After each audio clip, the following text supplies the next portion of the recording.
Book 2. Spirits. Chapter 4. Peacekeepers. It's brother versus brother in the War of the Water Tribes. After Korra discovered that Chief Harmonic betrayed her and her father, she turned against him, sparking civil war. The southern rebels rallied around Tonrak, but they were vastly outnumbered, so Korra headed to Republic City to seek aid. But will she be able to convince President Reiko to send troops to help the South? The next day, Republic City. 1. Welcome home, Avatar. Thanks for starting a war. Lin sarcastically greeted the group as they were on the docks. I didn't start a war. Well, I did, but it's more complicated than you're making it seem. Mako, I want you back on the beat. There's going to be a Southern Water Tribe peace march tonight. I need you there to make sure things don't get out of hand. Lin said to Mako, who nodded. I'm all yours. I'll go, too. The people of the South need to see that the Avatar is on their side in the fight against the Northern invaders. Korra spoke up, raising a fist. Great, that should calm them down, Lin said, walking away. You sure that's a good idea? Naruto asked Korra, who looked back at him. What? I don't know, I mean they're still the Water Tribe even if it is split into two. Shouldn't you be neutral? I'm not neutral. The North invaded my home. The only reason I'm here is to get the Republic to send troops to help the South. Zhu Li's already scheduled a meeting for us with President Reiko tomorrow. We'll get them on board, Veric explained, as Zhu Li held a lot of bags. I should get to work, Mako said, walking as Asami followed with a slight limp. I better go check on my factory. Naruto watched the limp before smiling, remembering their time in their room on the boat. They're insatiable, he thought before Korra walked, also with a slight limp. I'm going to find out about this peace march. I'll talk to Zira before meeting up with you, Naruto said, jogging past the two and smacking their asses, having them wince and shiver as a spark of pain and pleasure shot through them. And I am dying for a pedicure, Veric told Zhu Li, who slumped before following after. So, what should I be doing? I don't know, Bolin. Figure something out, Mako said, not looking back. Veric stops and turns around before approaching Bolin.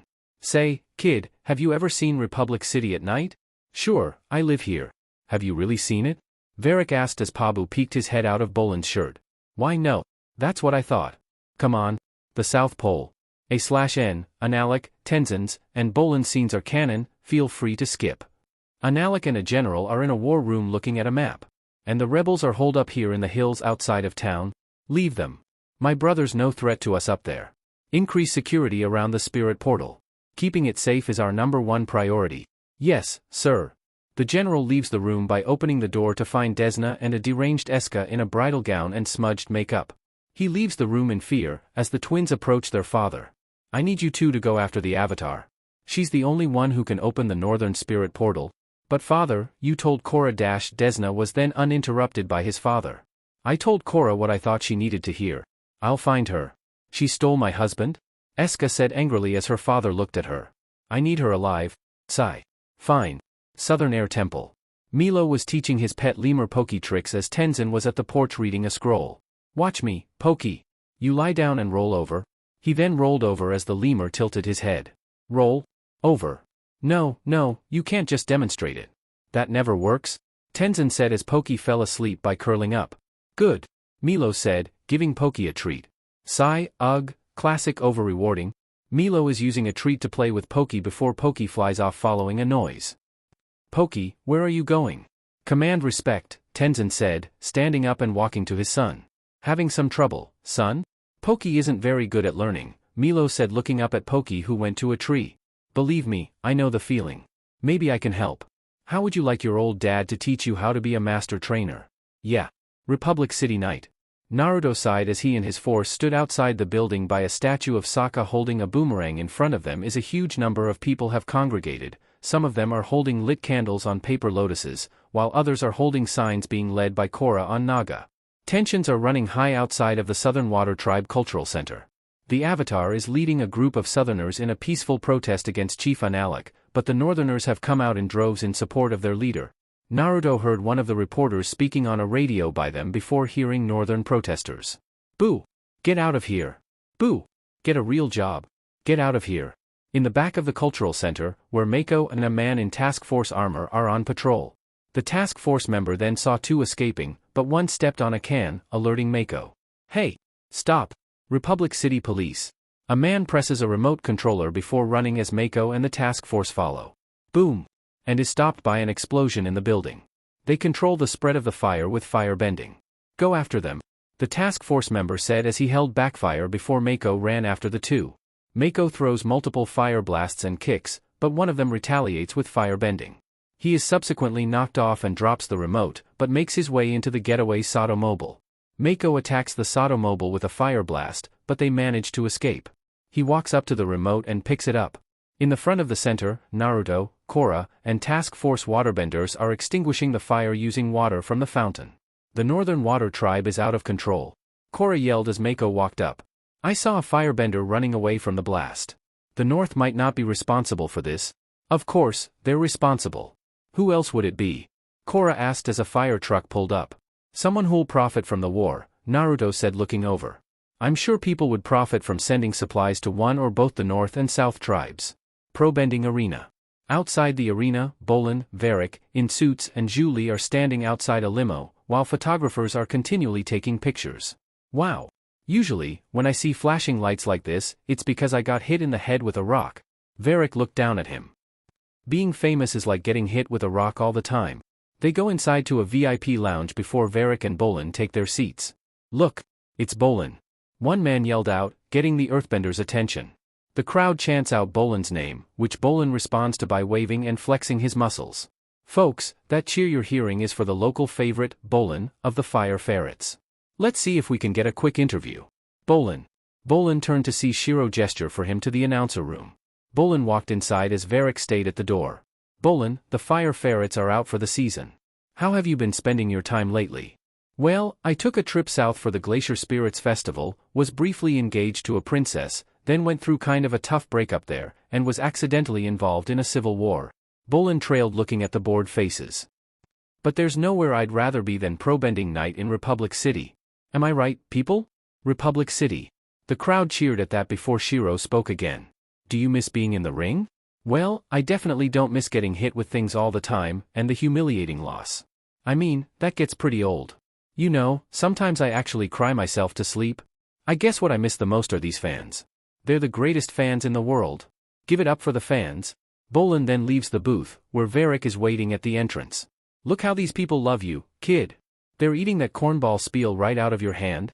The trick is, whenever I get confused, I just say Republic City or fans, and then everyone cheers. Bolin spoke as Veric smiled. I think I just figured out your true calling. Morning City Hall. I hope President Reiko listens to us, Korra said as she, Naruto in his white vest, and Veric walked inside City Hall. Don't worry. I was a big contributor to his election campaign. Him and the other guy. Gotta hedge your bets, Veric said, bringing a hand up to his face. They walked inside to see a man with glasses, brown hair, and a mustache before she shook hands. Hello, Mr. President. Sir, the Southern Water Tribe dash. She stopped as Reiko turned to a reporter taking pictures. Just a second. Keep smiling. Korra looks at the camera, but Veric pokes her, causing her to flinch awkwardly before the photo is taken before they sit down at a table. Now, how can I help the Avatar and my most generous supporter? Analec's troops have invaded the South. We need you to send the United Forces to help. I'm very concerned by what's happening down there. But I don't think it's the Republic's place to interfere with internal Water Tribe matters. Naruto sighed at that as Korra leaned forward. Analec isn't even the rightful ruler of the Water Tribe. He lied his way onto the Northern throne. Mr. President, the Republic is already involved in this conflict. The North attacked our cultural center last night. Veric spoke up trying to get Reiko to change his mind. Believe me, we are doing everything we can to bring the people responsible to justice, Reiko said as Korra narrowed her eyes. The people responsible? Who else would it be but the Northerners? Now, I know that when you're young, it's hard to keep perspective. Reiko was interrupted as Korra stood. You're the one who's lost perspective. I'm trying to save my tribe, and you're taking pictures. Sending troops is not something I can do at this time. But I promise I will work with Analec and the South for a diplomatic solution. Now, I'm sorry, but my mind is made up. This meeting is over. My family is going to be wiped out, and it'll be on your head for doing nothing about it, Korra spoke before walking away with Naruto and Veric. Apartment. In a room of an apartment Naruto's renting due to Tenzin being gone, Korra paced in front of him. I can't believe the president is doing nothing. He doesn't even care. I'm sure he cares, but you all are only recently out of a century-long war. People are hesitant to get involved in another.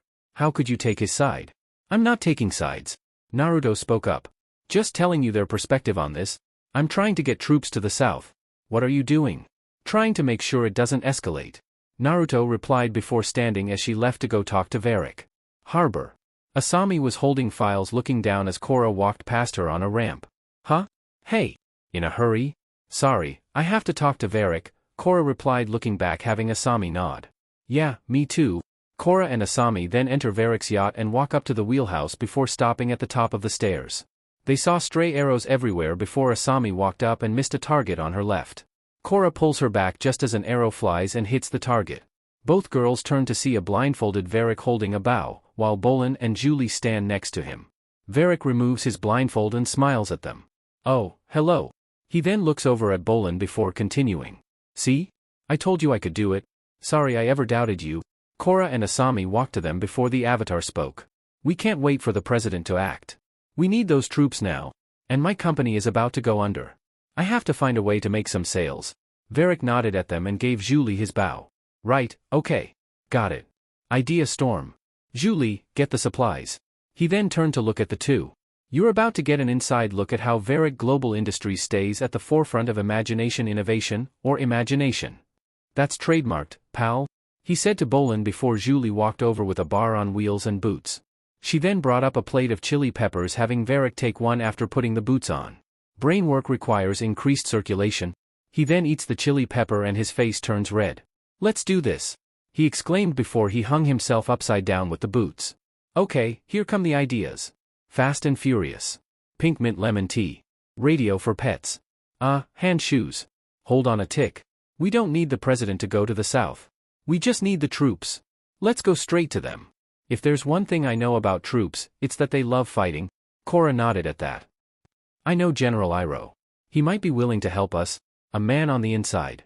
Perfect, Veric said before looking at Asami. And you need to sell some mecha tanks. I know some people who need them. We'll ship them south. That's perfect. You'll be making money for your company and you'll be helping to defeat Analek. It's true. If you can't make money during a war, you just flat out cannot make money.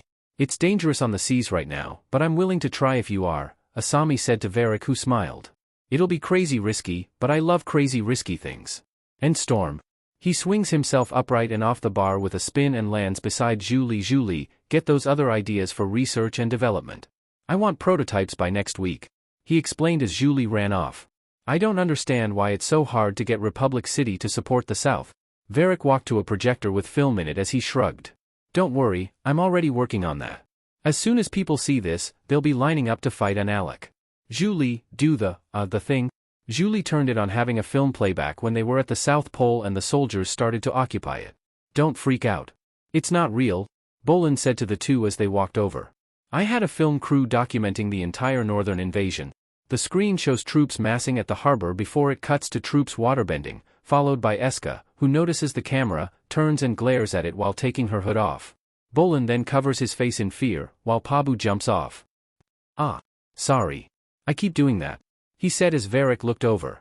We're gonna cut this footage together with scenes we shot of our superstar Bolin here playing a Southern Water Tribe hero battling the evil Analek. No one will root for the North after they see the adventures of Nuktuk, hero of the South. He finished gesturing at Bolin who then flexed his muscles while smiling brightly. I'm Nuktuk. What do you think? Southern Air Temple. Alright, Milo, the first thing you need to do as a trainer is establish dominance. You are in charge. Never forget that. Now call Pokey. Milo then pointed at Pokey. Pokey, come here. Pokey just sat in front of him. Pokey jumps forward and crawls over Milo, tickling him. Pokey, no. Milo laughed as Tenzin sighed out. Milo, you're rewarding him for bad behavior. But he's tickling me.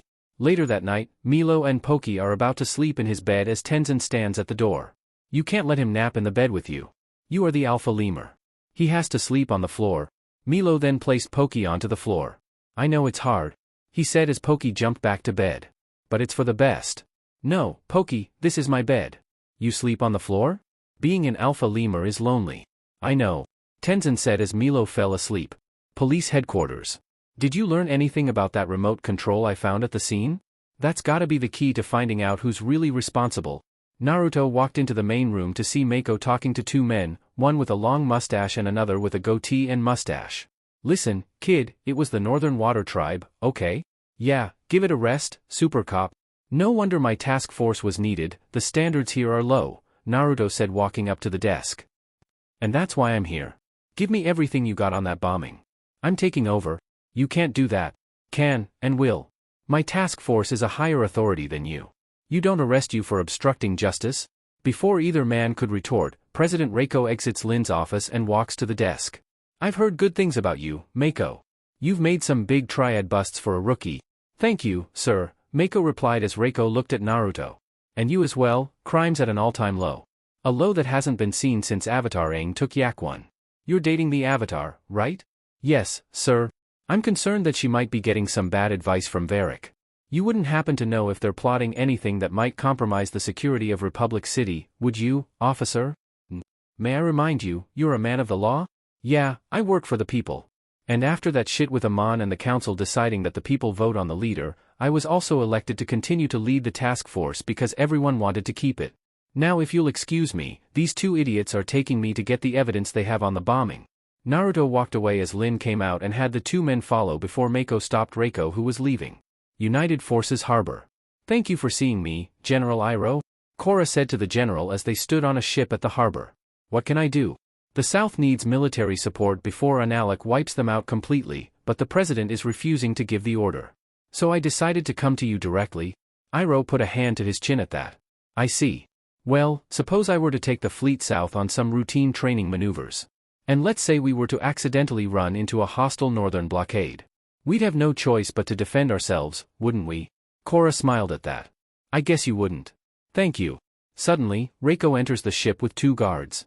Swapping old war stories? Mr. President? I hope you're not planning to take any military action without an order from your commander-in-chief? Reiko said, hands behind his back. Of course not, sir. Good. Because if a single vessel leaves this harbor without my say-so, you'll be court-martialed. Am I clear? Crystal, sir. Reiko then turned to Korra. Your activities here are bordering on insurrection. The Avatar does not command the military of the Republic. Don't go behind my back again. He then turned to Iroh. As you were, General Iroh? Reiko then leaves the ship as Korra glares. I hate that guy. I'm sorry. My hands are officially tied. Iroh said to Korra apologetically. I understand. Thanks anyway. But you should talk to the Fire Lord. My mother and grandfather have always been good friends with the Avatar and the Southern Water Tribe. And I know she likes Naruto. I'm sure they'll be willing to help. Iroh said to her. Thank you, General. Veric's ship. Bolin is standing in front of a mountain picture in a revealing Water Tribe outfit that's a white furred vest, white necklace, blue loincloth, and wraps around his arms. Wouldn't I be cold wearing this outfit in the snow? Bolin asked, raising his right hand revealing he's holding a club. Ah, Nuktuk is never cold. Veric replied, looking through his fingers beside a camera, lights, and a crew. Just then, Ginger in a choker, blue vest with white fur and a blue skirt with the same wrappings on her arms walks past having Bolin smile. Oh. Hey, Ginger. Ginger walks up beside Veric and flips her hair. How about that, huh? It's the latest product in my Vari manageable hairline, Vari Dye. We get some shots of her using it before Analek kidnaps her. I guarantee we sell 1 million cases week 1. Just then, Korra riding on Naga came in. Bolin, I need you to watch Naga while I'm gone. Where are you going? The Fire Nation. I'm going to try to get them to help the South. She explained walking up to him before looking at Veric. I need a boat. What happened to General Iroh? He was going to help, but then President Reiko showed up. Someone must have tipped him off, but I can't figure it out. No one knew about it except for us and Asami. Korra replied before Bolin spoke. And Mako? Korra turned to glare at the earthbender. Mako? What? There's no way Mako would have told. He said before Korra stormed off. Right. Southern Air Temple. Poki, sit.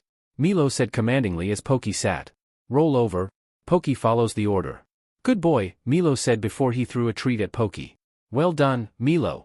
I knew you could learn to train Poki. Tenzin said to his son who turned and smiled. Not just Poki. I trained all the lemurs. Watch. He said before blowing into a whistle. Preet. Poki then runs away to the cliff and flies off it. He is then accompanied by many more lemurs. Milo's entire family looks on in awe as Milo blows his whistle, commanding the lemurs to fly toward the direction in which he is pointing. On a final blow and a point to the ground, all the lemurs land on the floor, with Poki at the center. I've created a monster. Tenzin laments before looking down at Milo. Maybe we should forget about all this training discipline for now. Why don't you and Poki just have fun and play? Thanks, Dad, training makes me tired.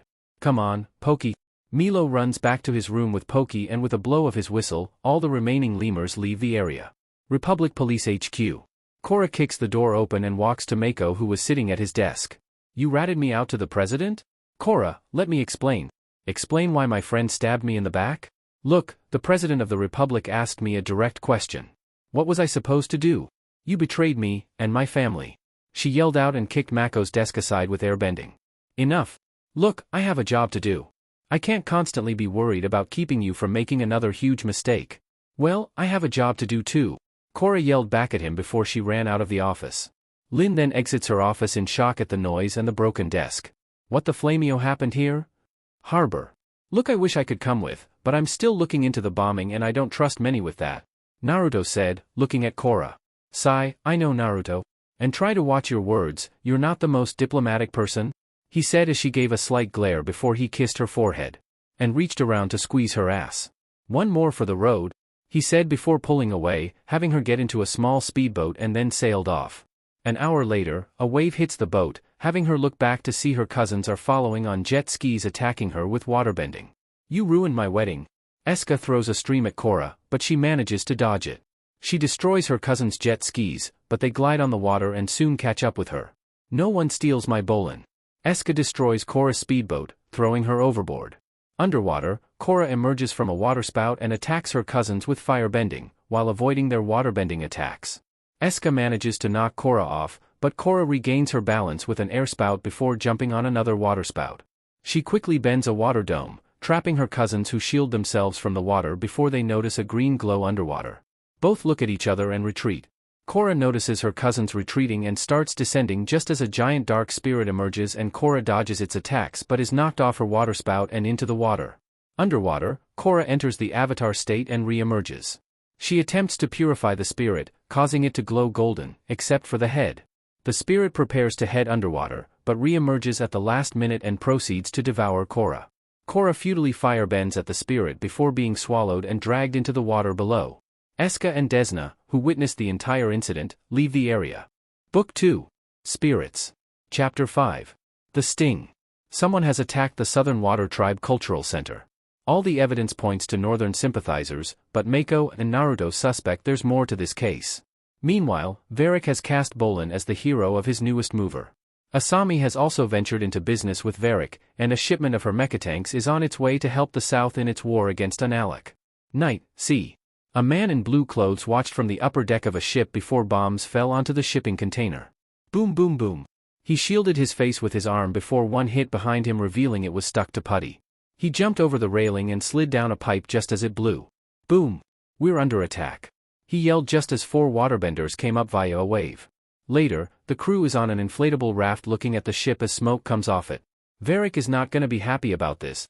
Southern Spirit Portal. Eska and Desna stood at the portal as a wooden wall and watchtowers surrounded it. Where is he? Father said he would meet us at this location. He'll be here, Desna replied as they looked behind them. Suddenly Unalaq walked out of the portal, having his kids turn to them. Were you just in the spirit world? Never mind that. Where is the avatar? Unalaq spoke, walking past them before Eska explained. She was within our grasp until a dark spirit attacked her.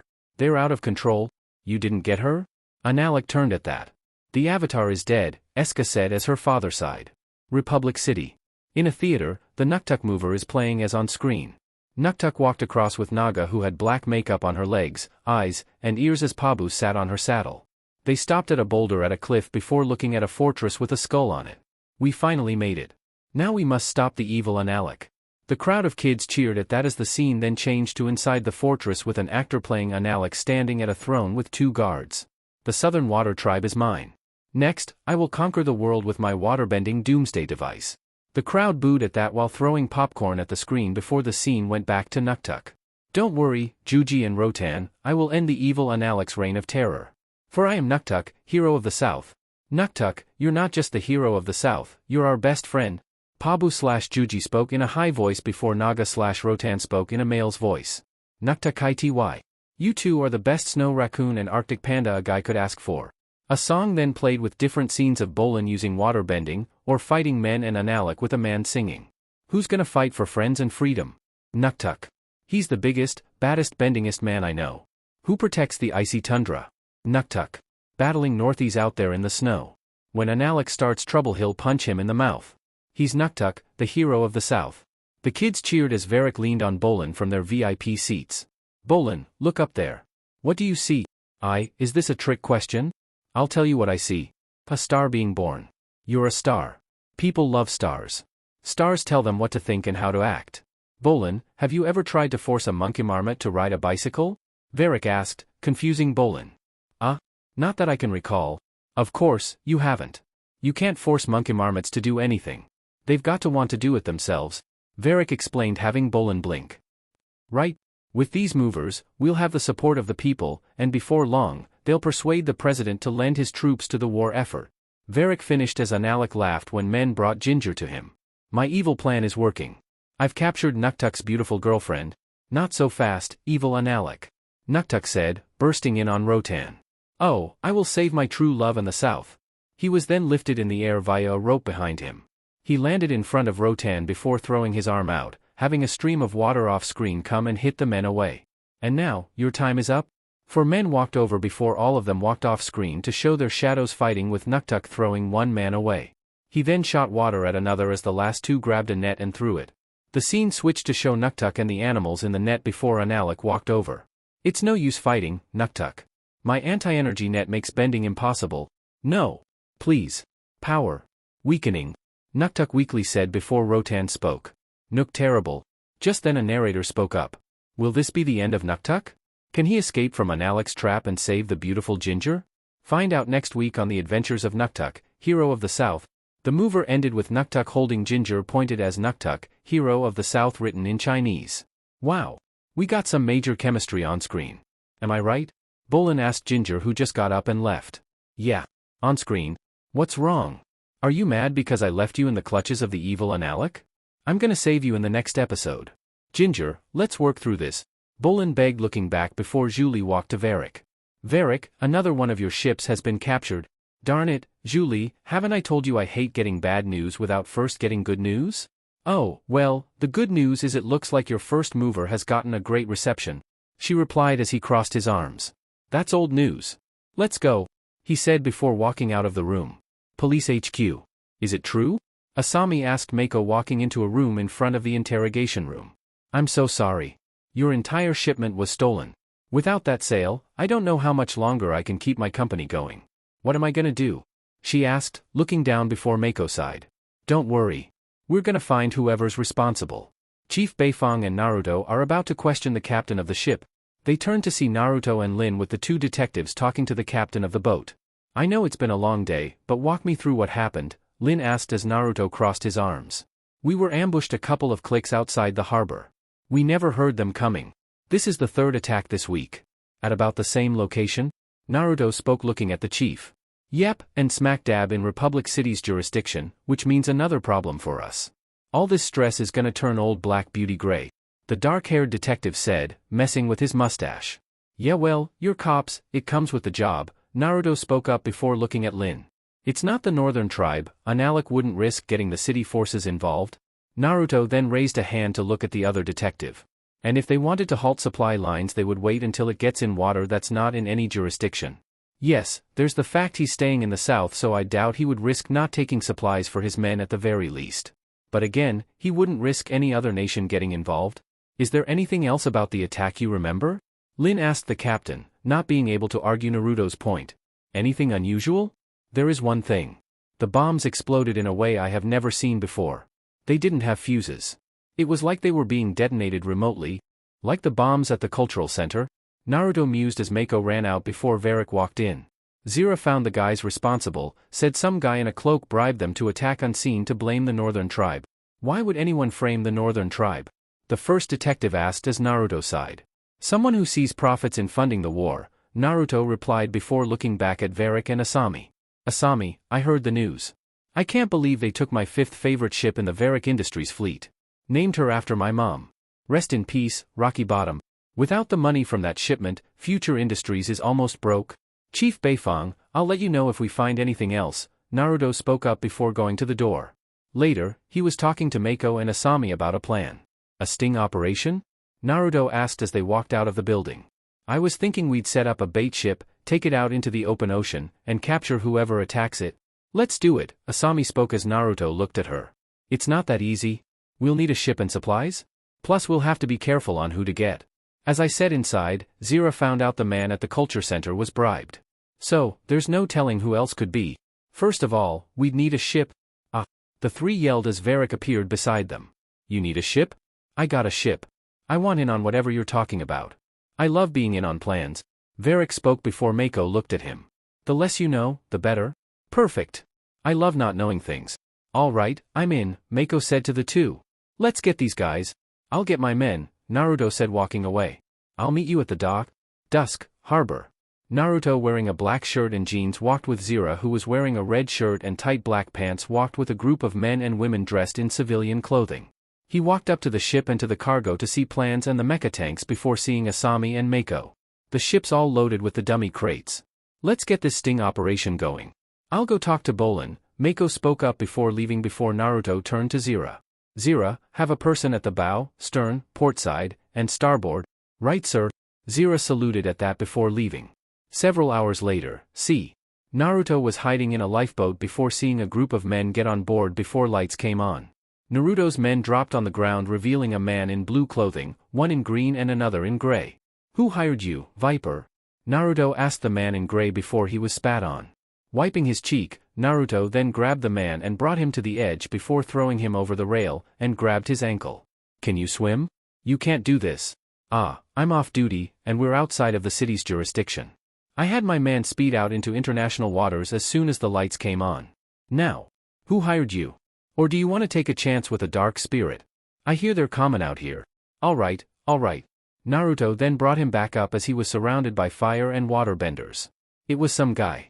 Said his boss wanted us to keep attacking so he could get Future Industries to sign with him. Naruto glanced at Asami at that, before sighing. Let's get a warrant for his arrest and for checking his apartment. Glad I had Lin guard your warehouse. Veric Industries. Naruto wearing his chest armor with his badge walked in to see Bolin sitting on a chair eating popcorn. Bolin, where is Veric? Bolin ignored him as he closed his eyes. Bolin still said nothing, having Naruto pinch his nose. Bolin, I'm on task force business, you don't speak up now and I'll throw your ass in jail for obstructing justice. Whoa hey, I thought we were friends Naruto, Bolin spoke up, before standing. We are Bolin, but I got a warrant for Veric. We have evidence he was the one attacking Asami's shipments as well as finding plans he was going to kidnap the president and blame Analik to get Reiko to back the south. Now, where is Veric? Later, Naruto brought Veric out in cuffs before putting him in an armored truck before being swarmed by reporters. We have found evidence that Mr. Veric was involved with some attacks as well as a plot of kidnapping. That's all I'll say. Naruto then got in the driver's seat before starting the truck and drove off. Flashback end. Korra groaned as she woke to see trees above her. Two of the three members of the Banty are carrying her on a stretcher, running toward a temple. Once they got inside, they saw an old woman inside who turned around before the female sage spoke up. We found the avatar washed up on shore, but she doesn't remember anything. The other two put Korra on a table as she mutters. Rava. The older woman then creates fire from her palms and waves her hands around Korra. A dark energy has infected her. We must purge it before it destroys her avatar spirit. Later, they're in a cave with a large hole in the ground with light coming up. The sages then lower Korra down revealing she's being lowered into subterranean spirit waters. Let the waters cleanse the darkness that plagues your spirit. The large pool of water is lit with light shining up from below as Korra touches the surface, the hammock keeping her face above water. Dreamworld. Korra opens her eyes and sees she's surrounded by a purple light before seeing her reflection in front of her, engulfed in blue light. Who are you? I am you. Her reflection replied as Korra blinked. Who am I? She asked as an adult Aang replaced her reflection. You are the avatar? Korra just stared at him. I don't know what that is. Suddenly, an elderly firebender man took Aang's place. In order to remember, you must regain your connection with your avatar spirit. Then he changed into a woman in armor and white face paint on. If you don't, darkness will engulf the world. You will die, and our era will end. How do I regain my connection? The woman then changed into a waterbending male with a beard. Go back. Return to the beginning. Find Rava. Korra is pushed away by a strong current of water and bubbles. She frowns in discomfort as her body flips around, but the current quickly stops. She then turns around and sees a man in front of a circle of light. He has fair skin, spiked-up brown hair, copper eyes, and is wearing simple clothing of an orange shirt and brown pants. Are you Rava? No, but I can help you find her. My name is Juan, and I will show you how I became the first avatar, Juan said before a bright light blinded Korra. Chapter 6. Beginnings. The avatar has gone missing. After President Reiko refused Korra's request to aid the South in the War of the Water Tribes, she headed to the Fire Nation, seeking a new ally against Unalaq.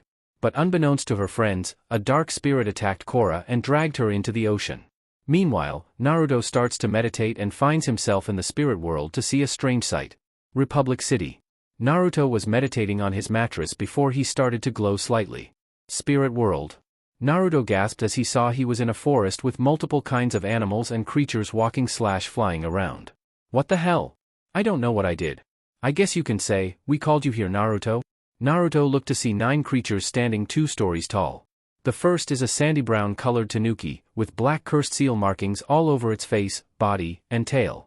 It has a jagged, concave mouth with no tongue, and the sclera of its eyes are black, with yellow irises and pupils that each takes the shape of a black 4-pointed star with 4 black dots around it. The second has 2 tails, like a bakaniko, and is completely engulfed in blue flames. It also has heterochromatic eyes, the right being yellow and the left being green.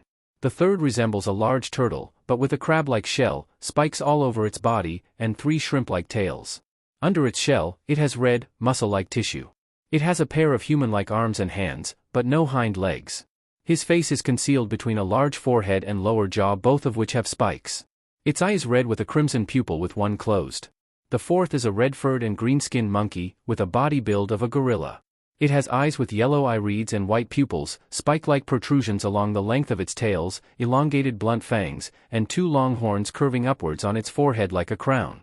The fifth resembles a white horse, but with a dolphin's head. It has 2 pointed long horns and 3 shorter horns in front.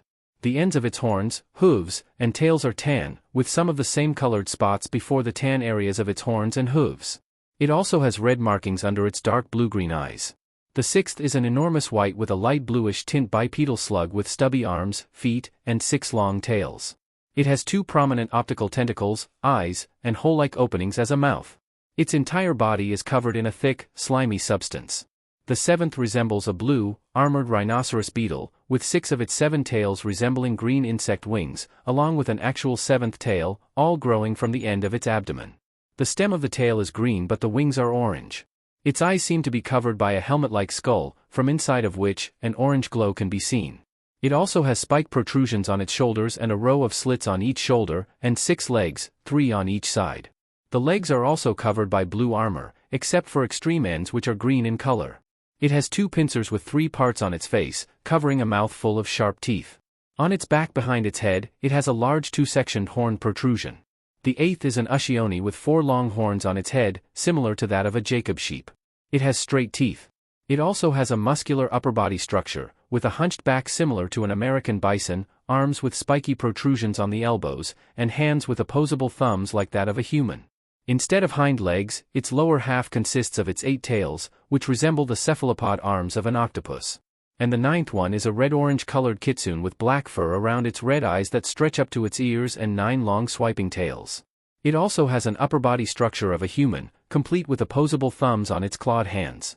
Kurama? Am I dead? No, Naruto, you're not dead, Kurama said as he sat down with the others. Then how the hell are you here? I'm in a new dimension and you've never talked to me at all since I got here. We all ended up here when you came here and waited to get in contact with you. I heard the others in this world talk about an event coming soon with the planets aligning, maybe that's the cause of us finally getting you here. Okay, I get you being here, but why are the others? At least Gyuki shouldn't, as he was still with Killer Bee, Naruto asked before Matatabi looked down.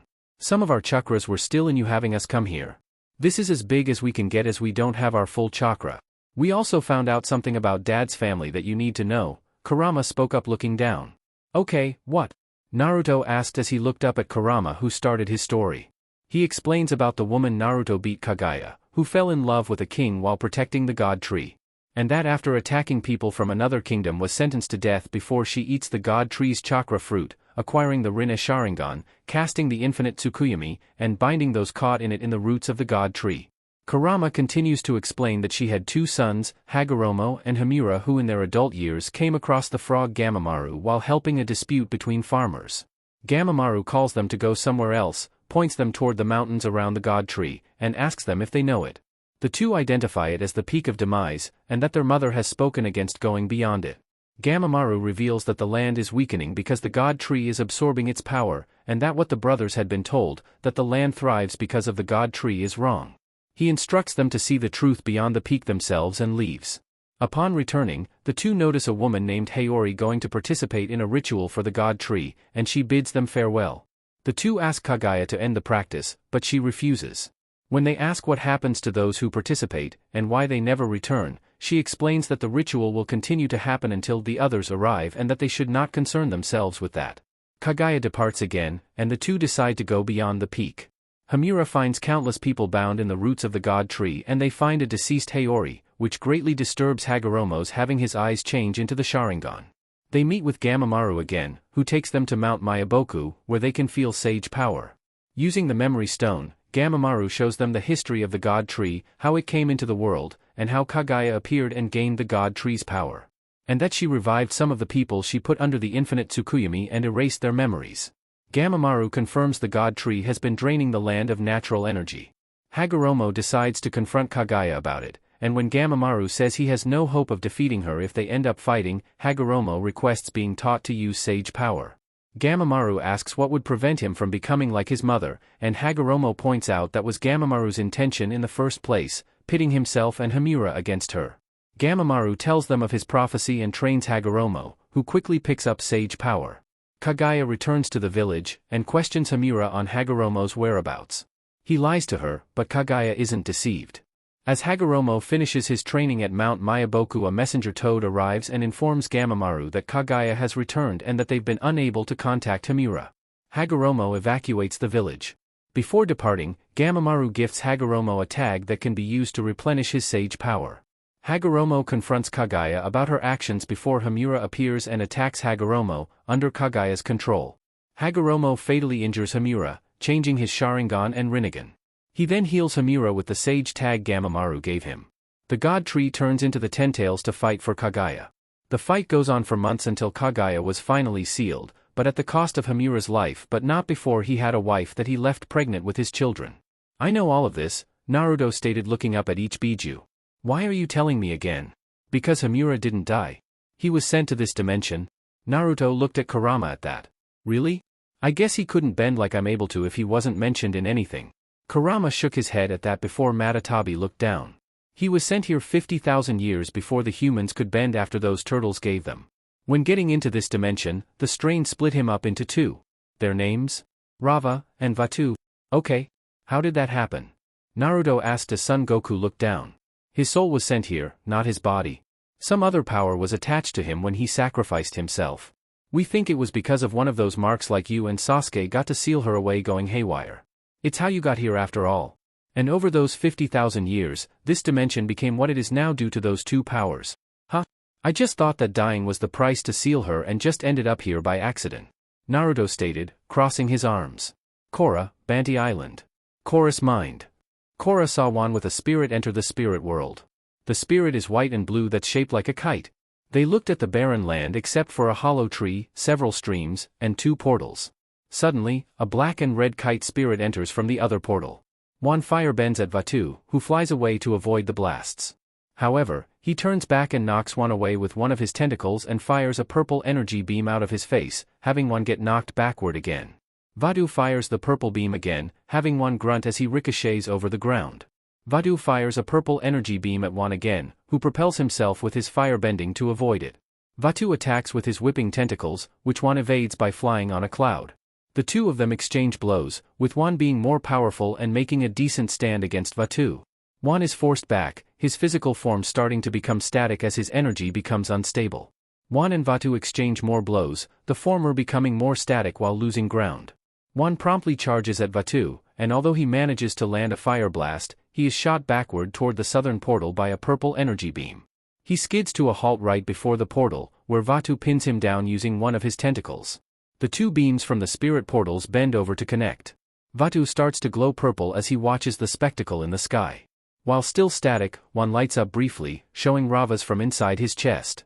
He puts his right hand behind him, causing the energy of the southern spirit portal during harmonic convergence to flow through him, basking him in blue light, as he permanently merges his spirit with Rava's. Vaatu notices and releases him in shock. Juan's form becomes less static and his eyes glow white. He cries out and white lights shoot out of his mouth and eyes, enveloping the area. Vaatu moves away from a safe distance before turning back. As the light subsides, Juan emerges and his energy has stabilized. Juan, eyes still glowing, attacks Vaatu, hitting him consistently and pressuring him before trapping him in an air bubble, which he secures with rings of all 4 elements. He uses his bending to guide the bubble to the hollow of a tree in which he imprisons Vaatu behind a purple energy field. Later, back in the mortal world, spirits are lining up to return to the spirit world through the southern portal before one bowed at one who mirrored before sealing the portal when the last spirit went inside so no one would be tempted to release the dark spirit. Korra then watched an elderly one on a battlefield before cursing not bringing peace after he stopped Vaatu from putting the world in 10,000 years of darkness with Rava who then left Juan's body as he passed. Real world. I remember. Korra shot up into the water with a gasp. Do you know who you are? Korra looks up to the members of the Banty. My name is Korra. I'm the Avatar. Outside the cave, Korra and the shaman reach a grass clearing where sky bison are grazing. We've been raising this herd of air bison since the 100-Year War. I never thought I'd be able to present one to the Avatar. Thank you for all your kindness. I wonder how long I've been away. Korra mused looking at the woman. That I cannot say, but you do not have much time left. The harmonic convergence is only weeks away. Korra nodded at that. I have to close the spirit portal before that happens. She then got on a bison that's missing a part of its right horn, before flying away. Chapter 7. The Guide. Korra has regained her memory. By connecting with the original Avatar, Korra learned that to stop Analec she must close the spirit portal before harmonic convergence, which is only weeks away. Meanwhile, Naruto spends time with his other girlfriend Asami, unaware of the danger that threatens the world. Eastern Air Temple. Korra arrives at the temple, much to everyone's surprise. Tenzin asks Korra why she was not in the Southern Water Tribe continuing her training. Korra quickly explains the events that have transpired since the family departed from the South Pole, informing them of Analec's true nature, the outbreak of the Water Tribe Civil War, as well as her realization of the repercussions of opening the Southern Spirit Portal by meeting Juan, the first Avatar, while being unconscious at the Banty Village Temple. Later, Tenzin and Korra went to a nearby garden, where they discussed Avatar Juan's imprisonment of Vaatu in the spirit world and Analec's attempts to free him by having Korra open both spirit portals. Tenzin admits that he has always known about Analec's power-hungry nature as Korra blames herself for her part in furthering Analec's intentions, to which Tenzin disagrees, asserting that it is all Analec's doing. He tells Korra that they must shift their focus to setting things right before Analec can inflict more damage. Aware that it would be difficult to close the portal in the South Pole due to Analec's army, Korra concludes that she must close the portal from within the spirit world and tells Tenzin that she must find a way to enter the realm. Republic City Task Force HQ.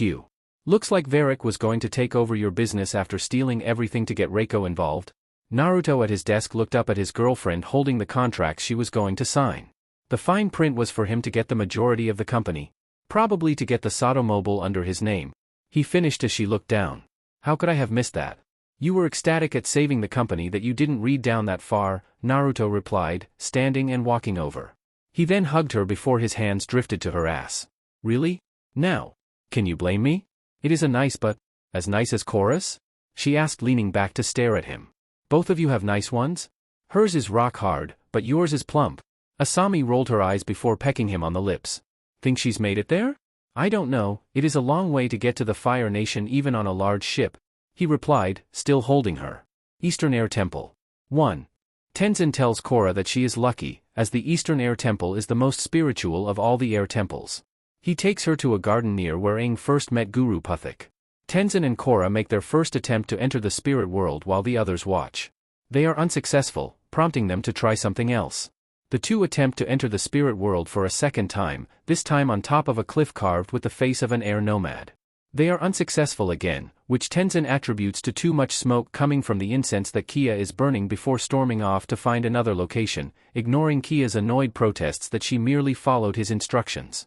On the way, Jinora sees several dragonfly bunny spirits floating around Korra's head, before flying off deep into the wilderness, away from the temple grounds. Jinora calls for them to come back, prompting Kia to ask her what she is chasing. Tenzin then takes Korra to a hall of statues and the two begin to meditate underneath a large sculpture of Avatar Yangchen. Tenzin urges Korra to focus and feel the energy of the universe and blames her for interrupting his meditation, despite having been the one to initiate the conversation. Puzzled by her mentor's unusual behavior, Korra asks Tenzin what is going on, to which he responds that nothing is feeling right. Korra reminds Tenzin that there is little time to waste and asks the airbender to do what he did back when he first entered the spirit world. Tenzin sighed at that and reluctantly revealed that he has never been to the spirit world, much to everyone's surprise. Kia walks over and asks how he plans to help Korra cross over into the spirit world if he has never done so himself. Tenzin announces that he can still help Korra due to his years of studying the way of ancient spiritual leaders and asks Korra to trust him. Kia muses that there might be another way and asks Jinora if there is something she wants to tell Korra. Confused, Tenzin claims Jinora is too young and untrained to be knowledgeable of spiritual matters, though Jinora tells her father that she might know where Korra needs to go and, after he asks her how she would know that, admits that her spirit friends showed her. She then calls upon them to reveal themselves. At that moment, several dragonfly bunny spirits appear, much to everyone's amazement. The spirits begin to fly away from the temple grounds, with Korra resolving to follow them despite Tenzin's reluctance. When Tenzin inquires as to how long she has been able to communicate with the spirits, Jinora reveals that she is unsure, as she has always been able to do it. Later, Tenzin and his family make their way down into the wilderness surrounding the mountains near the Eastern Air Temple on Ogi. Bumi names one of the dragonfly bunny spirits Bumju as a shortened name for Bumi Jr., much to Tenzin's indifference.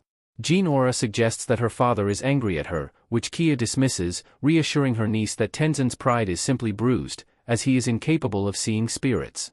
Korra adds that Jinora's ability is a natural gift and tells her that she is lucky. Jinora replies by saying that Korra is luckier, as she was able to meet the first avatar. Korra expresses how amazing it was to see how the avatar came into existence, recalling how one fused with Rava to create the avatar spirit. Jinora concludes that the avatar is partially a spirit and comes to understand that the wooden carving she saw in the Southern Air Temple Sanctuary was a depiction of Wan and Rava. She reveals that she was drawn to the statue during the winter solstice, the day when Korra opened the Southern Spirit Portal. After landing, the dragonfly bunny spirits lead Korra, Tenzin, Bumi, Kia, and Jinora to an ancient airbender meditation circle, which had remained unused and covered in overgrowth for the past century. Jinora immediately senses unusually strong spiritual energy within the circle. Tenzin resolves to perform a spiritual cleansing, which would help strengthen the site's connection to the spirit world. He bends smoke from incense around the site, which immediately causes the dragonfly bunny spirits to leave. Suddenly, a colony of dark spirits in the likeness of bats appears from underground and begins to attack the group. Korra and Tenzin initially attempt to ward them off with bending but are unsuccessful. Korra attempts to calm the spirits using spirit bending and successfully performs the technique, having the spirits disappear in a flash of bright light. As the light dissipates, the vines and overgrowth covering the meditation circle begin to disappear before Tenzin begins another attempt to enter the spirit world. Tenzin becomes increasingly frustrated over his inability to enter the spirit world before Kia tells him that it is not his destiny to guide the avatar and urges him to allow Jinora to try. He refuses, asserting that Jinora is not ready for the dangers of the spirit world. Korra tells him once again that they are running out of time, and Jinora reassures her dad that she could guide the avatar into the spirit world and remain out of harm's way. Tenzin concedes and accepts that he might never have the connection to spirits like he always wanted. He tells Korra to go with Jinora into the spirit world and states that he will remain to watch over their bodies alongside Bumi and Kia. Soon after meditating, Korra briefly enters the avatar state, before entering the spirit world with Jinora. Spirit world. In the spirit world, Korra reminds Jinora to be wary of dark spirits, before touching a flower that turns into a butterfly spirit. Intrigued, Jinora runs after it, and Korra, running after the airbender, accidentally steps on a meerkat prairie dog spirit. After apologizing, she asks about the location of the Southern Spirit Portal. Korra tries and fails to convince the spirit that she is the avatar, on a mission to close the portal. As she talks, a multitude of meerkat prairie dog spirits appear from the ground and bombard Korra with blunt skepticism and disbelief. Frustrated, Korra attempts to use bending to fend off the spirits but finds herself unable to do so, having meditated into the spirit world. Outraged, the spirits attack Korra by throwing themselves at her and transforming into a thick, purple goo upon impact. Alarmed, Korra calls for Jinora, who advises her to remain calm, realizing her energy is upsetting the spirits. Korra fails to calm down, and the two fall through a sinkhole created by the meerkat prairie dog spirits. Suddenly finding themselves underwater, they are swallowed by a cat-gator spirit and fall into a spiraling river, where they are each pulled in different directions by the water. They eventually find themselves back on land, albeit at different locations. Finding herself alone in a dark forest surrounded by dark spirits, Korra's emotions cause her physical form to revert to that of her 4-year-old self. Out of fear, she accidentally swats a young dragon bird spirit and injures its wing. Realizing this, Korra apologizes to the harmless spirit and gently picks it up. An old man approaches carrying a lantern and, noting that they seemed lost, offers his help.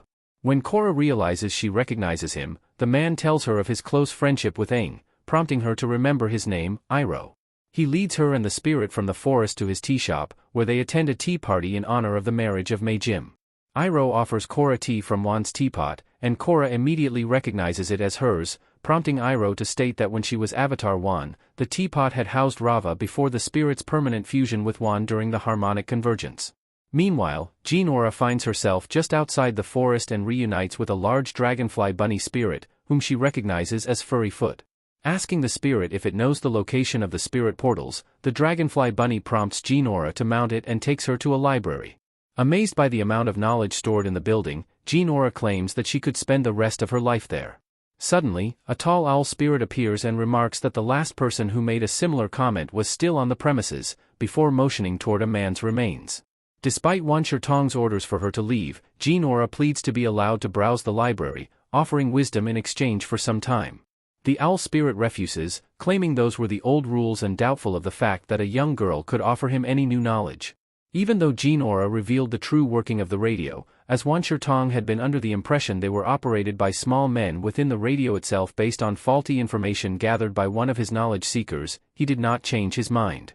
However, upon discovering that she is a descendant of Aang, he relents and allows her to stay, warning her not to break anything. Back at his tea shop, Iroh tells Korra how when his work was done, he decided to leave his mortal body following his death, so that he might live among the spirits in the spirit world. In the middle of the conversation, Korra becomes upset over losing Jinora and throws a tantrum, which causes the world around her to change. The clouds above Hiryo Peak darken and expand, and the spirits nearby become dark as well. Iroh urges Korra to calm down and to see how her energy is affecting the spirits.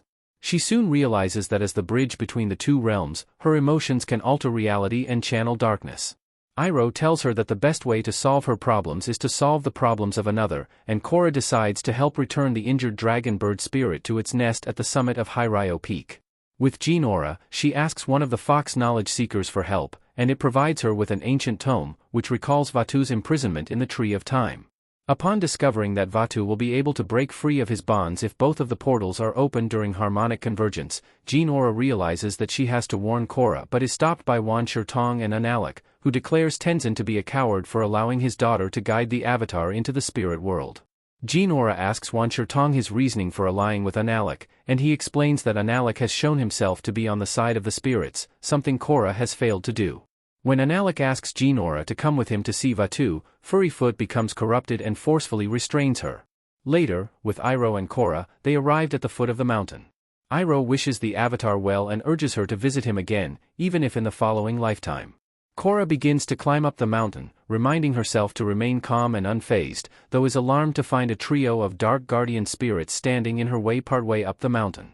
Korra realizes that she must find the light within herself. Succeeding in doing so, she returns the spirits to their pacified forms while also dissipating the storm clouds gathered around the mountain. The guardian spirits help her scale the mountain, and reaching the top, she returns the dragon bird spirit to its nest, where there are 3 others. The 4 dragon bird spirits merge to become an adult dragon bird spirit, who offers to serve as Korra's mount in gratitude. Korra's actions also allowed her to return to her normal, adult form, and she climbed onto the spirit's back, telling it to fly to the spirit portals. The spirit immediately takes off, the 3 guardian spirits following in their wake. Arriving, Korra approaches the southern spirit portal to close it but is stopped by Vatu, who tells Rava of her impending defeat upon the arrival of harmonic convergence. Korra initially dismisses Vatu's threats and continues toward the portal, but when Vatu threatens Jinora's safety, Korra turns to see Unalaq holding Jinora captive. The chief threatens to corrupt Jinora's soul unless Korra opens the northern portal. Korra advances on the duo, though when she reaches the base of the Tree of Time, her progress is thwarted by a dark furry foot. Looking around, Korra notices that the 3 guardian spirits have returned to their dark form as well. Korra blames Analik for deceiving her, making her believe he wanted to restore balance with the spirits. Pointing out that turning the spirits dark is not balanced, she demands he release Jinora. Dismissing Korra's demand, Analik makes it clear that Jinora will only leave the spirit world alive if both portals are open. When Jinora begs Korra to refuse, Analik increases his hold on her, coming near to completely corrupting Jinora to emphasize that he is not bluffing. Korra concedes and opens the portal, causing Vatu's restrictive barrier to weaken.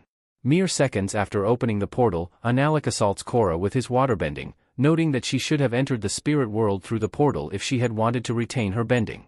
Weaving through her uncle's waterbending attacks, Korra makes her way over to where Furryfoot is holding Jinora, though before she can truly reach them, the dark spirit takes off with the young airbender. Korra gives chase though is knocked over and captured by the dark guardian spirits. Analik raises his spirit-bending water around a semi-unconscious Korra, attempting to destroy her spirit. Before he can do so, however, the dragon bird spirit whom Korra saved swoops down upon them, knocking Analik off his feet with its tail, sending him tumbling. The spirit takes Korra, almost unconscious and powerless, in its talons and flies away from the portals. As she is carried off to safety, Vatu calls after Rava, announcing that he will be free from his prison once Harmonic convergence arrives to have his revenge. Real world. Returning to her body, Korra pants in exhaustion as Tenzin rushes over to her. As she is being asked what the spirit world was like, whether Jinora was able to help her, and if she managed to close the portal, a distressed Korra merely manages to utter a weak apology, averting her eyes to Jinora. Tenzin follows her gaze, seeing Jinora's motionless body. Desperately clutching his daughter, a mortified Tenzin turns to Korra and asks for an explanation. Korra, Tenzin, Bumi, and Kia return to the Eastern Air Temple, where Pema is happy to see them. When she asks where Jinora is, Tenzin holds up her unresponsive body in response, trying to reassure his wife that he will do whatever it takes to retrieve their daughter's spirit from the spirit world. Later, Republic City. Naruto was walking out with Reiko for his statement before Korra and the others flew down on Ogi. President Reiko. Avatar Korra? What's wrong? Sir, I know I've asked for your help before, but things have changed. Analik doesn't just want to take over the South anymore. He wants to destroy the whole world. Analik is going to destroy the world? Naruto asked her. How? He's trying to release a powerful dark spirit during Harmonic convergence, which is only a few days away. If he succeeds, the world as we know it is over. Sir, we desperately need your help, Korra explained and turned to Reiko. I'm sorry, Korra, but my answer is still no. There are lives on the line. Tenzin yelled at the president in anger. And my daughter is one of them. Reiko, you must reconsider. I'm aware that lives are on the line. And that's precisely why my troops are staying here. If the world is going to be thrown into chaos as you claim, I need to protect my citizens. I'm sorry. Korra, we don't have much time. We need to figure out how to deal with Analik, Naruto said as Reiko had left. I think I know just the man to talk to. The group turned to see Bolin, Mako, and Asami. They then went back inside to a lavish prison cell where Veric was detained. What the hell? Naruto asked, looking at the cell. Where did this come from? This was not here when I took over the force. Veric Industries built this and the police prisons, and I had this cell made special. I had a feeling I'd end up here one day. Julie, come on, we got guests. Naruto then saw said assistant appear beside Veric. Whip up a pot of that green tea I love. Yes, sir. Korra looked at the two in surprise. Julie's in prison with you? Of course. I don't go anywhere without my assistant. Do you? Naruto sighed as he pinched the bridge of his nose. We're not interested in your tea. And this isn't a friendly visit. Don't tell me you guys are still mad about everything that happened. I did some good things, too. Korra, who warned you about Analik? I did. Bolin, who got you into the movers? I did. Asami, who saved your company? I did. He then looked at Naruto. Well, okay, I didn't personally help you out. You tried to steal everything from me and you tried to kidnap the president. Those are pretty bad. I wasn't going to hurt him. I just needed to start a war. Well, a bigger war. Bolin looked at the businessman before speaking. Well, we're gonna end it. Where's all the stuff you stole from Asami? The future industries stuff? It's on my battleship? Veric spoke as he sat down at a chair. You have a battleship? Veric smiled at that. Of course I do. I bought the first one they made. Named her, the Julie Da. Bolin raised an eyebrow at that. You named your battleship after your assistant? Yup. They're both cold, heartless war machines. Julie filled his tea before fixing her glasses. Your tea, sir? Look, I am truly sorry. Let me make it up to you. Take Julie. My battleship, it's yours, and everything on it. Korra smiled at that. It's not the fleet we were looking for, but it's the next best thing. All right. Team Avatar is back in business. Haha. Bolin grabs Korra by the shoulder and pulls her toward the others, for a group hug. Lin smiles at the youngsters with pride. Julie's ship. Korra was on the deck looking at the ocean as Naruto walked behind her and hugged her. It's okay. We're going to stop Analec and get Jinora back. Korra leans into him and sighs. I hope my dad's alright. I'm sure he's fine. South Pole. Tonrak is attacking a dark spirit that's perched on a wall. The spirit jumps off to avoid the attack and slams onto the ground, knocking off a rebel with its tail before charging at Tonrak again, where he retaliates with a water blast, dissipating it. He turns, only to be knocked back by a water stream. A rebel assists with a stream, but gets knocked back. He looks up to see Desna and Eska. Tonrak dodges the attack and retreats behind a pillar for cover. He braces himself to shield himself from another attack. Get the men and fall back? What about you? Tonrak shields himself from another attack before noticing his brother walking with attacking soldiers and a dark spirit. I'm going to end this, right now. Go. Tonrak bends an ice wall, separating the twins. Desna dodges before bending out an ice shield, only for Tonrak to destroy it. Tonrak runs across the alley and attacks two soldiers before freezing the other two. Hello, Tonrak. Looking for me? Tonrak bends a massive stream at Analec, who stops it with an ice shield. In the mist, Analec attacks Tonrak with a massive ice block, throwing him some distance. Brother, I'm too strong for you. You're no brother of mine. You betrayed me, you had me banished. Yes. I did. Tonrak charges at Analec with waterbending, only for his momentum to be stopped by Desna and Eska. Stop. He's mine. Analec said walking over. You are not the true chief. I am. And you will bow to me. Analec bends the snow beneath him, slamming Tonrak against an ice wall. Tonrak bends out a stream, which Analec catches and spins into a circle. As Tonrak charges, he uses the stream to form ice structures, which Tonrak manages to dodge and counter. Analec bends out a large stream, which Tonrak dodges at the last minute before protecting himself with a wall and attacking Analec. Behind the wall, he rides an ice sheet and charges toward Analec, the scene proceeding in slow motion.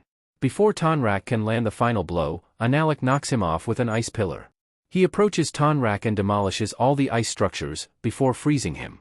He smirks in victory while Tonrak closes his eyes, bracing himself for the impact. Analec bends out a stream, shattering the ice and knocking Tonrak out.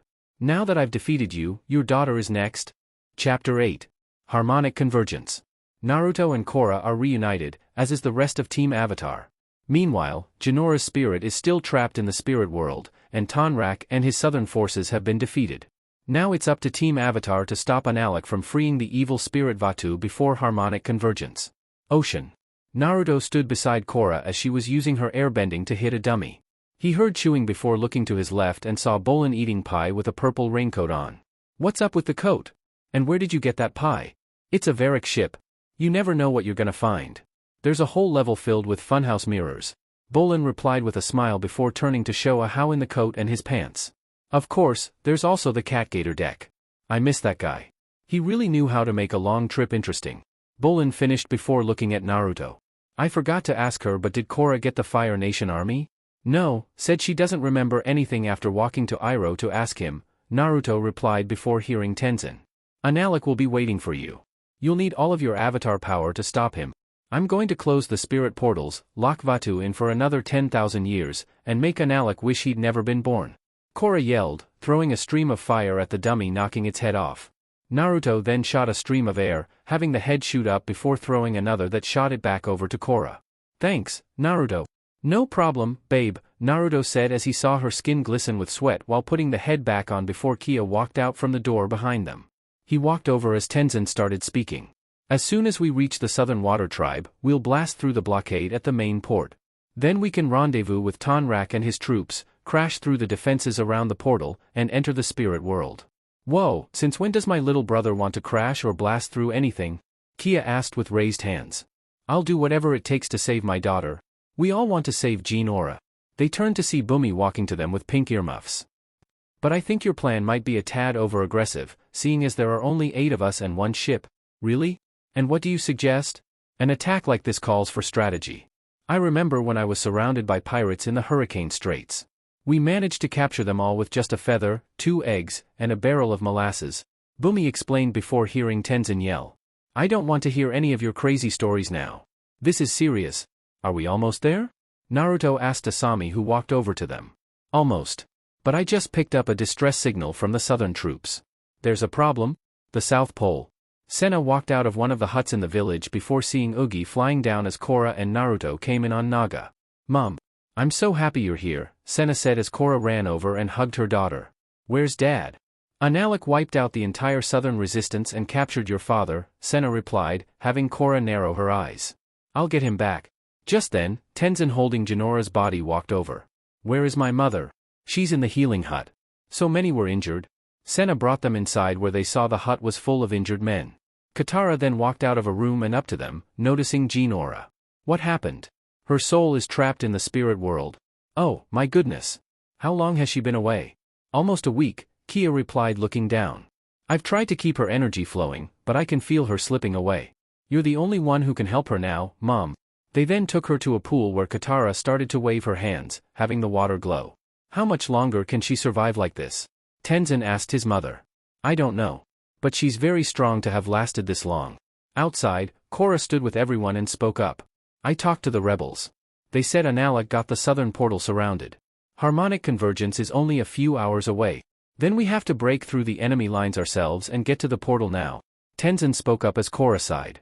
There's no use in talking anymore. We know what our mission is. You know, I was in a similar situation once, Bumi explained, gaining the others' attention. My platoon had crawled through the desert with no water for a week, but when we finally located the only oasis for 100 miles, it was surrounded by angry sandbenders. I realized our only chance to get to the water was to drop in from above. So I fashioned together a catapult, and with the help of a few well-trained hog monkeys dash. Enough of your ridiculous lies? Tenzin interrupted his brother. Can't you see that the fate of the world and Jinora's life depends on what we do here today? Hold on. Maybe Bumi's right? Naruto spoke up, gaining their attention. We don't have a catapult and hog monkeys, but we have a flying bison, and there's a plane on Veric's ship. Maybe we can attack from above? What are you thinking? Korra asked Naruto, who looked at Asami, Mako and Bolin. Asami, you, Mako, Bolin, can use the plane to create a distraction and scatter some of the defenses. Korra, you, Tenzin, Bumi, and Kia can fly into the spirit portal on Ugi when you see an opening. I'll hang back in case something goes wrong, then attack along with Korra. I'm sure they can't fight two people who can bend all the elements. Let's get moving. South Portal. Eska and Desna walked into a hut to see their father meditating. What are we still doing here, father? Eska asked as they stopped in front of him. The invasion was completely successful, and the southern tribe is under our control. The spirit portals are open. Desna spoke up after his sister. You've restored balance. Now we would like to go home. You don't understand. Everything I've achieved so far will pale in comparison with what I'm about to accomplish. Analik explained as he stood. What else is there? Desna asked as Analik put his arms behind his back. The water tribe is united. After today, there will be no more water tribe, no more nations of any kind. The world is about to be transformed into something magnificent and new, and I will lead this glorious revolution. Now go outside and get the troops ready to defend the spirit portal. Analik spoke, turning around. From whom? We've already beaten everyone. Eska explained as Analik sighed at that. The Avatar will be here soon. She has no choice. The others. Asami, piloting while the brothers held onto each wing, motioned for those riding Ugi to go up in the clouds before she looked at Bolin. Are you ready? I'm an earthbender strapped to the wing of a plane hundreds of feet in the air, so no. Don't worry. There's no way they'll be expecting this. Mako yelled over from the other wing.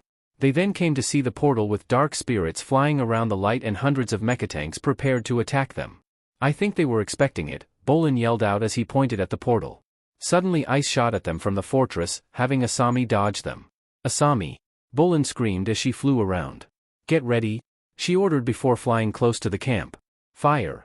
Mako begins to firebend at the compound below as the plane makes a pass. As she turned up into the air, Asami then flew back down, having Bolin begin earthbending explosives onto the mecha tanks. Boom! The tanks explode as the plane continues its attack before Ugi approaches the compound. There are spirits everywhere. Korra mused looking around. I don't see an opening. Let's circle around and see if we can find a way in from the other side, Tenzin said before the spirits flew to them. Hold on. As they attacked, several spirits latched onto the bison and started pulling him down. The spirits are weighing Ugi down. We're losing altitude. Get off of him, you sticky, nasty, little blob of goo. Bumi yelled as he stood and kicked one's head before losing balance and falling onto the spirit. Whoa! If I go, you're coming with me? He pulled the spirit down and they both fell to the ground. Ah! Bumi! They continued fighting before crashing, as did the plane when it was attacked by Desna and Eska. Korra then woke to see she as well as the others were tied up with her father, with her having 2 scratches on her cheek and her hair free. Dad? Korra, I'm so sorry. I failed you. Don't give up. Harmonic convergence isn't here yet. We still have a chance. Congratulations, everyone. She turned to see her uncle walking inside. You've all got front row seats for the beginning of the New World Order. You don't know what you're doing, Analek, Korra spoke as she sat. Freeing Vaatu won't make you powerful. It will only make you a traitor to everything good that's happened for the last 10,000 years. You think what Avatar 1 did was good? Driving almost all the spirits from this world? The Avatar hasn't brought balance, only chaos. You call yourself the bridge between the 2 worlds, but there shouldn't be a bridge. We should live together as one. Analek explained, looking down at the group. Even if Vaatu escapes, I'll put him right back in his prison, just like Wan did. It's true that, when Wan fused with Rava, he tipped the scales in her favor. But this time, I'll be here to level the playing field. When harmonic convergence comes, I will fuse with Vaatu. And together, we will become the new Avatar. A dark Avatar. Your era is over. Think about what you're doing, Tonrak said, looking up. I know that you've always had a deep connection with the spirits, but you're still a man. You're still my brother. You're Eska and Desna's father. Are you willing to throw your humanity away to become a monster? I'll be no more of a monster than your own daughter. The only difference is that, while she can barely recognize her own spiritual power, I will be in complete alignment with mine. Vaatu and I will be one. No one will be able to stand against us. Analek explained before turning to leave. Keep them locked up. After the harmonic convergence, I will come for Korra. Yes, father. I failed in every way. We've lost Jean Aura forever. Tenzin spoke up as he sat beside Kia. There's still a chance. They didn't get Bumi. Or Naruto, Kia said, glancing up. Outside, one of Analek's men walked by a snowbank before stopping as a hand came out with a white long sleeve on and stabbed him in the neck with a kunai coming out of the wrist. He was then pulled to the bank before more snow came down on him just as a person jumped out, revealing a man in all white clothing, boots, and a cloth mask on his head. He also has strands of fabric over his body that blew with the breeze. He quickly ran to a hut and slid to hide against it before hearing talking. Jumping up to the top, he saw 2 men talking at a fire before jumping down, stabbing them in the necks with a kunai that came out of his sleeve. He stood, then moved his hands, having snow cover the 2 before seeing another 2 turn the corner of the hut in front of him. Flicking his wrists back, he had the kunai pop put before flexing them again, having them fall into his hands. He threw the kunai, hitting their throats before grabbing wire that was connected to the rings and pulled them back before the wire pulled the blades back into his sleeve. The man then turned to see a mecha tank go out of control and destroy everything, scaring the rest of the men away. Boom! It exploded as Bumi shot out of it on a seat into a hut. The man ran over and saw Desna and Eska standing up before holding the kunai to their necks. Don't move. Naruto. Korra spoke up as the man wrapped his arms around the twins' necks and pulled his mask off with his right hand, revealing Naruto. Sup? See, you can't do anything without me. He then slammed their heads together, knocking them out before he and Bumi untied everyone as Naga ran in with Pabu on her head. Bumi, how did you manage to take out this entire encampment on your own? Naruto asked the retired general, who smiled. I did it all with my trusty flute. Oh, never mind. You wouldn't believe it anyway. Let's get moving, he said before they got to the portal before Tonrak spoke up, holding his arm. You run into the portal. I'll try to hold off anyone who comes after you. No, you're too hurt. You need a healer. Asami, can you take Oogie and my dad back to my mom? Korra asked her girlfriend, who nodded. This is my fight now. Korra. I love you, Tonrak said as Naruto looked at the portal. I love you too, Dad, Korra said back with a hug as Asami put Naga and Pabu on Oogie before Tonrak got on and they left. Yip yip. Once we're inside, you go find Jean Aura, Korra said to the adults. Naruto, Mako and Bolin will take care of Analek while I close the portal, so Vaatu can't escape. Wait a second. Bolin raised his hands at that. Worst case scenario. So we're fighting Analek, you close the portals, and let's just say something happens to you. Are we gonna be trapped in there for eternity? If everything goes as planned, we'll all walk out together after harmonic convergence. If not? Korra tailed off as Naruto placed a hand on her shoulder. We won't fail. Besides, I got an ace up my sleeve. What? Hopefully we won't need it if we can get to your uncle and Vaatu before harmonic convergence. So, let's go. They all ran into the portal and came out to see Analik at the tree before he went to them while jumping on a dark spirit. Tenzin, go find Jinora. Come on. Tenzin yelled, running with his siblings following. Korra enters the avatar state and dashes forward, preparing to airbend. She then unleashes a wave of air hitting the spirits. Analik leaps off the shadow he was on and begins to waterbend a pond of water that he uses to slow his descent by turning it into ice to slide down. As he lands he begins to waterbend again. Bolin and Mako run forward and begin bending their respective elements to stop Analik. Naruto then jumps up and shoots fire at Analik, having him pull water to block it before Naruto drops and pulls up chunks of rock and throws them at him as Korra rushes off toward the southern portal. As she reaches the portal and enters the avatar state, Korra attempts to close it. Mako is launched into the air by Bolin's earthbending to throw fire down. His attack is repelled and he is sent flying backward by Analik's attack. Analik repels Bolin's attack. A black and red/orange kite spirit looked out from inside the tree. You're running out of time, Rava. I know you feel it coming. The spirit said in a deep man's voice. Korra is knocked backward by a pulse of energy from the two portals as their energy begins to collide. The two portals begin to create lightning that hits the tree of time. Crack. Crack. Crack. The lightning suddenly stops and everything goes dark briefly before energy explodes from the tree. Boom.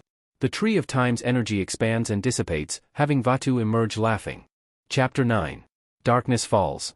After 10,000 years, harmonic convergence is here again, and the dark spirit Vaatu is free. Tenzin, Bumi, and Kia have entered the portal to rescue Jinora's spirit. Asami split from the group and took the injured Tonrak to safety.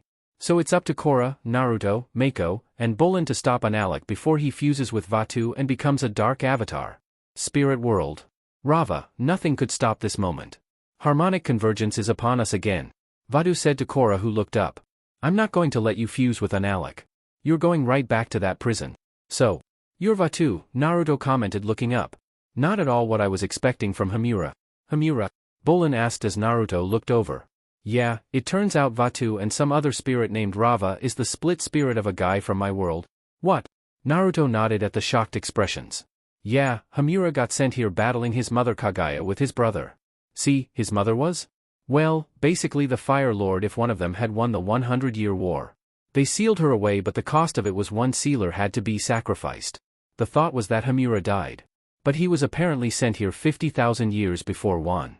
I'm actually a reincarnation of a person myself in my world. I'm the reincarnation of Hamura's nephew, and I was the one sacrificed but came here instead. Kaguya. Naruto looked back up at the spirit as he mused. The name does ring a bell. And you can also bend all the elements like Rava there? Why do you keep calling Korra Rava? Because Rava is the spirit that brings back the avatar, Korra explained, gaining her boyfriend's attention. Really? You got the spirit of the guy from my world? Rava's actually a female? She's not as ugly as dark and brooding, is she? Naruto asked, thumbing at said spirit before them. She's the same, just white and blue, Korra replied, having Naruto sigh. Of course, no good-looking spirit gets sealed in anyone. You won't be able to stop me. Vaatu yelled as Naruto glanced up. I think we will. I got friends here that'll help. Friends? Mako asked before covering his ears as Naruto let out a loud whistle. Whistle. The ground shook for several minutes before the group saw 9 large spirits drop down behind Naruto. These are the 9 spirits from my world. I think they can help us with this. Kurama, could you send the guy there through the portal? Kurama jumped over and grabbed Analik before tossing him through the portal before Korra spoke up at Mako and Bolin. Don't let Analik back in the spirit world. We're on it. Good boy Kurama. Naruto yelled over as the Biju deadpanned at him. I'll give you a treat later. He was then promptly flipped off from the Biju. Tenzin, Kia, and Bumi. Jinora. Bumi yelled as the trio walked into the forest. Jinora's spirit, do you hear me? It's your uncle Bumi? Ah, this isn't working. Tenzin sighed, stopping them. We can't just randomly wander the spirit world, call out for Jinora, and expect to find her. We just need to employ the simple rules of tracking, Bumi explained as he knelt, and put a hand on the ground. First we locate her footprints. Then we follow them. Do you even know what spirit footprints look like? Kia asked, throwing her arms out. Do spirits even leave footprints? Face it, your tracking skills won't work in the spirit world. She then got into a meditative pose. Let me try something. Jinora is over there. I feel a lot of spiritual energy coming from that direction. We're in the spirit world. There's spiritual energy in every direction. Bumi yelled, breaking his sister out of her meditation. Enough. Tenzin yelled out, gaining the two's attention. We can't do this by ourselves. We need a spirit guide. They then walked to a cave that was near them with red webbing around it and on the ground. They then saw a yellow star floating in the darkness. There.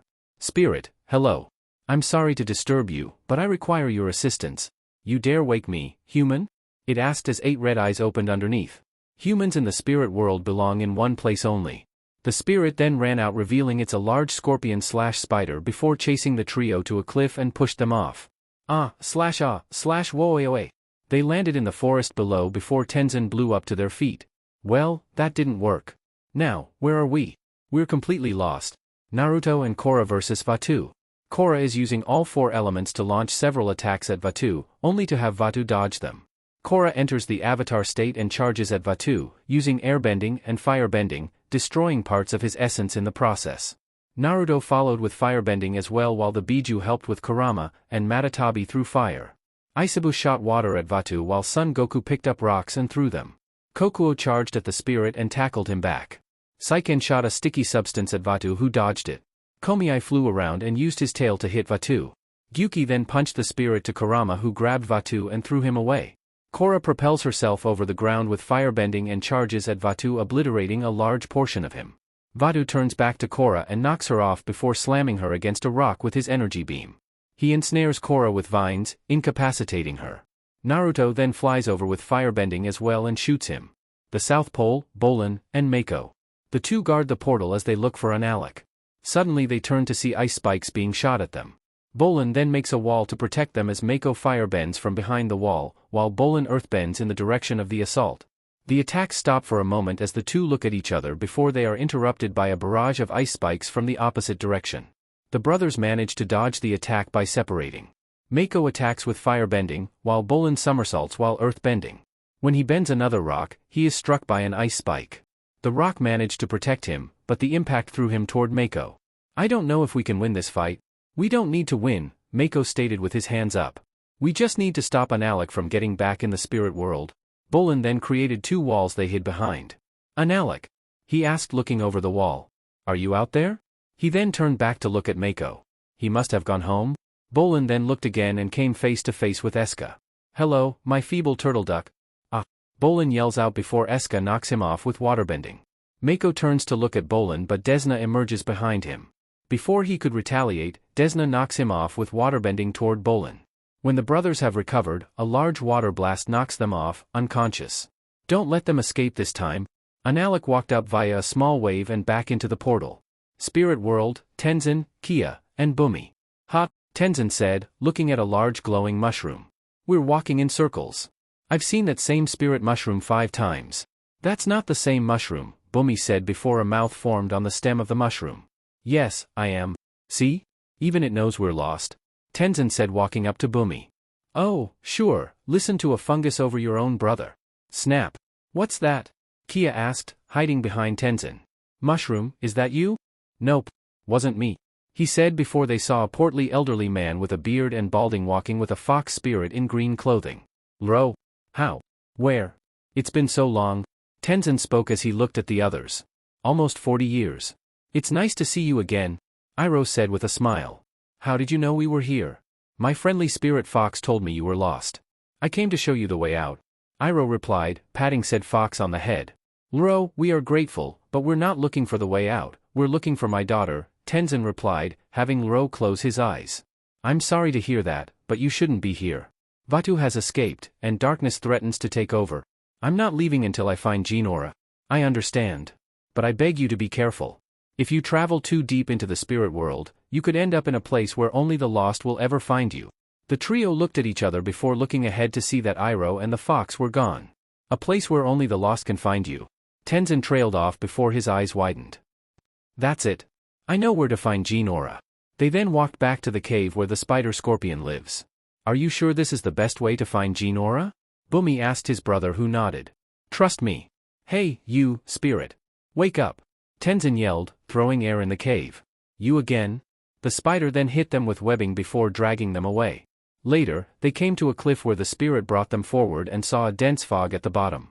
I thought we were going to be taken to a prison, Kia asked, looking at the cavern. This is a prison. Welcome to the fog of lost souls. You will never escape? the spirit said, dropping them down as the webbing came off. Naruto and Korra vs. Vaatu. Naruto jumped off of Kurama's head and hit Vatu's arms with fire, having him release Korra, who went into the avatar state and created a tornado to float up. She then created a bubble around the spirit and added a ring of fire, water, and rocks. "I'm locking you away for another 10,000 years, Vaatu," she said with various voices. Korra is nearly successful in locking Vaatu into the tree. As the ball glows, Korra is attacked by a water blast, allowing Vaatu to break free. Korra looks on to see Analik preparing another water stream, only for Kurama to jump onto Vaatu before he is pushed off. Korra stands up to see Vaatu approaching Analik. Mustering as much strength as possible, she throws a fire blast, which Analik blocks with a blast of water. Vaatu flies over and enters Analik, who stumbles before standing erect again, with the imprint of Vaatu on his chest, and his eyes glowing orange-red. Analik approaches the northern portal and touches it. The overlapping portals energize, engulfing Analik with purple energy, who lets out a blast of dark energy from his mouth and a blinding light shines from his body. "No. We are now one," Analik said as he returned to normal and his eyes glowed. "Now a new era for spirits and humans will begin, and I will lead them all as the new avatar." "Well, I'm the old avatar, and my era's not over yet." Korra walked over before being joined by Naruto and the 9 Bijus. Naruto glanced to see Mako and Bolin frozen in blocks of ice from the neck down by Desna and Eska before they ran at Analik. Tenzin, Kia, and Bumi, fog of lost souls. "What kind of prison doesn't have any bars or walls?" Bumi asked, fanning the fog from him as he and his siblings walked around. "We could walk right out of here."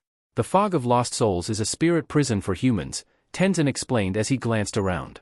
"I read about it in an ancient text. The fog is actually a spirit that infects your mind and slowly drives you mad, imprisoning you in your own darkest memories. How long can you be trapped in here?" Kia asked before a man in an old Fire Nation uniform walked behind them. "I am Zhao the Conqueror. I am the Moonslayer. I will capture the Avatar. I am Zhao the Conqueror. I am the Moonslayer. I will capture the Avatar. Hopefully we're not trapped in here as long as that guy." Kia spoke behind Zhao, who then noticed Tenzin. You're him. The last airbender?" Zhao exclaimed as he grabbed Tenzin. "Ah. No. Get off me. You've grown. But I will still defeat you." Bumi pulled him off while Kia shot Zhao back with a stream of water. "Ah. Oh." The trio then jogged into the fog away from the man. "Come back, Avatar. Face me. I am Zhao the Conqueror. I will capture you. Victory will be mine." Up ahead, Tenzin grabbed a red rope from his sash and tied it around their waists. "If we stay together, we'll find Jinora and make it out of this fog," HEW said before walking in front and shouted. "Jinora! Jinora! Wait a second." Tenzin stopped as Bumi spoke up with sweat on his face. "What? Do you hear something?" "Yes. They're all around us. The cannibals, they're everywhere." "Bumi, you must focus your mind right now. There are no cannibals," Tenzin said before Bumi pointed at him. "Yes, there are. They're gonna eat every last one of us." "Who are you two?" Kia yelled out before fiddling with her rope. "Kia, we're your brothers. You must remember before the fog infects you." Tenzin turned to her, at that. "No, you are just a vision. I have no family. You can't tie me down. They're closing in. I gotta get out of here." "Ah." Bumi untied himself and ran out as Kia followed. "Ah. No. Bumi. Kia. Come back." Tenzin yelled out before airbending the fog around him away. Only for it to keep coming back. The South Pole. At the South Pole, the two avatars emerge, with Analik chasing Korra. Korra attacks with firebending, which Analik neutralizes with large ice walls.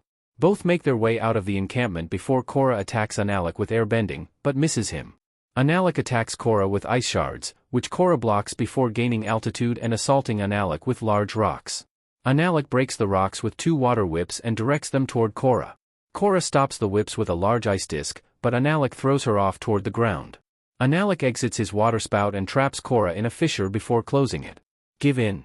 Your time is over," he said before hearing a noise and was punched by a rock-covered fist by Naruto, who glared at him before dashing forward. Down below, Korra then heard a female speak in her head. "Korra, this fight is not over. Rava. Vaatu cannot win. Do not give in to 10,000 years of darkness. You are the Avatar. You have Naruto, and the 9 beast spirits." Korra's eyes lit up at that as fire came out of her hands. The fire erupts from the fissure, knocking Analik off after he landed dodging a wind strike from Naruto. Korra emerges from the fissure via an air spout with a golden glow around her. "You cannot win." Korra attacks Analik with an air blast, who dodges it by rising from a water spout. He retaliates with a water blast but misses. Fog of lost souls. I must stay focused, Tenzin said to himself as he walked. Remember who you are, Tenzin? You are the son of Avatar Aang. You are the hope for future generations of airbenders. The fate of the world rests on your shoulders. But what if I fail? He asked as he stopped and looked around. Then your father's hope for the future dies with you. I can't fail. You will. Tenzin then grabbed his head and fell to his knees. Ah. Stop it. I am the son of Avatar Aang. I am the hope for future generations of airbenders. I am the son of Avatar Aang. Hello, my son. Tenzin looked up to see his father standing before him. Dad, I failed you. I am no spiritual leader, and I've let the world down. I'll never be the man you were. You are right. Aang nodded at that. You are trying to hold on to a false perception of yourself. You are not me, and you should not be me. You are Tenzin. Aang then sifted into a reflection of Tenzin having him stand. I am not a reflection of my father. I am Tenzin. I am Tenzin. The reflection mirrored him before the fort was lifted, showing men and women standing before he saw Jean Aura. Jean Aura. He ran over and grabbed her before walking to grab his siblings and walked out of the area before the fog came back behind them. Ah? What happened? Bumi asked after shaking his head. I think our brother saved us. Kia smiled before Jean Aura woke up.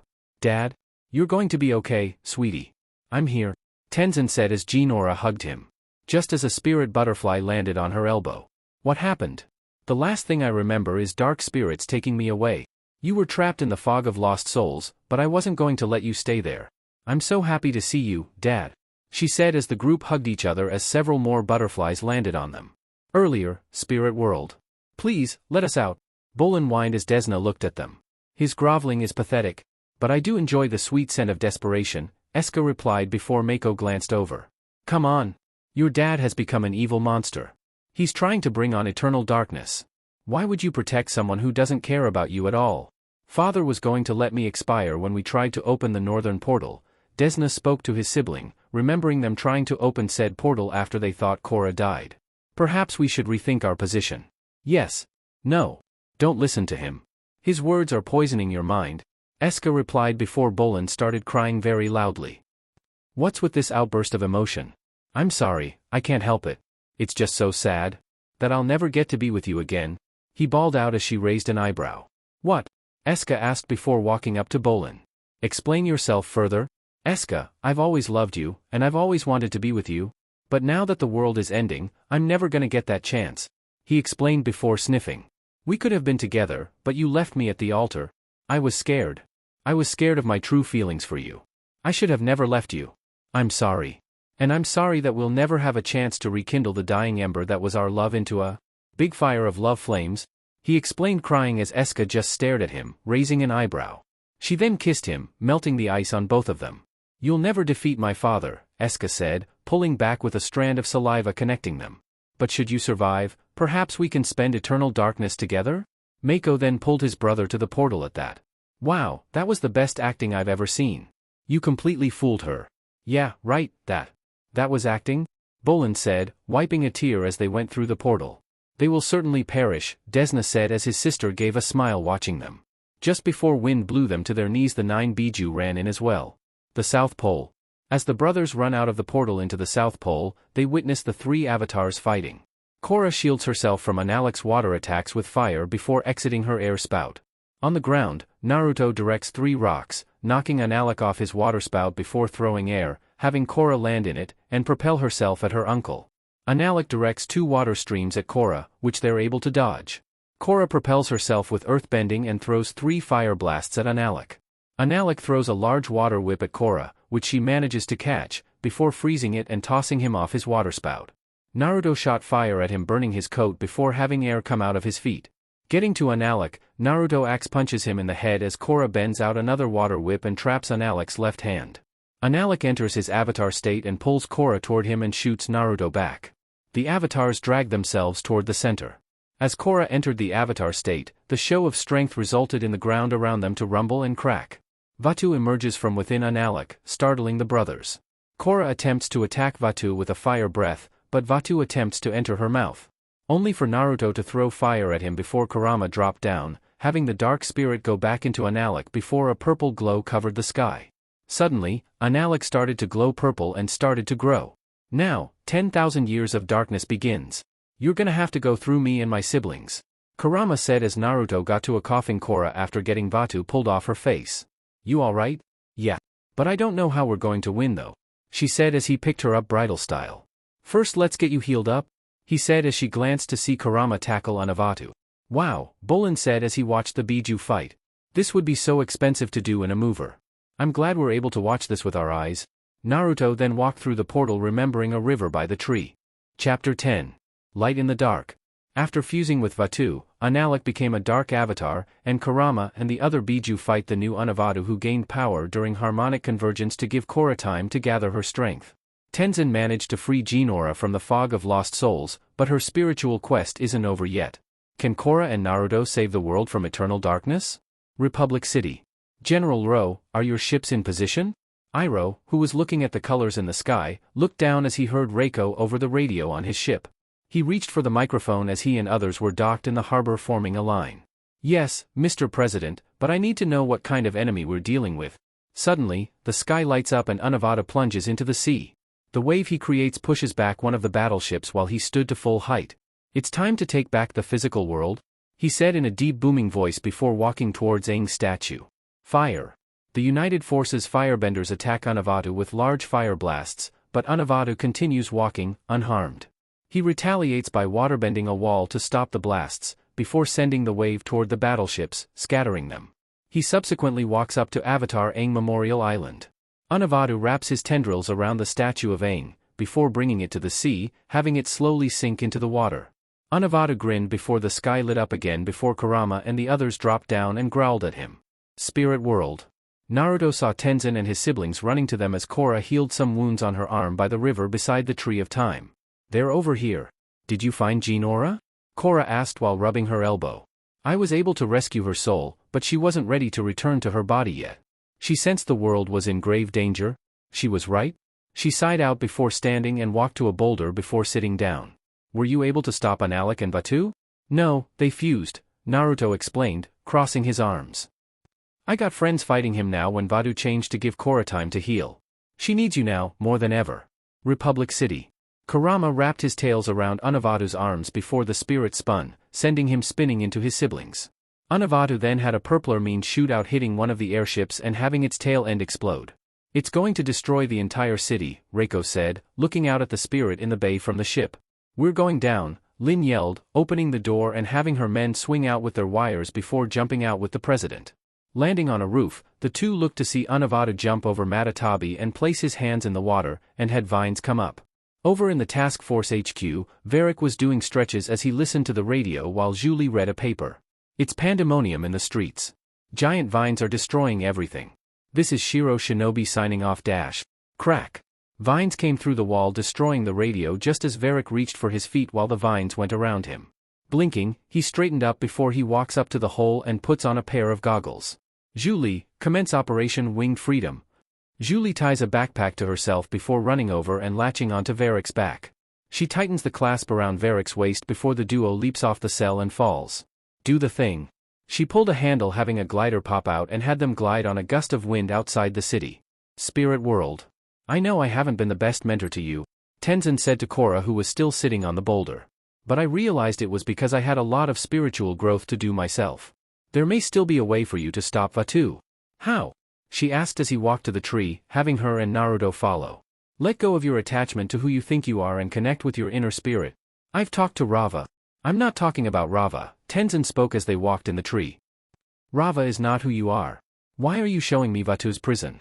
She asked before windows of Korra's past and other avatars came up.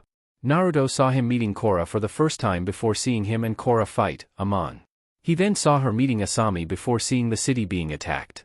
Shit, he's made it to the city, and he's giant. This tree had a history long before it held Vaatu. This is the Tree of Time, and the legends say that its roots bind the spirit and physical worlds together. Tenzin explained looking at the moments in the portals. And you think this tree can help me somehow? Korra asked, looking at Tenzin. Yes, I have read that long ago, the ancients would meditate beneath this tree and connect with the great cosmic energy of the universe. Korra then looked around and saw herself growing up. These are my memories. The Tree of Time remembers all. Korra, the most powerful thing about you is not the spirit of Rava, but your own inner spirit. You have always been strong, unyielding, and fearless. Tenzin explained before a large portal showed a young Wan. Avatar Wan. Before he fused with Rava, Wan was just a regular person, Tenzin explained, showing Wan stealing food for not only his friends but for animals and spirits as well. But he was brave and smart and always wanted to defend the helpless, Korra said, having the airbender nod. That's right. He became a legend because of who he was, not what he was. He wasn't defined by Rava any more than you are. He said before they saw the city being attacked as the Biju held Unavada back. Everyone in Republic City is in danger. You have to help them, Korra. How? They're halfway around the world and he's gigantic. Do as the ancients once did. Connect to the cosmic energy of the universe. Don't bend the elements, but the energy within yourself. You really think I can do this? Korra asked, having Tenzin nod. I have no doubt. She then hugged him. Thank you for not giving up on me. I'm proud of you. Ah, cute. Korra turned to glare at her boyfriend only to let out an uncharacteristic squeak as he wasn't looking at the hug, but a memory of her as a baby getting a bath in the sink. Naruto and Tenzin then left as Korra got in a meditative pose. Mindscape. Korra woke to see she was standing on astral lights. She then turned, and saw a large projection of herself, holding a ball of light. She then took a breath before walking toward the ball of light. Real world. The others saw a bright blue light shine from the hole before a large blue projection of Korra exits her body and the tree of time. Korra's projection looks up at the bridge of the portals and reaches out to the overlapping portals and is sucked through, disappearing through the base of the portal. What did you say to her, exactly? Bolin asked after a moment. Naruto turned and saw what looked like a dark cloud coming toward them. Looks like we're going to have company. Republic City. A blue light coursing through the sky. The light intensifies into a bright ball and slams into Unavatu, knocking him back, ricocheting over the water's surface. Korra's projection stands up as she stares at the dark avatar. Pema, Ikki, and Milo are looking on in surprise. Unavatu gets up as Korra jumps over and slams into him while the Biju holds him down. Unavatu fires another energy beam at Korra, knocking her unconscious. Kurama then wrapped his tails around Unavatu's arms as Matatabi picked Korra up just as she was waking when a gold light blinds them all before Jinora's spirit floated down holding with her a small ball of light. She opens her palms, releasing the light, which illuminates Republic City. Unavatu broke his arms free to cover his eyes before Korra started to use the purification on him, having the spirit glow gold. No. He then disappears in golden light as Korra bows where he stood. Go in peace. Harmonic convergence is almost over, Korra. We should return and help out the others. She heard Rava in her mind before disappearing into the sky as well. Earlier, spirit world. They're coming for Korra. The group starts attacking the dark spirits to keep them away from the tree. Naruto shot fire before switching to throwing chunks of earth before a water whip hits one that tried attacking Bolin. Leave my Bolin alone. Eska said as she and her brother had water whips ready. I am so done with spirits. Bolin then slides up to his ex Eska. I love you. Let's face the end of the world together. He said before kissing her on the cheek. You're so romantic. They continued to fight only to be forced to retreat into the hollow of the tree. The spirits soon swarmed the hollow, darkening the interior. Just as the light inside went out, a beam of light descended from the center, illuminating the tree of time and dissipating the dark spirits, and sending a shock wave out as Korra's projection returned. She opens her palms, releasing Jinora, who glides to her father. I'll see you soon, Dad. Naruto saw the portals disconnect before Korra walked up to the others with a white Rava symbol on her chest as Naruto looked at her. You were amazing? He said holding her hand in his. And the symbol appears on your chest too? I guess Hamura really did help this universe. He said before leaning in to kiss her. Only for Bolin to get between them for a hug. And the way you turned all gigantic like that, wow. I just wish Veric had been here to film it. It would have been the greatest movie ever. After the Naruto Chronicles, of course. He rambled before Korra walked up to her cousins. I'm sorry about your father, but he was already fused with Vatu. I couldn't save him. The twins just looked at each other before Eska spoke. It seems cousin Korra is under the impression we are saddened by our father's demise. But I will not miss him at all. In the end, he became a deplorable man. Eska nodded at her brother. Agreed. But how will we explain this to our mother? She asked before Bolin ran over to them. So I was thinking, I'm not really a fan of the long-distance relationship thing. So how about you move to Republic City with me? I do not think that will be possible, she replied, having him sigh. Okay, Desna can come too. I will not be joining you, Bolin. Desna and I must return home? Eska explained having him blink. But you said dash. Eternal darkness was upon us. I became caught up in the moment. Yeah. I guess I did too. He sighed out looking down.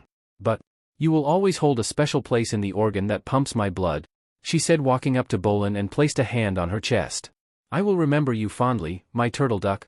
Bumju, you're okay. Naruto turned to see the blue dragonfly rabbit spirit fly to Bumi. I missed you, little buddy. Why don't you close the portals and we'll go home, Tenzin said to Korra as they walked to one of them with Naruto following. She put a hand to it only to reel back. Maybe I shouldn't. What do you mean? What if Analek was right when he said the Avatar shouldn't be a bridge between the two worlds? What if Avatar 1 made a mistake when he closed the portals? What if humans and spirits weren't meant to live apart? She said as Naruto walked up. Maybe they needed to at the start, as from what you told me, humans tried taking over the homes they had in the real world. Well, what do you think I should do? She asked the two. I think you should trust your instincts.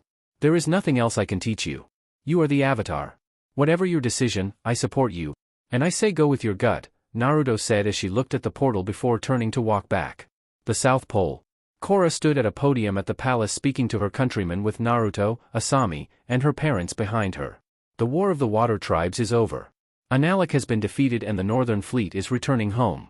The Water Tribes will always be allies, but the Southern Tribe is now independent. And the Southern Council of Elders has appointed my father, Tonrak, to be your new chief. She motioned at Tonrak, who walked up with a wave to the cheering crowd. I've realized that even though we should learn from those who came before us, we must also forge our own path. So that is why I've decided to keep the portals open. Humans can now physically enter the spirit world and spirits will be free to roam our world. The Avatar will no longer be the bridge. Humans and spirits must learn to live together. My mission will always be to use Rava's light spirit to guide the world toward peace and balance. Harmonic convergence has caused a shift in the planet's energy. I can feel it. Things will never be the same again. We are entering a new age. She finished before walking to her lovers. She then kissed Naruto and after a moment he pulled back. He then kissed Asami before pulling back and had the two women kiss. Chapter 23. A new threat. It's been almost 2 weeks since Unavatu attacked the city, so the Pro-Bending Arena decides to hold a charity tournament to raise money to help pay for fixing the damage. But unbeknownst to our heroes, a new threat lurks in the shadows now that the spirit portals are open. Republic City. It's Pro-Bending night once again. In the semi-finals of our special charity championship, proceeds will go to the Rebuild Republic City Fund to help repair the city after Chorus battle with that man-spirit monster thingamajig. Naruto looked up at the announcer from the locker room before he watched Korra, Bolin, and Mako in the arena in their pro-bending uniforms before the brothers got knocked back and off the platform. Sigh. That's rust for you. Ding ding. Korra started throwing water at the three on the other team before hitting one back to the next zone. She then blocked a disc before throwing a stream hitting the other two back. She ran into their first zone as the light in the middle turned green. She then started fighting again before deflecting a disc away. Korra threw another stream knocking one member to the back zone where he slid off. Korra then flipped around a stream of fire before hitting the male back to the last zone. She flipped over a stream of water and spun to throw one herself, knocking the third team back before she got to their zone 2. She quickly knocked the two off as the bell rang before cheering. She waved to the crowd as the announcer talked about how she saved the city rather than her team's victory. Later, Naruto was walking with Korra down a street when he saw large vines around them. They heard something and stopped. Looking to their left, the two saw triads talking to an elderly man with a hunchback dressed in blue clothing and a hat. The two gang members looked back before running down another alley to their left. Hey, you, stop! Korra yelled as they ran over. You okay? Naruto asked the man before his eyes glowed before smiling. He then disappeared before both Naruto and Korra were hit with what looked like metal knitting needles, knocking them out. Unknown location. The two woke up to see they were on a table before seeing the man talking to chi blockers. Quickly, we must begin the extraction while she's weak, he said before looking to see Korra and Naruto were waking up. Quick! They're waking up! Stop them! The man disappeared before Naruto and Korra got up on the table and threw their arms out. Only for nothing to happen. That won't work, avatars, you won't be able to fight your way out of this. They heard the man speak before seeing the three chi blockers getting ready to fight. The two jumped on the wall and flipped over the group before running out the door and came outside into an alley. We need to get to Air Temple Island. Maybe Tenzin can help us with what's going on? Korra asked as Naruto ran ahead to the street and hit an energy wall forcing him on his back. What the hell? He asked as the three chi blockers dropped down behind them. Hold it, avatars. Naruto got up as the elderly man appeared on the other side of the wall laughing. I'm afraid I cannot allow you to move right now, avatars. Why are you doing this? Korra asked the man just as he disappeared. The two then turned to fight the chi blockers. We may not be able to bend, but we can still fight. Naruto tackled one into a wall before elbowing him in the face and spun and kicked him into a garbage can. Korra had kicked one into the third before running to punch the second several times before Naruto grabbed the third and suplexed him into the wall, knocking him out. Korra uppercuts the final, knocking him out, and having the wall disappear. They ran out into the street and saw vines blocking streets and alleyways before hearing cars. That way. Naruto pointed to his left before they ran down the street, got to a large vine, then turned into another alley. Amon's gone? Why are the chi blockers here? Maybe that guy convinced them to help? Naruto shrugged as they came out the other side. And saw more vines. Damn it. I don't recognize anything now. Chi blockers never blocked my bending for this long before. I feel like it's gone, Korra said, trying to create a ball of air. What did that old guy do? If he didn't, then maybe those needles we got hit with damaged our chi, so it might take longer to get out, bending back. This place is a maze now, Korra said as they ran around looking for a landmark. I know who can get us out, Naga. Naga, can you hear me? Naga. She yelled out as they got to a street. And jumped back as two chi blockers went past on motorcycles. Naruto ran at one that drove at him before jumping up and kicked the man off, having the cycle crash into the other. Suddenly a large group of chi blockers dropped down surrounding the two benders who got back to back. Woof! Naga plowed through the group before Naruto and Korra got on her saddle. Naga. Good girl. They then raced down the street with Naga jumping over ditches and vines. We have to get to Tenzin, he'll know what to do. Hiya. After running down the road, dodging traffic and construction, they got to the bay and saw the island. Good girl, Naga. Naruto said as Naga slid to a stop by the rail. Howl. Air Temple Island. Tenzin? Korra asked while they looked around for the airbenders. Hello? Tenzin? We need your help. Korra, what's wrong? Ah! Korra screamed as Genora's spirit floated down to her in a meditative pose. Genora? Where are you? Naruto asked as Genora looked at him. I'm with the rest of the family in an airship coming back from visiting Grandma Katara? But I sensed you two were in trouble. Yeah, in a way. Some chi blockers hit us with darts that blocked our bending. I think they're following us, Korra explained looking over her shoulder. There is spirit water in the jars around the temple. That might help you recuperate, Genora said, floating to the side and pointing to a large jar at the top of the steps. Just as chi blockers dropped down. No time now. Guess we gotta deal with these jerks first, Korra said as she and Naruto got in a stance. Chi blockers beat us to Air Temple Island? How is that possible?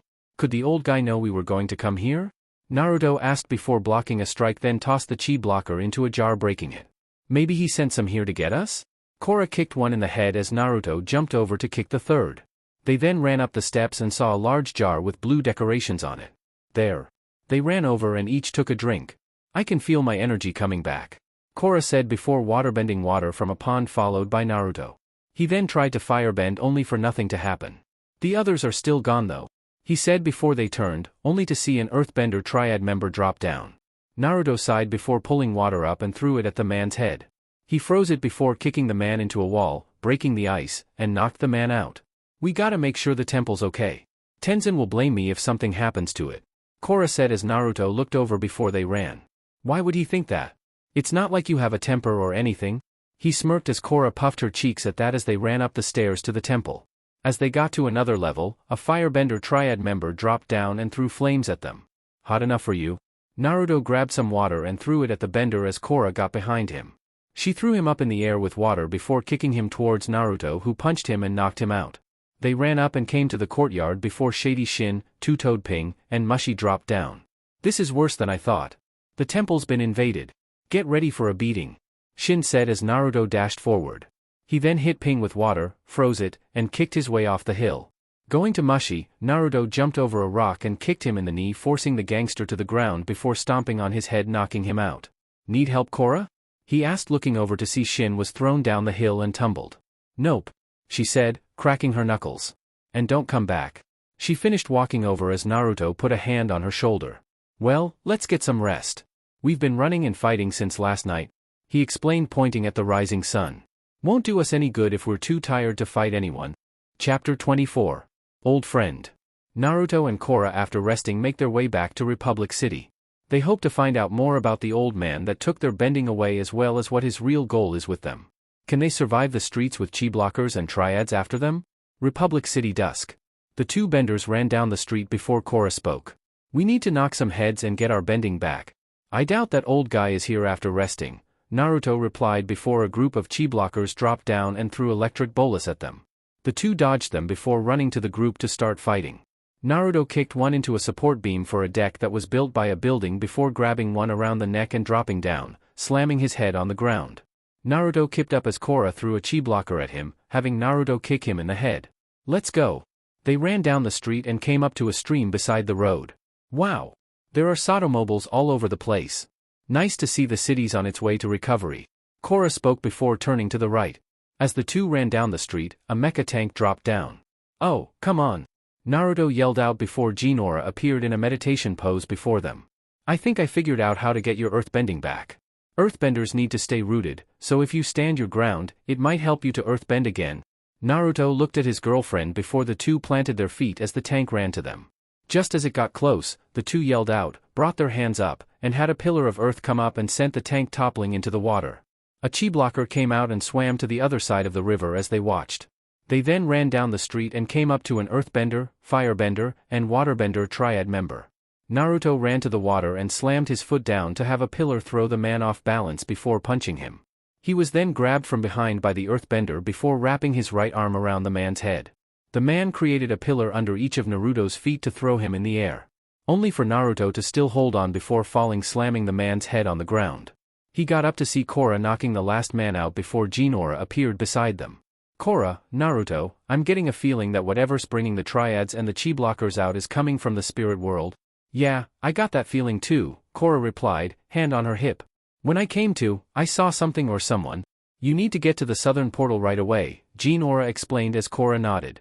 I had a feeling that leaving the portals open would bite me in the butt, she said before whistling and having Naga run towards them. They then got to the dock before a chi blocker attacked.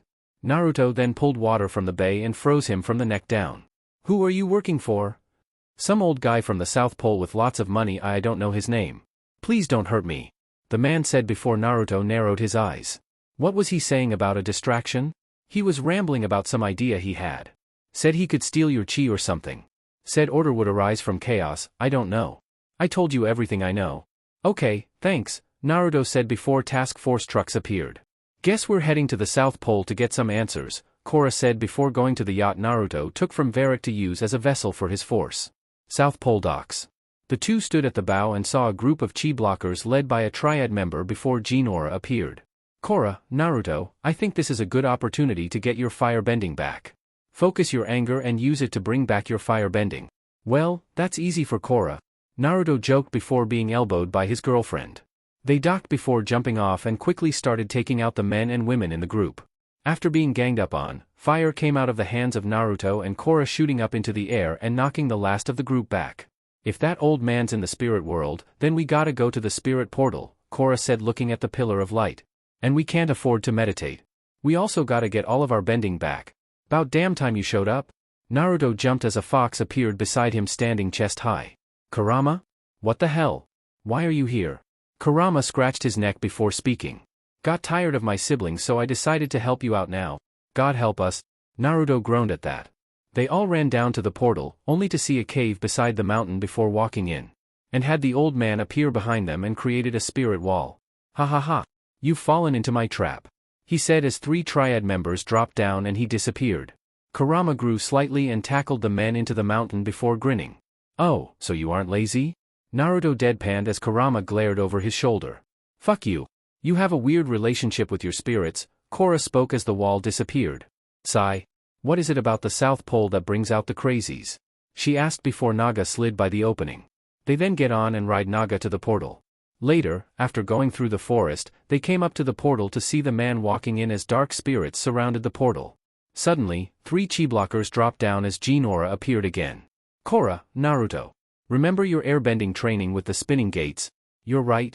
Korra spoke before the two started dodging bolus that were thrown at them before Naruto spun shooting wind at the men from his feet.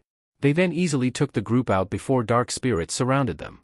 I can't beat these spirits without my spirit bending, Korra panted out as Naruto grabbed her. In the portal then. He ran in with Kurama and Naga running after. Spirit world. As they got in, they saw more dark spirits before Jinora appeared. I think the old man must be controlling them. Listen to the spirits. Free them from his control. Korra calmed herself before cleansing the group and having them disappear. Go in peace. We got the spirits, you get to that tree. Kurama said, seeing the other Biju fight the spirits before running to join, growing to his large size. The two then ran to the tree where they saw the old man standing. Who are you? I am known by many names. But you may call me Hundun, master of the chaotic attack. In my time I was a king. And now you're just a sad old man, Naruto said before getting in a stance. Yes, but one who still has many treasures in the real world, Hundun explained with a smile. Treasure enough to buy an army? And thanks to you opening the portals. Now they can march right in. They looked to the portal to see men and tanks coming through. Only for the Biju to attack, destroying the tanks and hitting the people back in. Guess you didn't plan on them, huh? Naruto asked with a smirk before a large group of spirits attacked. As they were overwhelmed, Jinora appeared. Korra, Naruto. Remember, we are all one. There is no light or dark, good or evil, human or spirit. All are one. Everything then went black for the duo as they pushed the spirits back. Let go. The division between you and your enemies is an illusion. All are one. There is no light or dark, to fight another is to fight yourself. Let go. The spirits started to disappear as well before Jinora did as well before Korra floated and her eyes glowed white. Having everything come back as Korra floated down and stared at Hundun. Give it up, Hundun? The avatar is back. She then created a gold glow before making a very large fireball to destroy tanks that made their way to them. Followed by a pillar of air pushing spirits back before doing the same with water purifying the group. You may have regained your avatar powers, but our battle is far from over. Hundun said as Korra floated over on air before dropping. Hundun then had large green energy cover him, having rocks float and having Korra go out of her state to look around as she and Naruto floated up as Hundun pulled several acres around them into the air. You are wise, Avatar. But I am no fool either. When you injured me in a fight thousands of years ago, I was forced to meditate into the spirit world seeking immortality. And after countless ages of searching, I discovered a technique that will make me whole again. A way to extract your chi from what the mystics call your Dan Tien. Korra just glared at him. Sorry, but I'm using my chi right now. Maybe you could just wait here a few thousand years more? Oh, I think not. My whole reason for living was so that I could exact my vengeance on you. And now that you are here I can achieve both of my goals at once. Attack. He yelled out as more spirits attacked the duo. Naruto kept the group at bay before Korra purified them. It is over, Hundun. Crawl back into whatever spirit swamp you have been festering in for the last millennium and I won't be forced to destroy you. Korra yelled out as she pointed at the old man. Over? Ha ha ha. But Korra, you didn't have a chance to meet my brother yet. The one you wounded all those years ago.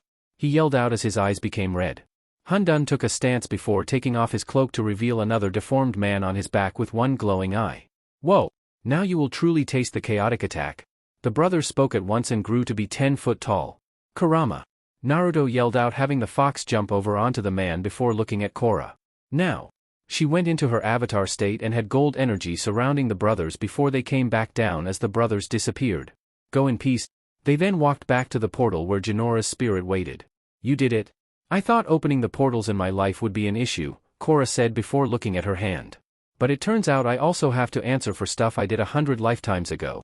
Welp. Facing the wolf bats should be easy now. Naruto said holding her by the waist as Kurama, now the size of a small fox, jumped on his shoulder.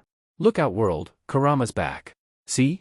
I did something in my past life so now I gotta deal with this crap. Naruto spoke pointing at Kurama. They walked through the portal at that. Republic City. Naruto watched from the locker room as Korra and the others won the tournament before confetti dropped down as the crowd started cheering. Book 3. Change. Chapter 1. A breath of fresh air. The world has entered a new age. Harmonic convergence created an energy shift the likes of which has never been felt before. And after 2 weeks, Republic City continues to recover from Korra's epic battle with Unavatu and Hundun. Vines have sprouted up all over, creating pockets of wilds the spirits have come to call home. What other changes are in store for our city? Air Temple Island. Come back, Bumju. Bumi chased the rabbit spirit he made a friend with at the cliff and held up a pink sweater. If you don't want to wear the sweater I made you, that's fine. He said climbed a tree before going to the branch the spirit was at over the ledge. I'm sorry I got mad. Bumju, I'm running out of tree. Can we go down now? He asked before the branch broke, bending down and having him hold it lest he fall. Bumju, a little help? Bumju grabbed onto his coat before he fell out of it and to the ground. Ah!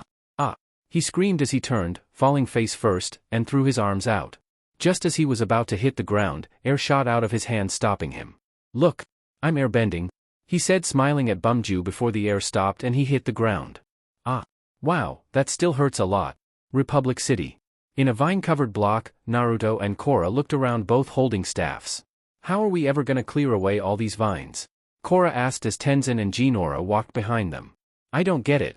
I can vanquish Vatu, but not a bunch of stupid vines. I'm sure you'll find a way, Naruto said as spirits walked or flew around them. Why do you want to get rid of them? Jinora asked as she pets one. You changed the world. We're connected with the spirits again. The wilds are their home. I don't think the people who used to live here are as excited about it as you are. Korra sighed as she pushed Moss out of the way to reveal the city. I gotta go face the press and tell them I still don't have a way to get rid of the vines, she said before blue wings opened on her staff, revealing it's a glider as well. This should be fun. Naruto had dark orange wings pop out and they both flew up in the air. At City Hall, Reiko was at a podium with Lin, Zira, and the two forces talking to the press. Mr. President, are you concerned that your approval ratings are now nearly as low as the avatars? Have you seen today's headline? It says, Reiko no. Polls pan press plans. I'm not concerned with snappy put-downs in the press. I'm facing this calamity just like every other citizen. There's a tree growing right through my office. Reiko spoke as he motioned to the vine to the side of the building. You think I'm not doing everything I can to get rid of it? He asked before Korra and Naruto dropped down. A few questions, please. Avatar Korra. Do you regret the way you handled the Analic crisis? Why are you forcing the integration of spirits in Republic City? She didn't do that. Analic attacked the city with the vines, Naruto spoke as he walked up. They're very strong in spirit energy and they seem to have a connection with the spirits due to being in the spirit world for 10,000 years. Listen, I've been trying everything I can think of to get rid of these vines, but dash. Korra stopped as they started asking questions. Why can't you fix this? Are the vines here to stay? Is this part of your new world order? Look, harmonic convergence was just a couple of weeks ago. I just need a little more time to get everything back to normal, she said before Reiko spoke up. The Avatar has put us all in a very difficult position, but my administration dash. Oh. I'm sorry. Did I put you in a difficult position by fighting the giant force of pure evil that was going to destroy the whole world? She asked and decided not to bring up the Hundun incident. Maybe your administration could have handled that. That's all. No more questions. Lin spoke to the reporters, having Reiko walk back inside. This is a disaster, Korra said before Asami walked up to the two. Don't worry. We'll figure something out. Easy for you to say. You don't have my poll numbers. 8% approval? Who were they asking? You can't take that to heart, Naruto said, wrapping his arms around the two. People are just frustrated. Says Mr. Can't go under 75%. Korra sighed. I don't blame them. I should be able to fix this. I'm the Avatar. But you aren't perfect. Neither of your lives was, Naruto said before turning them to walk to the car Asami brought. Air Temple Island. You are not gonna believe what just happened? Bumi ran up to Ikki who was playing with a spirit. Where's your father? Dad. She yelled, having Tenzin open the doors to run out with the others. What is it? What's wrong? The most amazing, wondrous, fantastical thing just occurred, Bumi said, walking up to the deck. Okay, Bumju and I had a little fight. I made him this sweater, and he didn't seem to like it. And I'll admit it might need work, but it was my first attempt at knitting. So I was a little hurt. Hilarious. Tenzin sighed. Time for dinner, everyone. No. Check this out. I can airbend.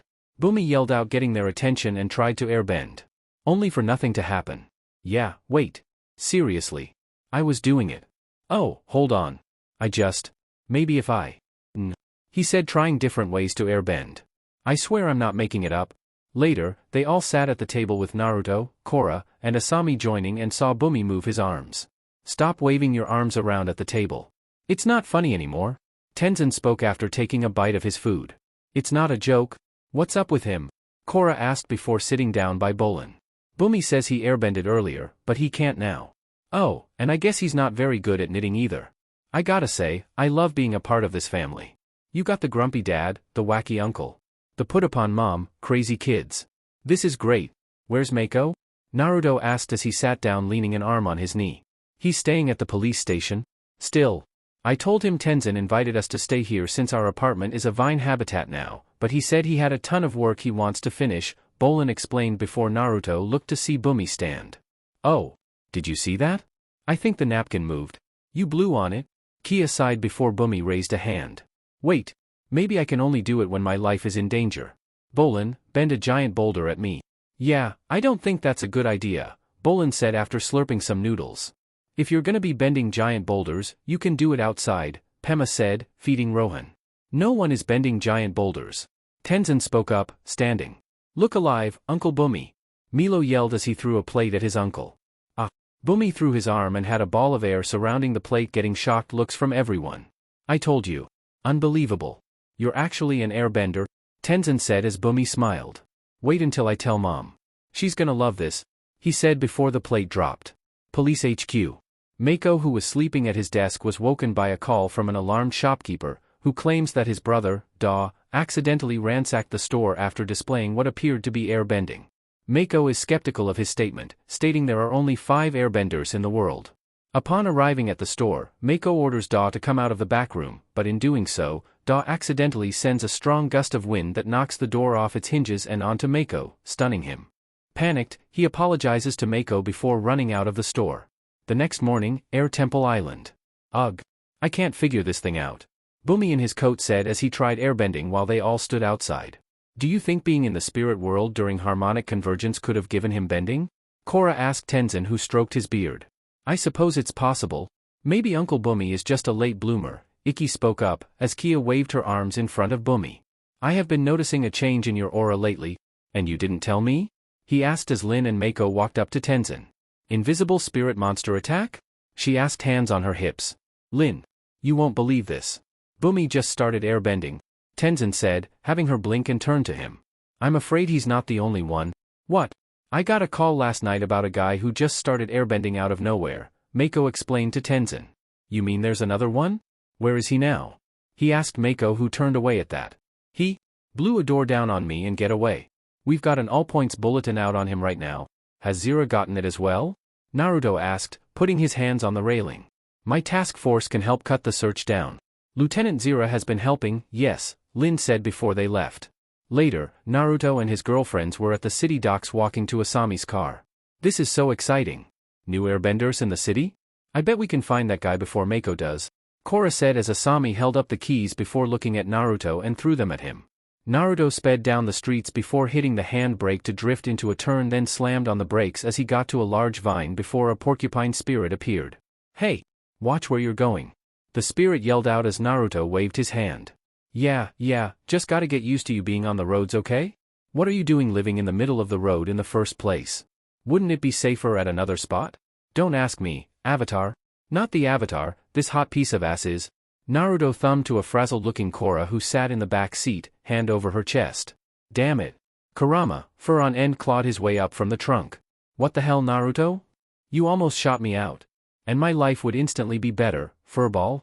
Bite me. You made the world this way. We're just living in it. The spirit spoke out. Look, you sure you can't move the vines?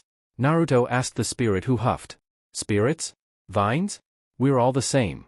Seems like the Avatar would know that. Not the Avatar. Naruto yelled as the spirit left before looking back at Korra, who was looking forward. Korra, you okay? I think that spirit just gave me an idea of how to get rid of these vines, she said as Kurama got on the front seat. I was beginning to think she was as dumb as you. Can you use it on him first? Naruto deadpanned before backing up and speeding down the street. At the air temple, Tenzin was sitting looking at the statue of his father, expressing his joy over the possibility of new airbenders, and was approached by his children, who asked him whether or not the new airbenders would become part of their family. He states that all airbenders are, in essence, a part of their family, and he becomes emotional at the thought of rebuilding the Air Nation. He tells his children that the process will require their leadership and guidance in order to teach the new recruits the ways of the air nomads, to which his children respond that they will be there to help. Back in the city at a canal, Korra was getting ready at a vine-covered building as Lin, Zira, and Bolin joined them before Reiko and the reporters walked up. Stand back, sir, Naruto said, walking over with Zira. We need room to do this. I hope this works, Korra spoke before she started to do the spirit purifying on the vines, having it resend into the ground. Go in peace. How did you know what to do? Will you send the spirits away now? How soon can we expect public water service to resume? The reporters asked before the vines came back out, covering more of the building and started to break it. Look out! Naruto yelled, using airbending to throw rubble away. The others helped with their bending and getting people out of the way. I think that could have gone better. Bolin sighed. Dusk, Air Temple Island. Can't talk. Meditating. Naruto heard Korra say as he found her at a gazebo. You must be at the end of your rope. You hate meditating? He said, walking to sit behind her and pulled her flush against his chest. She sighed as she leaned against him and leaned her head on his shoulder. I thought that if I contacted my past avatars, see if there is someone who knows something to help me. And, he asked, wrapping his arms around her waist. Nothing, they all don't know as this is new. Even one as they were common for him and they disappeared for the most part when he closed the gates. Rava. Sleeping, the battle took a lot out of her due to her not resurfacing for a while. Did I ruin everything by leaving the spirit portals open? You didn't ruin anything. You did what you thought was best for the world. And now things have changed. Change can be good or bad, depending on your point of view, Naruto said, resting his head on her shoulder. You're not going to break out into song, are you? Naruto sighed as Kurama jumped on a railing. I wouldn't put it past you humans to do that. Especially as I don't know how the hell this universe operates. This is one of those bad changes, Naruto sighed. But this one was my fault. I know the people's point of view. It's bad. Korra sighed before Naruto hugged her. You're not the president, Korra. Your job isn't to fix the daily problems of every person in Republic City. Your responsibility is to bring balance to the entire world. And that means no matter what you do, some people are not going to be happy about it. This seems like it is your reincarnated lives, Naruto. Kurama spoke up as Naruto looked over. Could you not? We're having a moment here. Yes, Naruto is right. They looked back to see Tenzin walk up. On the other hand, some people will be very happy, like me. What you did during harmonic convergence may have brought back the Air Nation. And that can only be good for restoring balance. That is the act of a great avatar. Korra stood up at that, having Naruto follow. It's scary. I have all this power and all these people depending on me, but I don't know what I'm supposed to be doing half the time. It seems like I should be wiser, she said as Naruto draped an arm over her shoulder. You chose me as a boyfriend. That's the smartest thing you did. I thought it was the dumbest, Kurama said, having Naruto flip him off. True wisdom begins when we accept things as they are, Tenzin said as they all looked at the sunset. You started a new age, Korra, there's no going back to the past. Mako called. They turned to see Bolin running up. The cops found the new airbender guy. But when they tried to bring him in, he ran away and climbed to the top of Kyoshi Bridge and he won't come down. He said before noticing the group. Sorry, did I interrupt an avatar wisdom session? Kyoshi Bridge. The group landed on the bridge and saw Lee with a megaphone talking to a man on top of the bridge. Come down immediately or we will be forced to take action. Stay back. I'm dangerous, he said before officers dropped down and he blew them away. Sorry. Korra grabbed her staff and flew up to stand just above the man. Don't panic. I'm just here to talk. Please, I don't know what I'm doing and I don't want to hurt anyone. Tell me about it. Rough day, huh? She asked him before sighing. I'm having kind of a rough day myself. Do you mind if I sit down here? Korra sat down and looked ahead. I know you're scared. You've gone through a big change and it's kind of my fault. But you're not alone. There are other airbenders and they want to help you. Actually, they're really excited to meet you. I don't want to be an airbender. Please, you're the avatar, make it stop. She shook her head at that. I'm sorry, I can't. But I promise you, things will get better if you just give it a chance. Let me take you over to Air Temple Island and we can talk this through, okay? He looked at her before reaching out. And fell, having Korra dive after. She caught him and they landed at Tenzin. Duh, this is Tenzin. He's going to help you. It is absolutely my pleasure to meet you, duh. I've never met a new airbender before. Well, at least not one whose diaper I didn't have to change. Tenzin said as the man stared. Actually, I just fell off a bridge so I could use a fresh diaper right about now. So is this the deal? They looked to see Reiko walking up. We have a crisis every other day now thanks to you. Listen, I know you're having a tough time getting used to these changes and I'm sorry for that. But you and everyone else are gonna have to learn to live with it. The vines and the spirits are here to stay. Korra spoke, walking up to him. Well, you know who's not here to stay? You. I order you to leave the city. You've caused nothing but trouble since you arrived. Don't worry, I was already leaving. Korra bit back, having him leave. I can see my path now. There are new airbenders out there and I'm gonna find them and rebuild the Air Nation. Don't think I'm not going with you, Tenzin said as he and Naruto walked up. It's so exciting. Who knows who's out there right now, discovering the gift of airbending for the first time. White Lotus Prison Mountain. In an octangular cell carved into a tall mountain peak, a man with long gray hair and a beard wearing ragged clothes with his hands and feet wrapped up looked up as the thick steel door opened, revealing White Lotus members used an extending bridge to walk over before it folded back. You know the drill, Zahir. Of course. Zahir stood and went to the back wall, hands behind his head. I hope you still like rice. Have you ever read the poetry of the great airbending guru, Lahima? Zahir asked from his spot. What? Guru Lahima lived 4,000 years ago in the Northern Air Temple. It is said that he unlocked the secret of weightlessness and became untethered from the earth, living his final 40 years without ever touching the ground. Zahir explained as one put a bowl of rice in the door. Is that how you plan to escape, with something you picked up from an old airbender children's story? Like all great children's tales, it contains truth within the myth. Lahima once wrote, "Instinct is a lie, told by a fearful body hoping to be wrong." What's that supposed to mean? The guard asked, having Zahir smile. It means that when you base your expectations only on what you see, you blind yourself to the possibilities of a new reality. Zahir then turned and used airbending to slam the guard against the bar door and ran forward to grab him as the others got ready to attack. You wouldn't want to singe your friend, would you? How? You're not a bender. The guard he was holding spoke. Nature is constantly changing, like the wind. Zahir pulls the keys off from the sentry. On unlocking the door, he airbends, slamming his hostage against the wall. He slides out of his cell, narrowly avoiding a sentry's firebending attack, before airbending the sentries off their feet.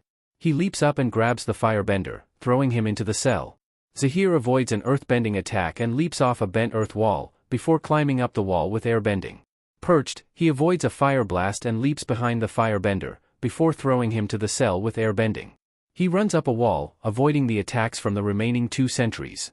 He airbends them off their feet, before airbending them into the cell. He quickly locks the cell. Now you might want to ration that bowl of rice. You've got 3 weeks until the next shift change. It's the dawning of a new age. The end of the White Lotus and soon, the end of the Avatar. Zahir then jumps off and uses airbending to land on pointed ledges as he makes his way down the mountain. Book 3. Change. Chapter 2. Rebirth. After 170 years, there are new airbenders in the world and Bumi is one of them. So too is the mysterious Zahir, who escaped from his prison thanks to his new ability. Now banished from Republic City, Korra made it her mission to find the new airbenders. Will she and Tenzin be able to bring back the Air Nation? Air Temple Island. Did someone order a fully equipped Future Industries airship? Naruto, holding several large bags of luggage, looked up to see an airship land at the docks with Asami walking out. It's perfect. Thanks, Asami, Korra said as she stood beside Naruto before he spoke. How the hell did I get stuck carrying all your crap? It's your job as a boyfriend, Asami said before pointing to the ship and having him walk off. I thought it was to have you screaming in please dash. Naruto stopped as Asami spoke up over him. I figured if we're going to boss Sing Se to search for airbenders, we should do it in style. She said before Milo and Ikki went up the ramp after Naruto via air scooters. Yay, airship. I wanna see. Come on, Poki. While you guys are gone, Pema and I will hold down the fort. Kia said before picking up Rohan. Who's excited to spend some time with your Auntie Kia? She asked, having him throw up on her shirt. Oh. He likes you, Pema said to her sister-in-law before Kia pulled water from her pouch, used it to pick up the spit up, and threw it in the grass. Korra turned to see Mako walking up with a cylinder before waving. Mako, I'm so glad you're here. Of course, Korra, Mako said before taking a more professional stance. Once I received your message, I proceeded to contact various locations within the Earth Kingdom as ordered by you, the Avatar. Right, did you find any more leads? She asked as he handed her the map. There are reports of airbenders popping up all over the Earth Kingdom. I marked the villages on this map. You guys can take it with you. Actually, I was kind of hoping you could come, too. Really? I don't know, Chief could use me dash. Naruto got Zira to help out the police while he's gone. You're a part of Team Avatar, and we can't do this without you, she said as Pema walked up to Tenzin. I'll miss you, sweetie. I'll miss you too. Once we find the airbenders, I'll send word. You can join us at the Northern Air Temple then. Hey, they look to see Milo and Ikki ride up and stop by them. How come Jinora gets to go with you but we don't? That's so not fair. Yeah. What this girl said. Milo exclaimed, pointing at Ikki. Not fair. Because if airbenders show up here, they're gonna need some guidance from the two of you, Kia said walking over. It's a very important job. Really? Me, a teacher? Yay. Those maggots will bow to me. Go easy on them, son, Tenzin said as his kids cheered. On the ramp, Naruto stood as Korra walked up to him. Smack. And stifled a moan as he smacked her on the ass. Oh, you like that? He asked, looking at her. And no. Oh come on, I know you like it when someone else is in charge. Naruto smiled as they walked in. After getting everything on board, the group flew into the sky, Naga and Oogie on the open deck, headed out in the wind. Inside, the group sat at a large table looking at the map before Mako spoke. As of now, these are the towns where we've gotten reports about airbenders. It looks like we can hit up most of them before we get to Ba Sing Se. We're going to bring the Air Nation back from the brink of extinction after nearly 200 years, Korra spoke up excitedly before Tenzin looked over. And it's all because of you, Korra? Later, Naruto was in his room at a table by the window when he put away a sharp double-sided blade. He heard a knock at the door before walking over, opened it, and saw Korra without her pelt. Naruto smiled at her before letting her in. 1.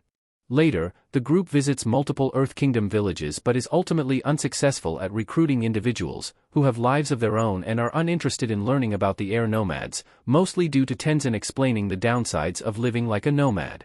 Deciding that Tenzin's method of recruitment is not working, Korra, Mako, and Bolin try taking matters into their own hands.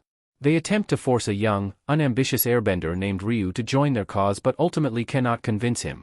Ocean, Wood Prison. At a wooden prison surrounded by ocean, no land in sight is White Lotus sentries standing at each corner of the platform, guarding a single prison cell made of wood, where one man was doing pull-ups. He has long black hair, and a beard and is shirtless showing his lightly tanned skin and green tattoos covering his arms and wrapping around his chest and back. He also has tattered pants and is barefoot. Suddenly, a speedboat sailed up to the deck, having 2 sentries walk over. Finally. Our shift is here. As they got to the boat, they only saw 1 sentry in it. Hey! Where are the other guards? He asked as the man looked up revealing Zahir, with a trimmed beard, and hair in a ponytail. Zahir uses airbending to propel himself out of the speedboat over the White Lotus firebending attack. He knocks the 2 sentries overboard with an airbending attack. As more sentries start coming out of the guard tower, Zahir blasts 2 more overboard. A 3rd sentry waterbends at Zahir, who dodges out of the way and avoids a firebending blast as well. The prisoner tries to watch what is happening through the wooden beams of his cage. Zahir avoids another waterbending attack and jumps on top of the cage. He jumps down and throws a handful of rocks inside, having the man smile. Zahir knocks over another sentry and launches himself up onto the platform between the 2 guard towers. In his cage, the man earthbends the rocks in a constant circle. He suddenly heats the rocks to the point where they become lava and forms a 5-pointed shuriken with it. He slices the wall of his prison using the lava and kicks a section of the wood out, knocking down 1 sentry. As he exits his prison, he knocks a sentry overboard before he and the man clasp hands. It's nice to see you again, Gazan. Thanks for busting me out. Where did you pick up the new skills? Gazan asked before letting go to cross his arms. I have harmonic convergence to thank for that. I was given a gift. I believe it's a sign that our path is a righteous one. Volcano. Inside a volcano, a waterbending woman with no arms sat in a cell above a pool of lava that formed. She has long black hair that was slightly frayed and is wearing a purple dress and wraps that are tattered at the bottom. We're under attack. Look out. Ah. She looks up in interest and sees a large blast of fire from one of the White Lotus. 2 sentries are thrown off of their platforms with blasts of airbending. Up on the platform, Gazan wearing a sleeveless shirt throws a barrel out over the cage. Zahir, still dressed as a White Lotus member, slices the barrel open with airbending and water gushes out. The woman spins and waterbends the falling water into a pair of tentacle-like arms. She knocks open the door of her cage and begins to climb. She launches herself up to a platform and throws a White Lotus member off. She then dodges a fire blast and propels herself to a higher platform using her arms. She lands on the second to highest platform and freezes the end of her water arm into an angled piece of ice and uses it to hook the neck of a White Lotus and hurl him off of the platform. She simultaneously grabs another White Lotus member and slams him hard on the metal platform as Zahir and Gazan run up behind her. I never thought I'd be so happy to see your ugly mugs again, she said, turning to face the 2. Great to see you too, Minghua. Gazan smiled as he crossed his arms as turned to Zahir. I'm flattered, you busted me out before that girlfriend of yours, she said, having Zahir smile. We're getting her next. Team Avatar. Well, I guess we should just go to Ba Sing Se and try our luck there. Tenzin sighed from his seat before Korra looked over. I don't know what to do. I just thought more people would be excited about coming with us. Give them time, you're asking them to give up their life to start anew due to all but the last one being adults who have families, Naruto spoke as he crossed a village out on the map. Some of them may decide to join up if, knock on wood, something happens and they have no training to protect their friends or family. Could try looking for younger ones, like our age, who would be leaving their homes to start their own life and family. Well, maybe you gotta do more to get them excited. Bumi smiled as he raised his hands. You need to add a little razzle-dazzle? Yeah, razzle-dazzle. Bolin pointed over before looking at his hands. We could put on some sort of airbending street performance. I was going to say we could cover Tenzin's robe in sequins, but that's even better. Bumi pointed back at Bolin. It sounds ridiculous, but it might work. Korra mused over at Tenzin from her chair. I'm willing to try anything at this point, Tenzin replied enthusiastically, having Bolin pump his fists. Yes. That is the kind of enthusiasm I like to hear. Later at an Earth Kingdom town made up of sandy-colored rock buildings. A small crowd gathered to watch the airship as it landed before Bolin with a fake mustache walked out with a megaphone. Come one, come all, and witness the amazing airbenders. An airbending show that will leave you breathless with wind. First up, the tattooed master himself. You know him as the son of Avatar Aang? He shaves every hair on his head, every single day. It's the one, the only guy with an arrow pointing to his nose? Tenzin. Tenzin walked up and took off his shirt, then airbends a large air wheel and rides it around the crowd as they looked on in awe. They cheered as he stopped in front of them and threw his hands up in the air. Now, ladies and gentlemen, please be quiet. I have some serious news. We've heard that an escaped firebending convict has been spotted near here. Now, I don't want to panic anyone, but if you see a firebender with a red scarf. Bolin trailed off before a person yelled out. I see him. He's right there. Naruto, who was at the ramp, saw an unenthusiastic Mako walk out of the crowd. I am the escaped convict, and you will all reap my fire, he said flatly before throwing a small flame up in the air. Oh, no, who will help us? I will. They looked to see Korra by the side of the ramp. With my airbending skills, Korra catches Mako in an airbent tornado. She lets him go and he falls, but she catches him with another airbending blast and brings him up in another tornado. Whoa! Ah! Hey! Let me go! He whispered as he got to the ground. This is not what we rehearsed, Korra. Korra laughs and turns to her lovers, who also start to chuckle and smile. Oogie soars through the air and does a barrel roll. With the power of airbending, even this beast can float like a feather. And look what can be done in only a few short weeks of practice. Bolin continued as Bumi shot some blasts out of his hands. Suddenly, Jinora flew on her glider, scaring the crowd. No, don't worry, folks, she might be young, but she is in full control, Bolin said as Jinora landed on top of a fountain behind the crowd. Ladies and gentlemen, if you or anyone you know is an airbender, please send them our way. Master Tenzin and Avatar Korra would love to teach them all they know. Bolin finished as the crowd dispersed. Hey. Hello. They looked to see a boy Jinora's age with short hair, sides shaved, tan skin, and green eyes. He's wearing a green tunic over a white long-sleeved shirt with the sleeves up to his elbows, a backpack, and brown pants and shoes. If you're looking for airbenders, you just found one? He shot some air out of his hands and looked at them. I want to join you guys. Get out of town. We got our first recruit. Korra smiled as Naruto walked over to look down. Just to be clear, we're going to be heading to Ba Sing Se, then the Northern Air Temple where you and others will live as nomads and rebuild the Air Nation. Does that sound good to you? Yeah, Ba Sing Se, rebuild the temple, Air Nomad, what do you do? I'm in. He said rather quickly looking to the left. Let's go right now. This is going to be so great. You are gonna love it? Bolin trailed off looking at the boy. Real quick, what's your name? Kai. So when do we hit the road? He replied, trying to leave before Tenzin raised his hand. Hang on a second, Kai. Where are your parents? We can't have you come with us without their permission. My parents are gone. You're an orphan? Bolin asked after Kai looked down. It happened about a year ago. My hometown was raided by outlaws, but my parents fought back against them. I was so scared, but they told me not to worry. They would protect me. And they did. My parents saved me and the entire village. But they died in the fight. Mom and Pop meant everything to me. They were my whole life. Ever since then, I've been on my own and on the run. Kai explained with a sigh at the end. Those same outlaws are still after me. Well, you don't have to be on the run anymore. Right, guys? Tell him. Bolin spoke looking back at the group. I'm so sorry about your parents, Tenzin said, putting a hand on Kai's shoulder. I know we could never replace them, but we're here for you. We'll keep you safe. Come on. Korra said before they all turned to walk before Bolin put a hand on Kai's shoulder. When you board this airship, you're gonna leave your old life behind and start a new path. That's some big brother advice. Just think of me as your big brother. They got inside before Mako turned to see men drive up on motorcycles. Guys, I think we've got trouble.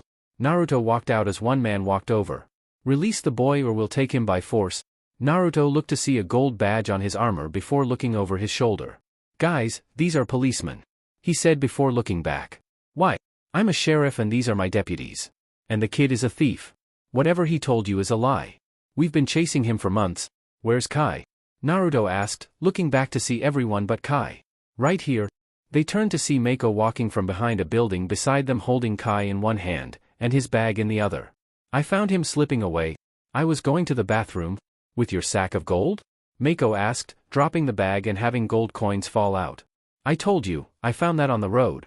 Enough with the lies, kid. I want the truth. The truth is, he's the outlaw. He spent his entire life as an orphan until he got adopted by a really nice family about 6 months ago. And how did he repay them? By taking their entire life savings. We've been after him ever since, the sheriff explained as Naruto looked at Kai. Is that true? The person who stole that stuff was the old me. Once I got airbending, I changed. I don't know how to explain it, but I feel like airbending chose me for a reason. Like I'm a new person.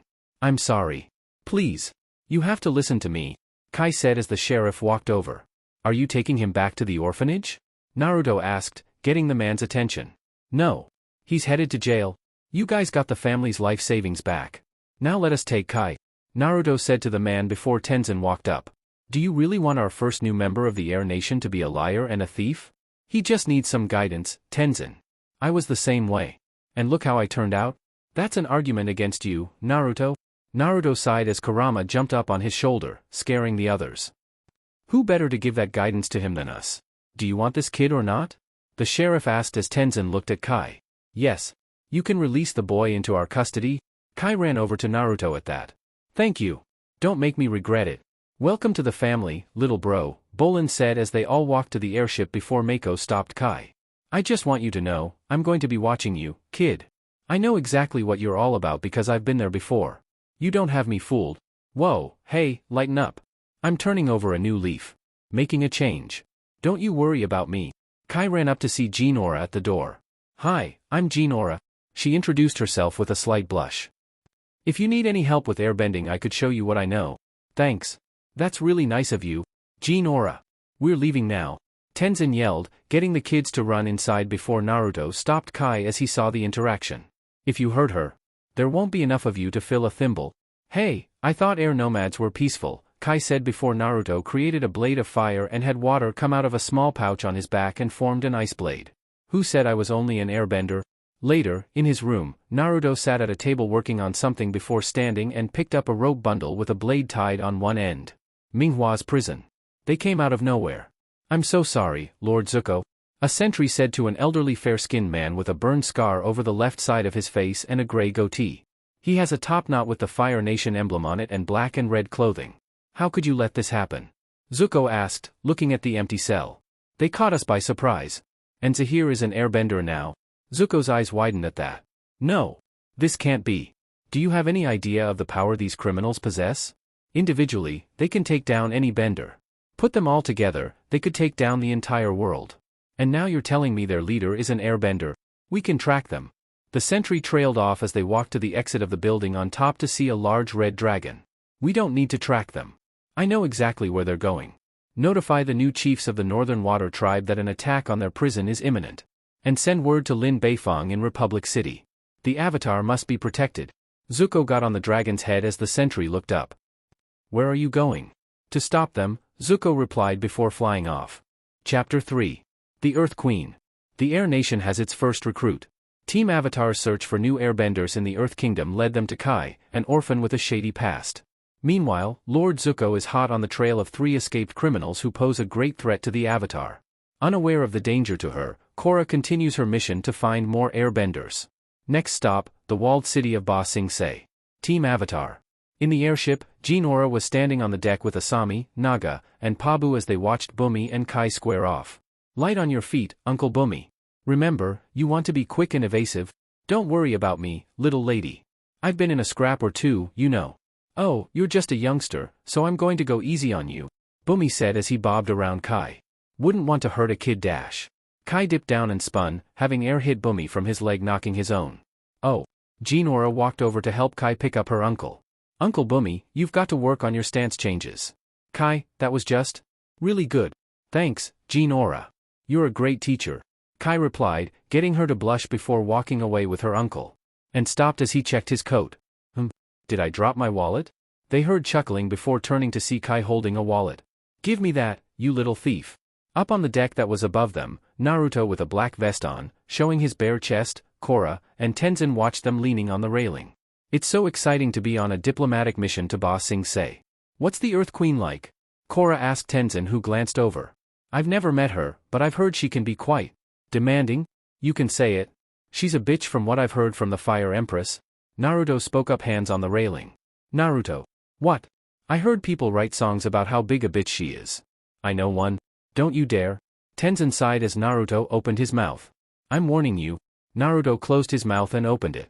Well dash. He stopped just as Bolin ran over and crashed into the railing. This is it, Mako. We made it. This is where Dad grew up. Come here, look. Look. Mako sighed as he walked over. Okay, calm down. I'm looking. They looked to see a 100 m tall wall in front of them. I wonder how many airbenders are down there. Korra spoke as they got just over the wall and saw the large city divided by 3 rings. Ugh. The lower ring looks terrible. Korra said as Naruto saw the first ring was full of poor people. Yeah, I can smell it from here.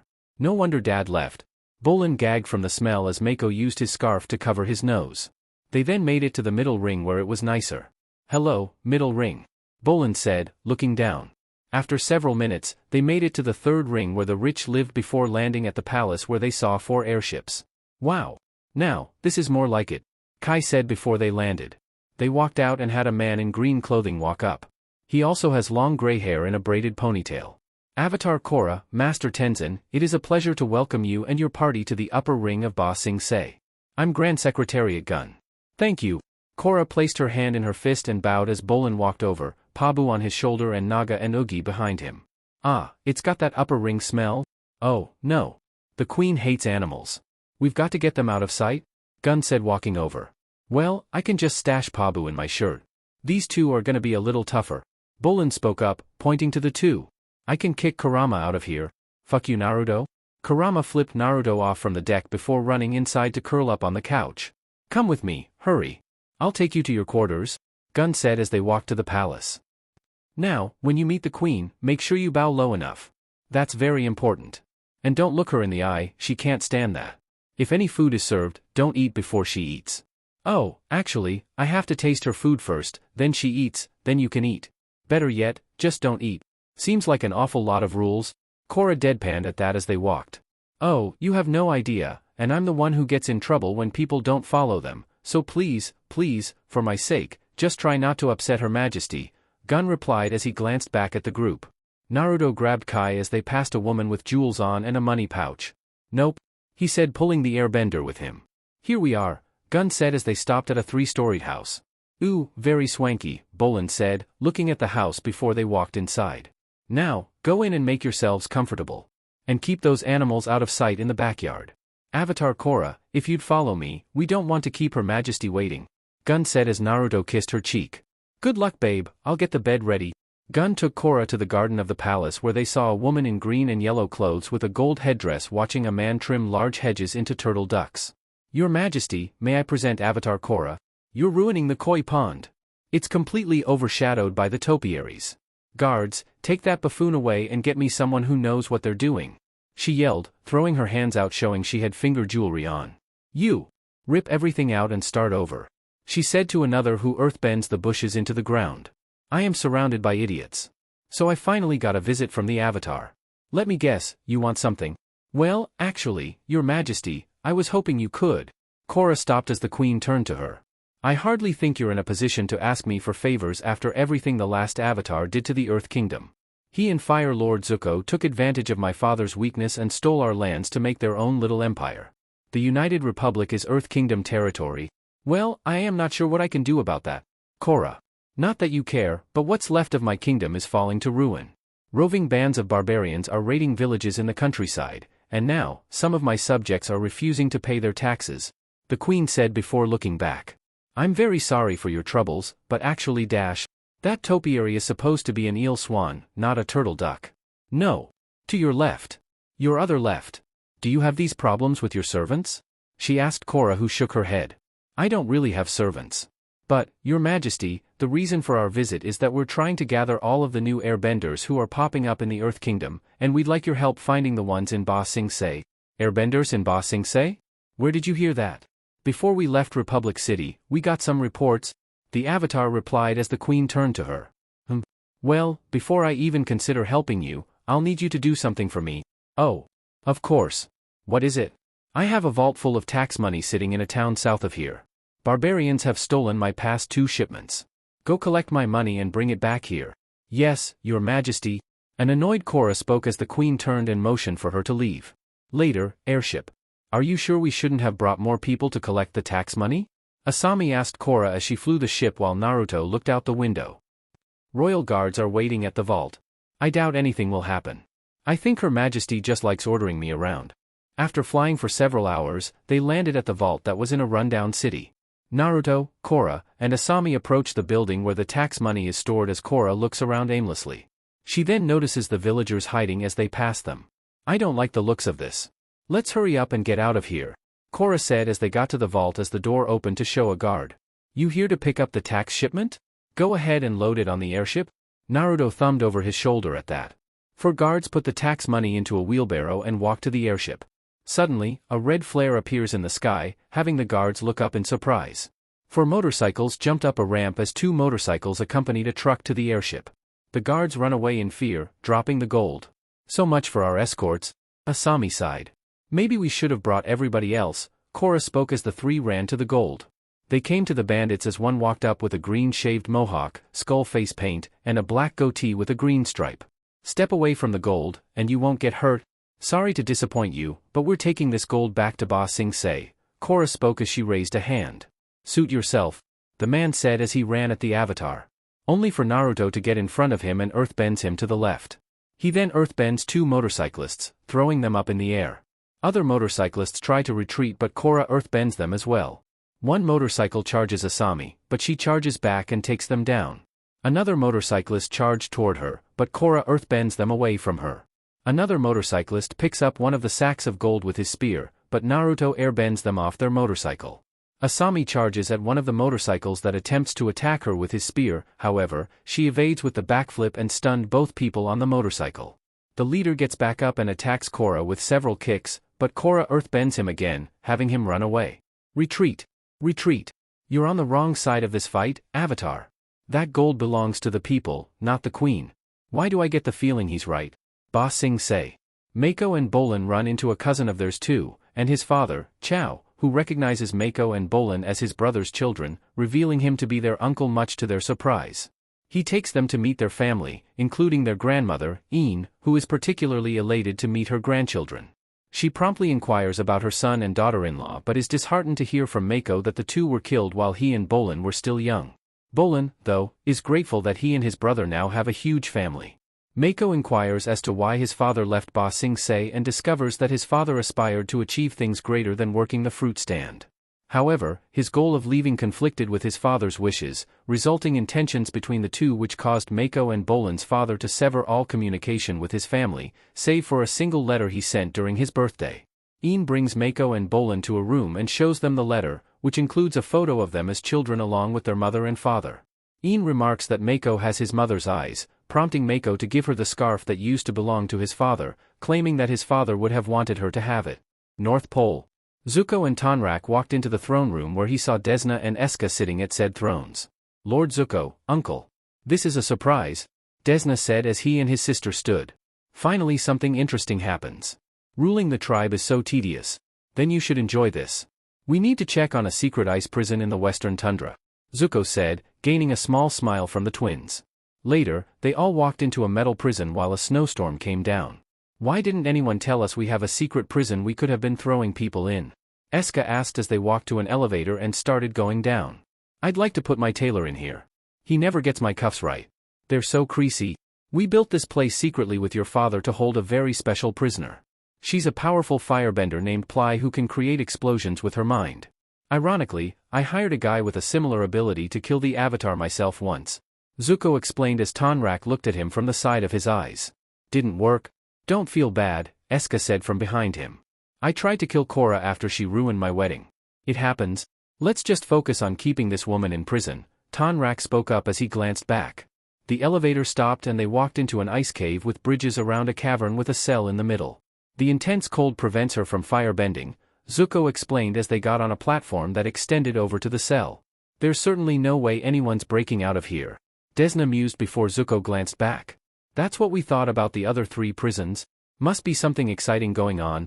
They heard a woman's voice shivering before they saw the bottom of her chin revealing she was tall and has fair skin. No one interesting has visited me in 13 years. Don't get used to it, Tonrak told Ply, who smiled. He's out, isn't he?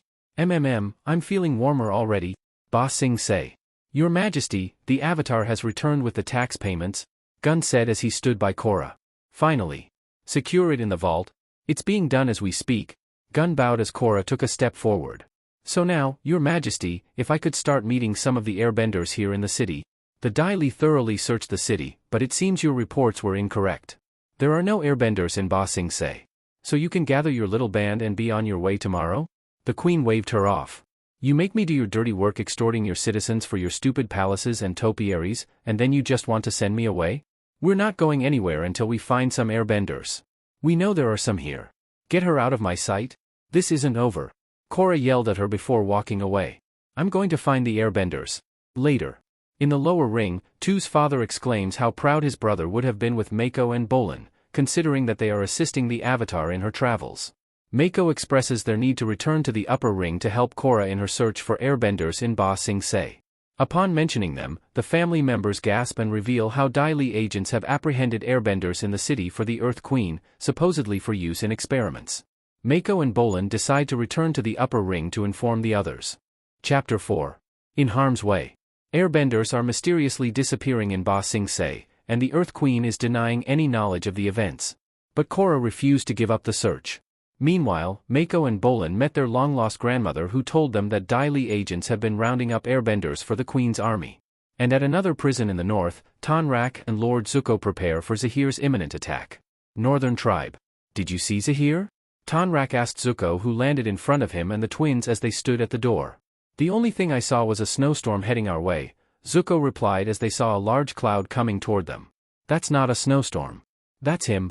Tonrak and the group begin running toward the snowstorm Zahir created to cover his snowcat. Zahir continuously airbends to provide his group with some cover. The snowcat jumps out and Zahir and Minghua jump off the snowcat afterward, running toward Tonrak's group. I put you away once, Zahir, and I'm going to do it again. Tonrak waterbends a punch and an ice block at Zahir, who dodges both attacks. Tonrak attacks Zahir again, and he manages to dodge it again before sweeping Tonrak over. Desna and Eska begin attacking Minghua with multiple ice shards at a rapid pace, which Minghua dodges. The twins create a field of iceberg spikes, but Minghua maneuvers through them with her water arms before she freezes the pair in ice blocks. She jumps up and breaks the ice on the ground with her waterbending before she glides down to Playa's cell. A White Lotus sentry firebends at her, but she counters back, defeating him with little trouble. Another sentry attempts to waterbend at Minghua, but she quickly strikes him.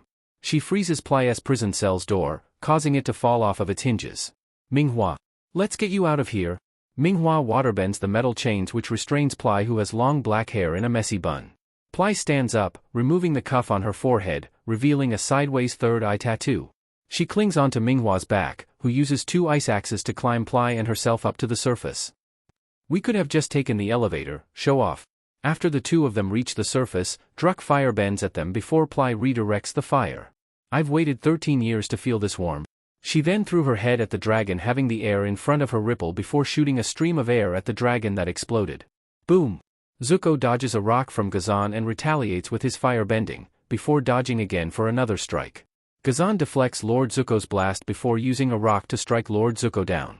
Tonrak tries to attack Zahir, but the airbender continues dodging the blows. The fight ends with Ply using her combustion on Tonrak. The criminals make their escape. Lord Zuko stares at their snowcat as it departs. Inside, Zahir and Ply are embracing each other. I thought I'd never see you again, Ply said in the embrace. I never doubted, Zahir replied before leaning up to kiss her. Really? Right now? Ghazan asked, annoyed as he drove. Ba Sing Se. Tu provides Bolin and Mako with passports to allow them access to the upper ring.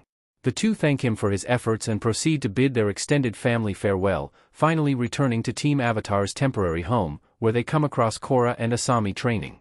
Korra emphatically insists on the presence of airbenders in Ba Sing Se, calling Earth Queen Ho Ting a liar. Over at the palace, Asami was letting Korra punch her padded gloves before she asks for a break as Korra letting off steam is beginning to hurt. Seconds later, Mako and Bolin were exhausted by running the entire distance from the lower ring. Mako. Bolin. You're okay? Where have you been? Naruto asked, walking over. Lower ring. Slept in a trash pile? Met our family. Grandma, tears. Mako scarf. Earth Queen lying. Bolin said between pants as Asami looked at Mako. Can you interpret that? The Earth Queen's been secretly taking airbenders and forcing them into her army. She was lying. I knew it. Korra spoke, clenching her fists. I swear, the next time I see her. It's the Queen, Asami said as a carriage was coming towards them. Quick, Pabu, shirt. I know. Sorry. Kinda sweaty? Bolin said as Pabu got in his shirt as the carriage stopped and the Queen got out. Good, you're here. Gun, tell her the news. We've received word from the Yang province. There have been reports of airbenders there. Wonderful, isn't it? It's the very thing you've been looking for, the Queen said as they stared at her. Thank you. That is just the most wonderful news, ever. Yay. So I assume you and your friends here will be leaving immediately. Ah, achoo. Achoo. Ah, achoo. The Queen sneezed before grabbing gun. Is there an animal in my presence? No, Your Majesty. I would never allow an animal near you. Achoo. Ah, achoo. If I find one within 50 feet of me, it's your head. Anyway, if you need any assistance packing, let Gun know. He'll see to it that you are on your way by evening, the Queen said to the group. This evening? I'm not sure about leaving so soon. Because our airship is having engine trouble. It'll take me until tomorrow to finish the repairs. Asami explained with a shrug as the Queen left. Achoo. Achoo. Achoo. Thanks for buying us some time, Korra said to her before going inside the ship and explaining the situation to the others. I can't believe the Earth Queen is conscripting airbenders, Tenzin mused, stroking his beard. Those people should not be forced to join an army. Korra leaned over on her seat before Bumi looked over. Well, technically, the Earth Queen has a right to conscript her citizens, he said as the others stared at him. What? It's true. We just need to figure out where to look, Naruto said, putting his hands on the table. I bet they're under Lake Laogai. Mako mused, getting the others' attention. What? I've been reading some of Jinora's books. The old Dai Li agents used to have a secret fortress beneath the lake. Mako's right, Naruto said looking down. It's the perfect spot to hide airbenders, and I know how to check it out without being caught, Jinora said from her seat. I can project my spirit into it. You mean that out-of-body thing you did to help giant spirity Korra? Like she needed it? Kurama snorted from his nap. You can still do that? It's not as powerful as it was during harmonic convergence, but if I can get close enough, I think I can do it. Jinora mused as Korra nodded. Let's go get all the airbenders out. Korra, Tenzin, and Jinora arrive at a small island on Lake Laogai, where the young airbender creates an astral projection and explores the abandoned remains of the Dai Li's fortress. When she is unable to find any evidence of any airbenders being kept there, she returns to speak. What happened? What did you see? The airbenders aren't there. It's completely deserted. They're not down there?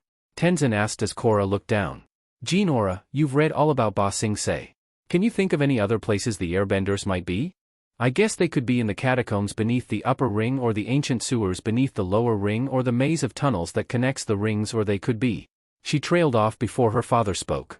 There are just too many places. There has to be another way to locate them. Jinora sighed at that as Korra nodded. Maybe there is. How did you find me during harmonic convergence? I don't know. I just kind of focused on your energy. I think our spiritual connection led me to you. Maybe you can find the airbenders the same way. Look for new bender energy. After a moment, Jinora opened her eyes. The Earth Queen's temple. They then returned to explain what happened. I can't believe Miss Queenie Smugface had them right under our noses the whole time. We have to get into that compound tonight and get those airbenders out, Tenzin said as Naruto nodded. And I can get them out? He said before they heard a knocking. Oh, great. Not the Queen again. Everyone acts normal. And, Bolin. Korra trailed off as Bolin nodded and opened his shirt as Pabu reeled back. What? Hey, I'm not sweaty this time. Pabu jumped in as Tenzin opened the door and revealed Lin before she walked in. Lin? What are you doing here? We need to get Korra out of here immediately. Her life's in danger. What? What's going on? Korra asked, walking over. I just got word from Lord Zuko and Tonrak. Why is Lord Zuko with my dad? Korra asked Lin, who ignored her. Zahir and the others have escaped? How is that possible? Tenzin asked as she crossed her arms. Because Zahir is an airbender now. Alright, hold on. Will you quit ignoring me and tell me what's going on? Who's Zahir? Why is my life in danger? Korra asked as Tenzin sighed. Shortly after we found out you were the Avatar, Zahir and 3 others attempted to kidnap you. Luckily, your father, Lord Zuko, Chief Sokka, and I were there to stop them. We apprehended the criminals and locked them away in prisons designed to impair their abilities. So that's why you and my dad sheltered me away. It was for your own safety? Why were they trying to kidnap Korra? Mako asked as Lin looked over. We spent 13 years interrogating them, but they never broke. To this day, no one knows what their motive was. I've been thinking about that. Naruto spoke as the others looked at him. What was Zuko's mission when he was young? To kill or capture Aang before that comet came so the Fire Nation could win the war. Asami spoke as Naruto nodded. Maybe Zahir's similar? But, the Avatar reincarnates, Bolin explained as Naruto once again nodded. Yeah, so they either want the Avatar out of the way for a plan or what? Korra asked before her eyes widened. How the hell do you know this? They told me once they found out I could bend all the elements too. Anyway, maybe the first attack was to get you and wipe out your memory to fight for them when you were older? Now we need to get you back to Republic City, where I can protect you, Lin said to the Avatar who shook her head. No, I'm not running. Korra, you don't understand. These criminals are like nothing you've ever faced before. Look, I'm not a little kid anymore. You don't need to protect me. I came here for one thing. To find airbenders. And I'm not leaving without them. Fine, let's get M and get out of here. Where are they? Lin asked as Korra looked at her. In a military compound, and we're busting them out? Night.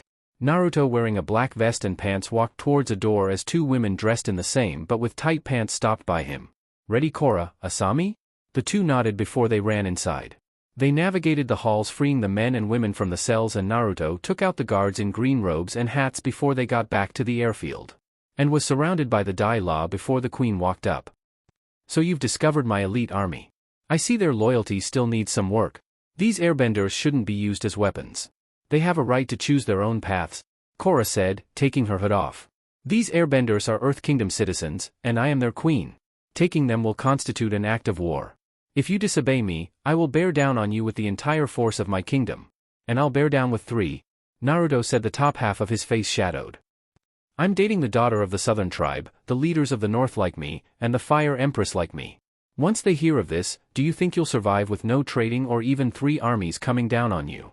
After Ogi dropped down, the new airbenders got on and they flew up to the 2 airships. Later, they land on a mountain summit somewhere in the Earth Kingdom, where Tenzin and Korra let the airbenders decide if they want to go to the Northern Air Temple to train and live in the ways of the air nomads or be relocated to a safer place. All of the airbenders decide to join Tenzin at the Northern Air Temple, much to his delight, while Korra and the rest of the group continue their search for airbenders in the Earth Kingdom.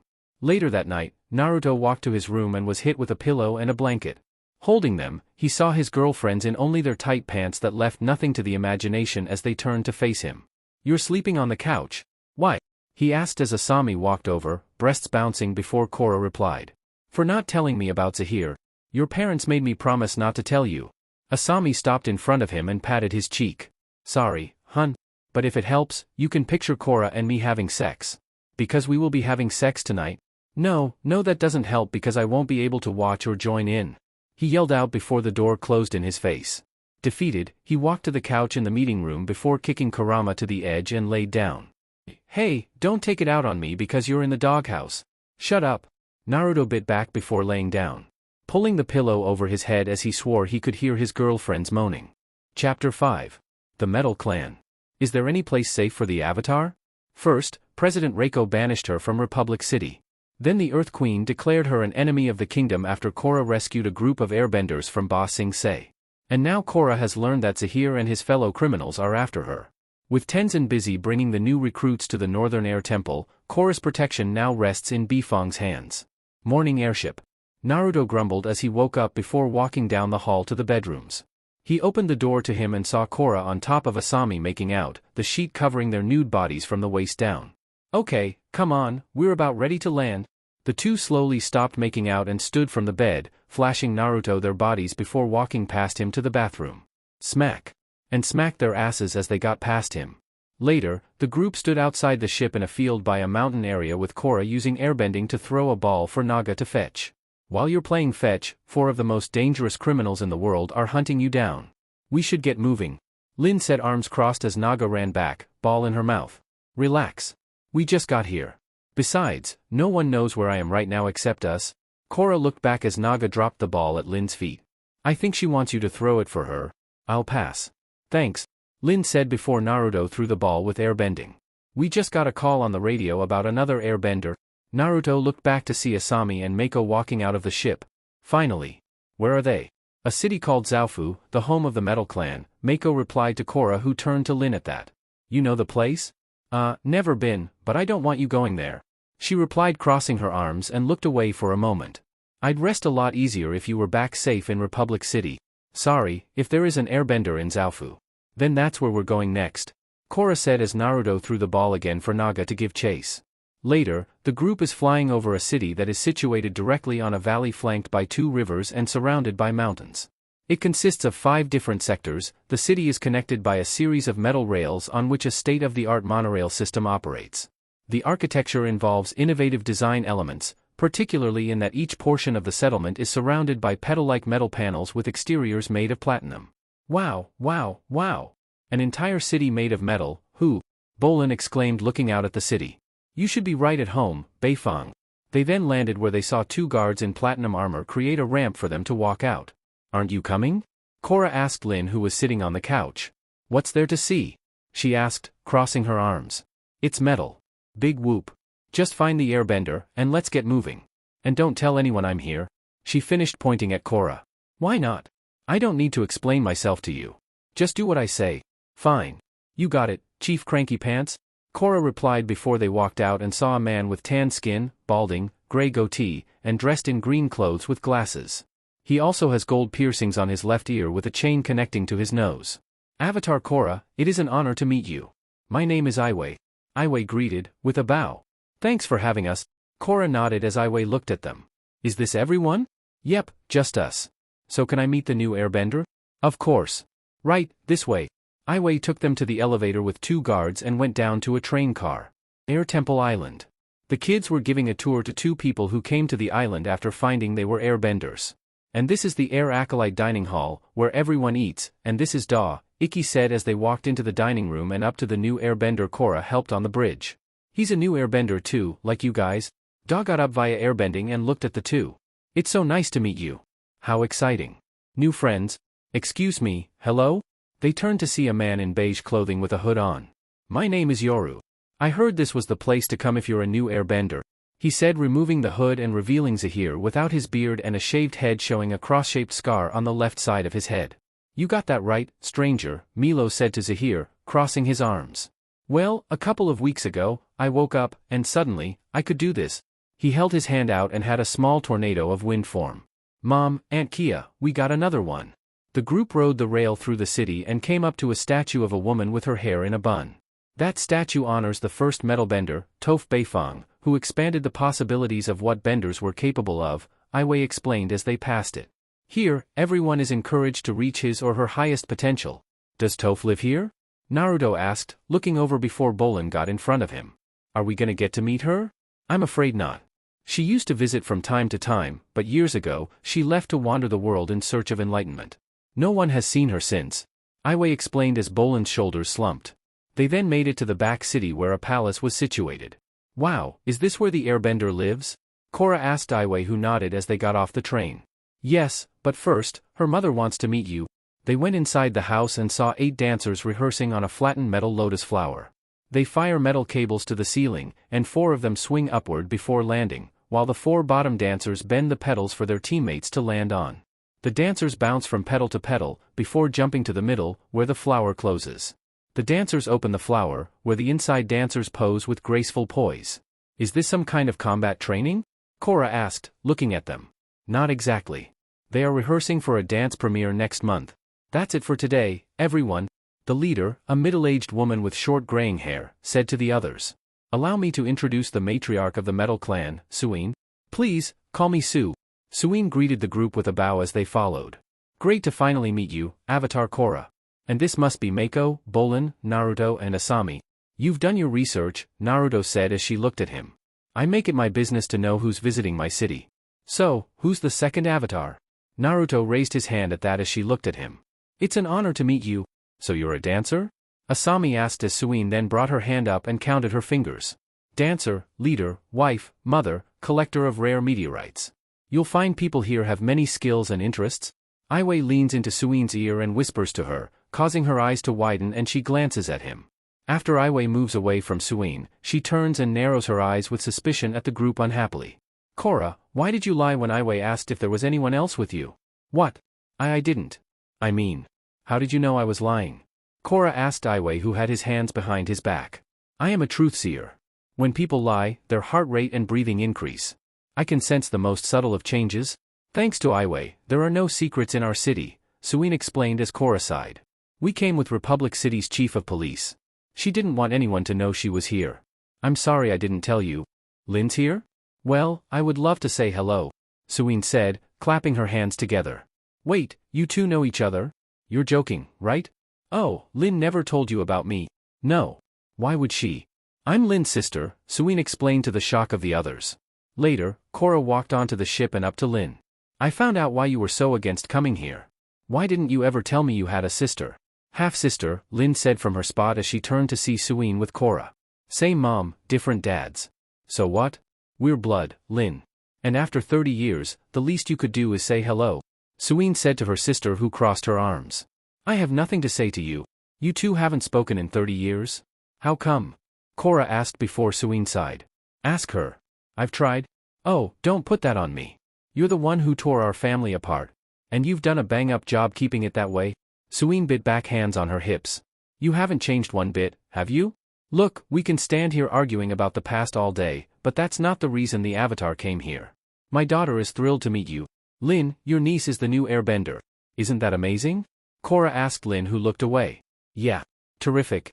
Later, they walked back to the palace where they saw two young men playing in a metal field with nets on each side and 4 metal posts in the middle of the field. Those are my two youngest, Wei and Wing. They're playing a game called Power Disc. They invented it all on their own. Wing shoots the disc to Wei, who redirects it, ricocheting it between multiple columns. Wei fires the disc back, ricocheting against a column. Wing leaps to intercept the disc, but fails to catch it, which slams into a net. Oh, nice power, Wei. Huh. Wing goes down. I'm so proud of those two, Suine said as the group then goes to a gallery filled with metal sculptures, where a young male sculptor works on one with metal bending. Huan, I'd like you to meet the Avatar and her friends. And your Aunt Lin. Huan, I want you to meet the Avatar and her friends and your Aunt Lin. Huan has long black hair, the left side shaved and an eyebrow piercing. Nice to meet you. Korra waved as Huan waved, not looking back from the banana-shaped sculpture he was working on. Hey, wow, that's a really nice banana, Bolin asked as he stared at it.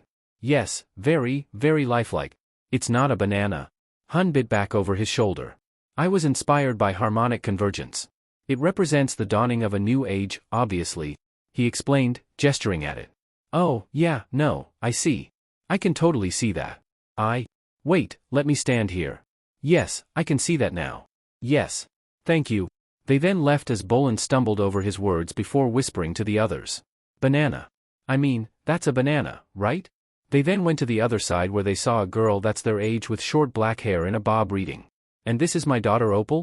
Wow, Avatar Korra, Opal said, standing and walking up.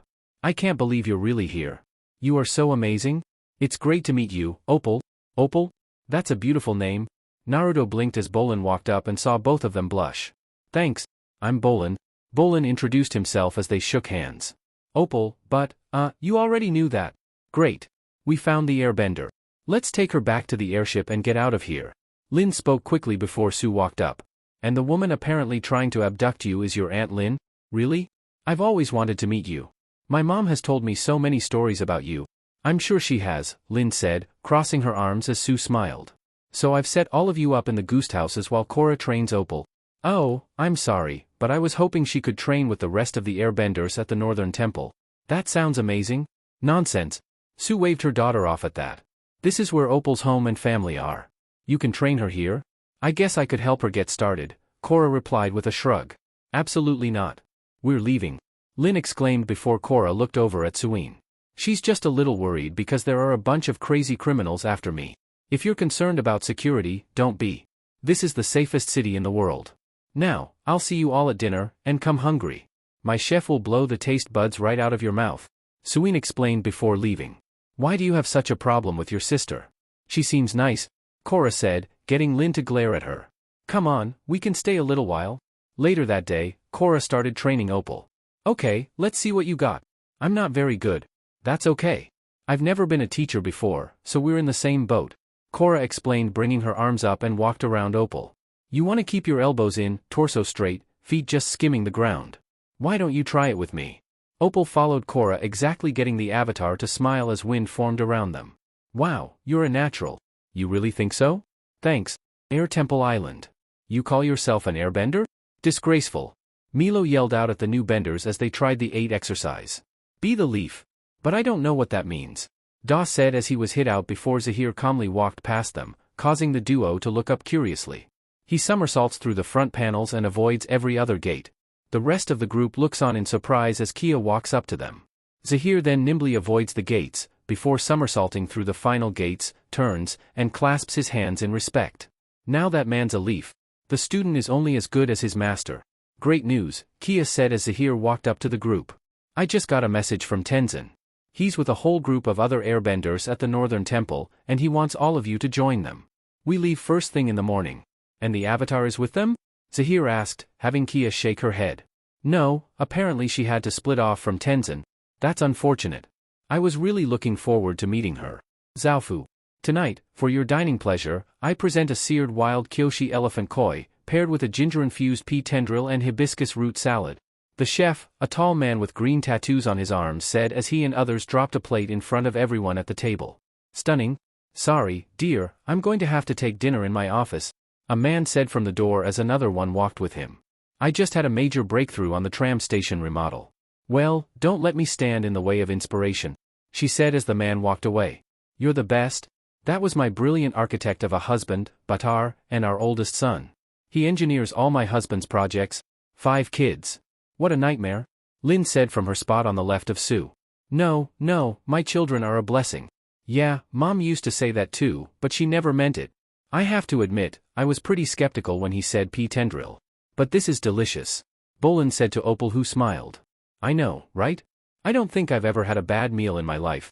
Oh, I had plenty when Mako and I were living on the streets. I mean, you'd be surprised how bad food from a dumpster can be. I'm sorry. I didn't know, Opal said sadly, for reminding him. No, it's okay. That's all in the past. Things are great now. I got to be a pro bender, fought against a dangerous revolution, became a movie star, and now I'm helping the Avatar rebuild a whole nation. Wow, your life sounds so exciting. How's your search for the new airbenders going? Sui asked Korra, who sighed. Honestly, not great. We had to rescue a whole group of them from the Earth Queen. Oh, she's horrible. She thinks she can just do whatever she wants. Sounds familiar, Lin muttered and got Sue's attention. What? Nothing. I mean, the idea of even having a queen is so outdated. Don't you agree, Korra? Sue asked Korra, who looked down. I haven't really thought about it too much. Depends. They turned to Naruto, who spoke. What about the kings and queens who are beloved by their citizens? I mean, there are kings and queens who after hundreds of years go by, they are still lauded by the citizens who never met them. The world is evolving, and the Earth Queen can evolve with it or step aside. Hey, everyone, my little sister is an expert on world affairs now, Lin said, getting her sister's attention. You want to talk about what's really bugging you? Because I'm right here. Sorry, we're late, everyone. They turned to see Veric walk in wearing green clothing with Zhu Li. Veric. What are you doing here? Asami asked as Veric sat down. Great question, Asami. I mean, what are any of us doing here? Wow. Food for thought. Anywho, how's our company doing? You mean my company? Future Industries reverted back to me after you plotted to abduct the president. Allegedly plotted to abduct the president. Veric corrected her. Never convicted. That's because you escaped prison, Naruto explained as he saw the giant hole in his cell. No, the universe decided to set me free. So I looked up my old friend Suin here, pitched her a few ideas, and bam. We're in business together. Veric's heading up my new technology division, Sue explained as Veric smiled. I've seen the future, and the future is magnets. I'm working on a high-speed rail that'll revolutionize transportation and shipping as we know it. But that's not all. I'm Dash. Alright, enough. Lin stood up at that. I'm trying to keep the Avatar safe, and you're harboring a criminal? Ease up, Lin. Sure, Veric's made a few mistakes in his past, but that doesn't mean he should pay for it for the rest of his life. My chef was a pirate, but now he's a culinary master. People change, Sue said as Lin glared at her. You haven't? She left at that and slammed the door shut. Lin. As they prepare for the night, Mako tells Bolin about Opal's apparent affection toward him, prompting the earthbender to consider her as a love interest. In her office, Suine tells Korra that she created the city as a way to make her mark on the world. She reminisces about her past, saying that she and Lin competed for their mother's affection during their childhood, which strained their relationship. Although the two girls never knew their fathers and Toph gave the two all the freedom they wanted to discover their respective paths, Suine reveals that she ultimately was disappointed by how her daughters chose to live their lives.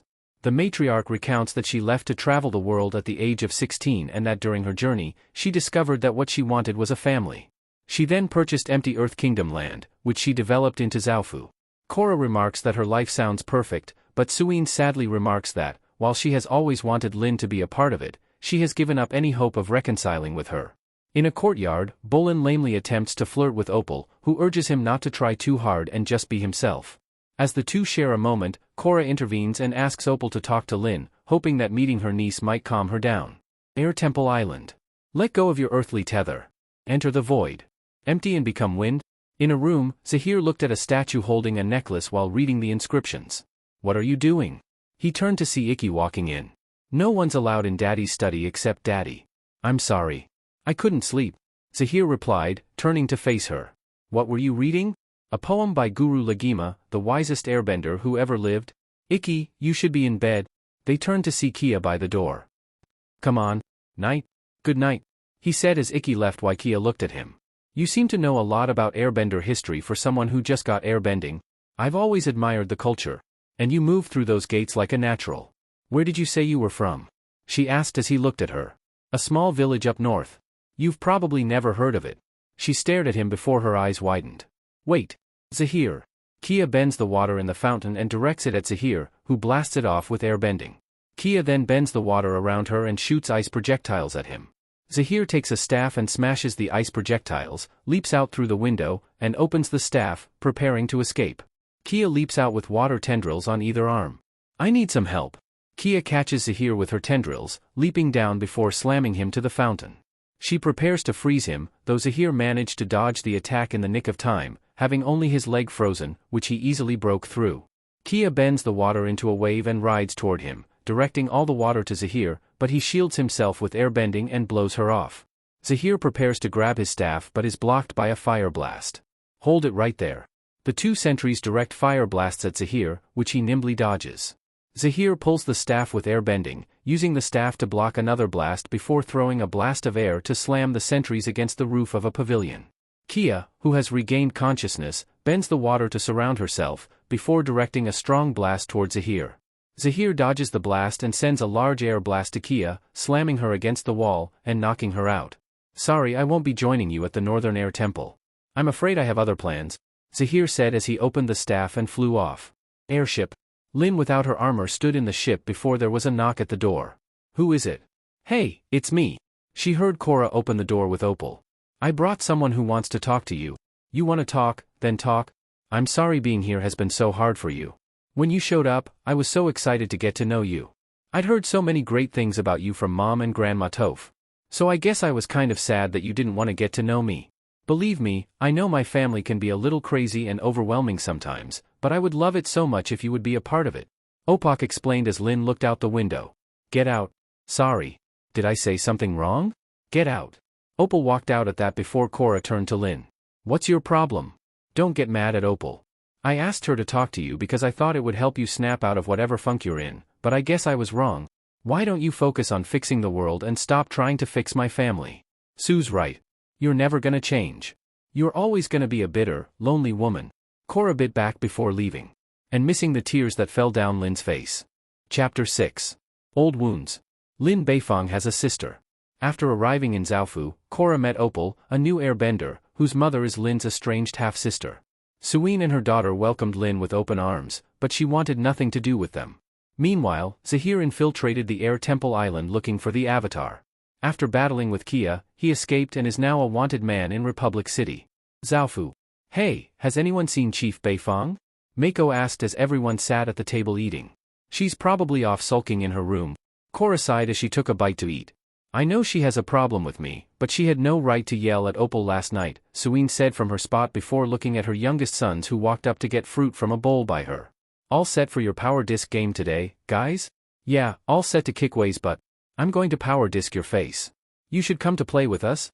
Wei said to Korra, who looked up. Oh, I don't think I'd be much competition since I can't metal bend. Really? Lin never offered to train you? Sue asked as Korra shrugged. Nope, and I guess I never thought to bring it up because I was learning to airbend, then there was the pro bending, then I got tied up fighting the equalists. It was a busy few months. Then the thing with your uncle after that, Naruto said from his spot by Korra. I mean, I guess no one thought on teaching you since you're the first avatar when metal bending's a thing. Well, it's probably for the best. I'm sure Lin would be a horrible teacher. As the avatars, you should have mastery over all the elements. I'd be happy to show you the basics, Sue said as Korra blinked. Really? That would be great, she said before Opal looked at Bolin. You should try it too. Nah, I'm more of an earth guy. The dirt, rocks, you know, maybe some light gravel. That's kind of where my heart is. Okay, earth guy. Suine smiled, not noticing her necklace starting to move. Well, let me know if you change your mind. She finished before she lurched forward as her necklace was pulled. As well as all the metal silverware on the table having everyone duck. It worked. Julie, mark it down. They looked at the hall and saw Veric and Julie with Veric wearing an armored suit. Magnet suit test successful. Power down. On to phase 2. Julie cleans up this mess. Veric left as his assistant's shoulders slumped. Outside of the guest quarters, an agitated Lin reprimands 2 guards for lollygagging, attracting the attention of Aiwei, who attempts to ease Lin's concerns over Korra's safety by reiterating that Zaofu is the most secure city in the world. Recognizing her discomfort about talking about her feelings, Aiwei hands Lin a card and urges her to visit a nearby acupuncturist named Gua. Lin reluctantly accepts the card. Republic City. In one of the abandoned buildings, Zahir and his gang sat as spirits flew by. Seems like you made quite a stir on Air Temple Island. The cops are swarming the city looking for us, Ply said as Zahir was on his knees meditating. You still want to try to take out the president? Ghazan asked, arms crossed. No. He'll have to wait. We leave today, Zahir said standing. They then went out into the trees and saw a truck being loaded with crates. There's our ticket out of here. They go down and hold the driver, who started begging. There's no money. I just made my last delivery. We don't want money. Zaofu. Lin is lying on a bed as a male acupuncturist prepares to correct the imbalance in her chi using needles. After several needles enter her skin, Lin comments about not being able to feel anything, prompting Gua to use more needles to compensate for what he realizes is a severe blockage of chi before proceeding. The acupuncturist warns Lin about his method and its ability to dig deep into an individual's most repressed memories, some of which may be particularly difficult to process. Lin brushes the warning off and snickers, before a needle in her forehead forces her into a memory she has suppressed. 30 years prior, Lin, currently a police recruit, returns home to find Suine with 2 suspicious boys. She calls out her half-sister for skipping her classes and immediately spots an assortment of jewelry on the table, which one of Suine's friends crams into a bag, claiming that they fell off a truck. Lin labels the 2 boys as criminals, to which Suine takes offense, grabbing the bag and walking away. Lin tells her sister that she has so much potential to explore but instead decides to waste her life. Suine dismisses the assertion, slamming the door behind her. Out in the yard, Naruto and Korra with wire wheels on their waist walked with Suine to see meteorites on pedestals. These meteorites are perfect for beginning metalbenders. The metals have a unique property, making them easier to bend. She pulled one and molds it into various shapes. Naruto noticed she finished on a platform. That's amazing. Here, try it. She threw the 2 a meteorite before they tried to bend the metal. They then heard a noise and turned to see Bolin hiding behind a rock with Pabu on his shoulder. Bolin, is that you? Korra asked as he tried to hide. What are you doing? Naruto asked as Bolin slowly got out. Oh, hey. I was just looking for Pabu. Pabu, he's on your shoulder, Korra said as Bolin looked at Pabu, who was staring at him. Oh, look, there you are. You know, I thought something was chewing on my ear. I'm probably gonna need to get a shot. Pabu has sort of a venom? A venom. Anyway, so what are you guys doing? You're metal bending over here or something? Want to give it a shot? Suine asked, thumbing at another meteorite. Nah, it's okay. I mean, only, like, 1 earthbender in 100 can metal bend. Well, don't believe everything you hear. The only thing limiting you is your attitude, she said before Bolin made a pillar to sit on. You know, well, maybe I'll just stay and watch, he said before Suine turned to the 2 avatars. Try to focus on the fine pieces of earth within the metal. After a moment, their meteorites shifted. I can't believe it. We're metal bending. Over with Lin, she groaned as another memory hit her. Lin was dispatched to apprehend suspects in a robbery.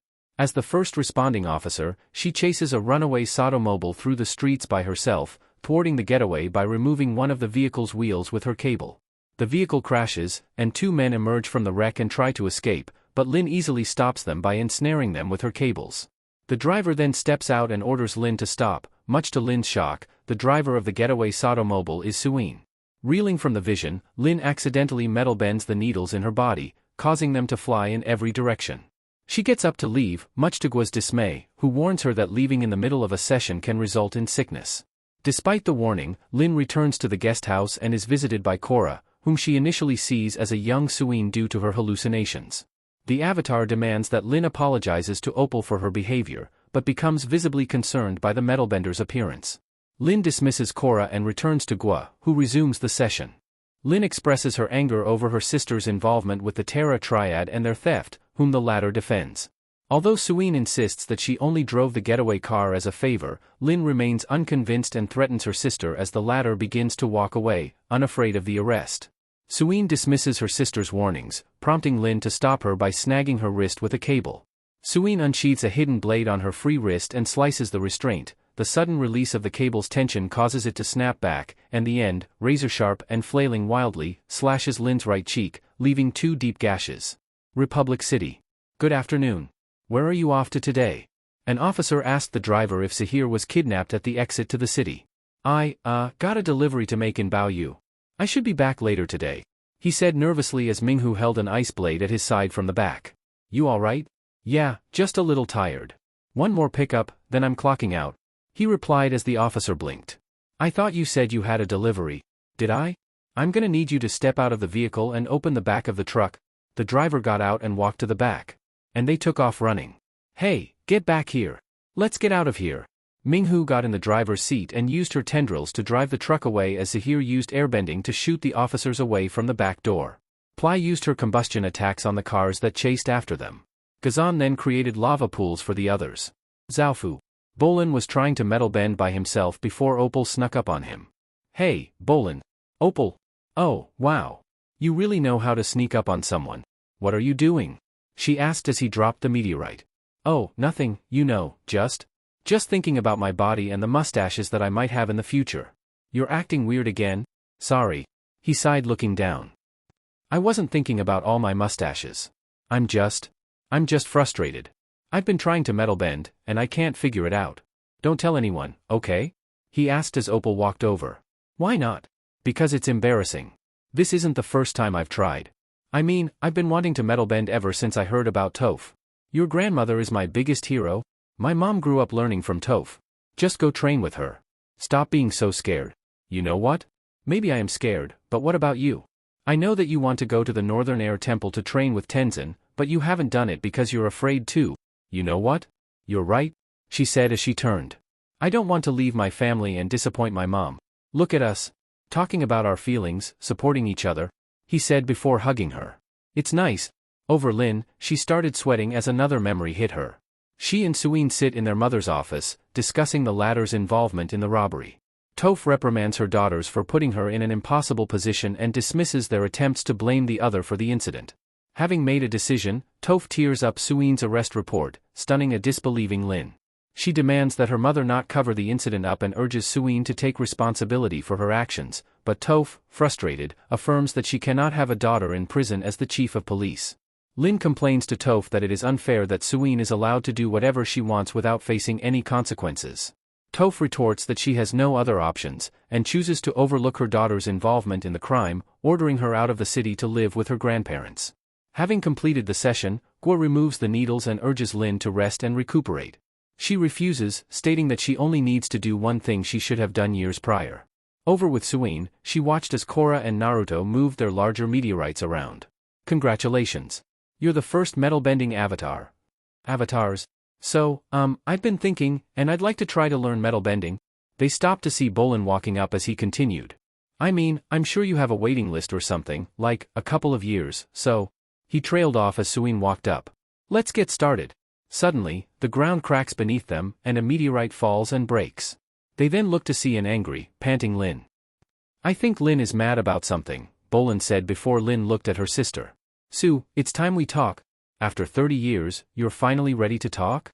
When we were in Mom's office that day, you could have taken responsibility for what you did, but instead you stayed quiet and let Mom throw her whole career away," Lin said walking over.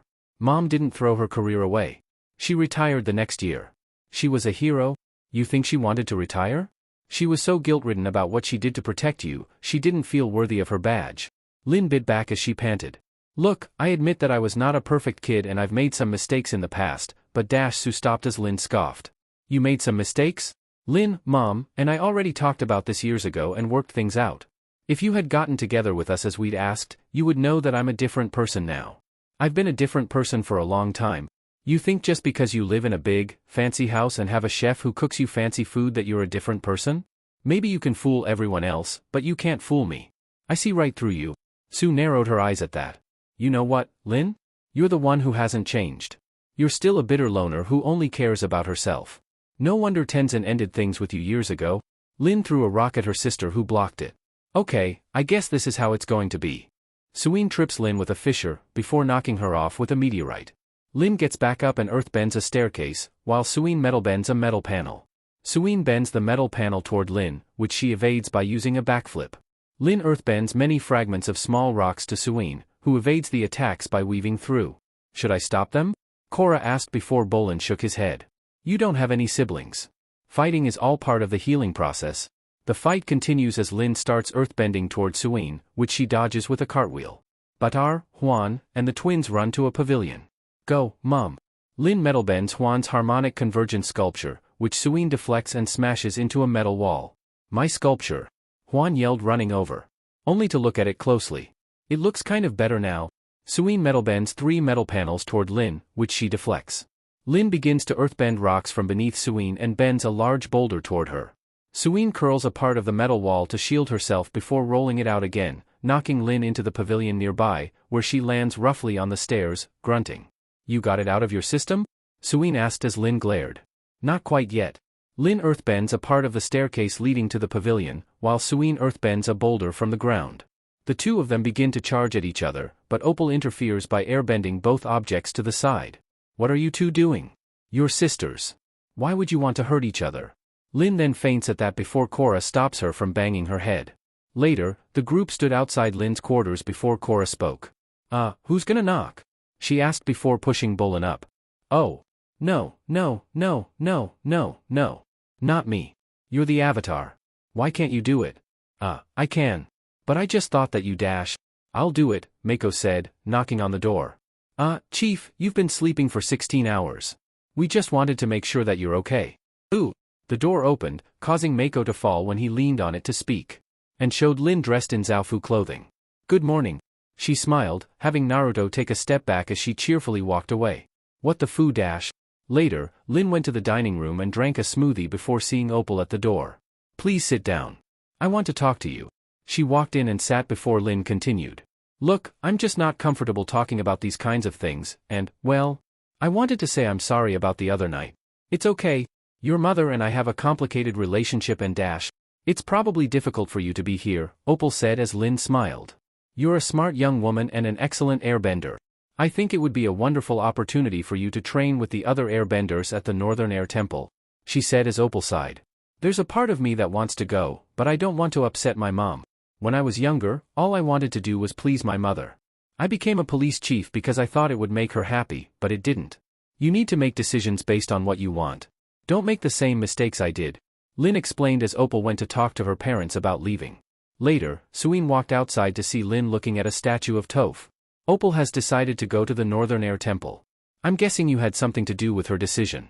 "Well, I was just It's okay," Sue interrupted Lin. "I'm glad she was honest with me. I want her to do what makes her happy. Mom gave us too much freedom, but I feel like I've made the mistake of giving Opal too little. I think it's time I let her choose her way. I'm sorry I gave you such a hard time when we were younger. I can't imagine what my life would have been like if Mom hadn't sent me away. If I had stayed in the city, you'd probably be in prison," Lin interjected. "You're probably right.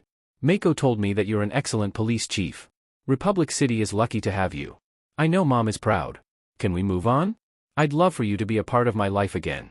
There's plenty of space for you in the house, and the kids would love having their aunt around. I do need a co-director for my new dance performance. Whoa. Slow down. Lin waved her hands at that. How about for now, I just promise not to show up at your house and attack you again. Deal? They shook hands at that. Zahir and the others. We should have grabbed one of those cops, Minghu said as they sat behind a boulder at a fire. Maybe they know something about where the avatar is hiding. She could be anywhere, Ghazan said as Ply looked back to see Zahir meditating. We'll find her. It's just a matter of time. Zahir then opened his eyes and spoke. She's with the Metal Clan? Chapter 7. The Terror Within. Korra is now the first metal-bending avatar. At the training with Su Beifang, Korra quickly picked up the new skill and Bolin is hoping to follow in her footsteps.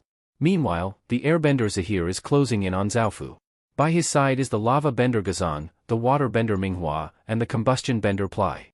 But what do these mysterious criminals want with the avatar? Zaofu. Naruto and Korra with wire packs on their waists were sparring with Wei and Wing. Wing fires 2 meteorites at Korra, but she dodges them and sends her metal cable at him. He dodges it twice, traps it on the ground, and bends it back at her. The impact of the cable knocks Korra to the ground. I can't believe I'm sparring with the avatar. Naruto meanwhile was faring better as he threw the meteorites away before wrapping his cable around Wei's leg and then pulled him onto his back. Naruto then saw Korra wrap her cable around her waist as she spun and kicked the meteorite away before crouching, spun, and knocked Wing off his feet. She then stood and flexed her arms. Hoo-hoo! Metal bending champion. Naruto then wrapped his cable around her waist and pulled her close before kissing her. I can think of other stuff to use in the bedroom. She blushed as he glanced down at her chest. Okay, someone likes that idea. Shut up. Guys, it's time to get cleaned up. They turned to see Asami walking with Mako and Bolin who was sweating after his training to metal bend only to have no luck. Tonight's Opal's farewell dinner? Now, I gotta say bye to Opal. This is the worst day ever. Bolin whined before slumping back to the house. Later, in the dining room, the cook brought out plates of raw veggie wraps and dropped one at Opal. Thanks for making my favorite meal. I'm really going to miss you, Opal. No one appreciates my raw veggie wraps as you do. Every time I eat raw kale, I'm gonna think of you, Bolin said as he sat at the corner beside her. You're so sweet. This stinks. We were just starting to get to know each other and now you're off to the Northern Air Temple. We'll be together soon, she said looking over. You guys are heading up after finding more airbenders, right? Yeah, but that's in the future. Oh, I hate the future.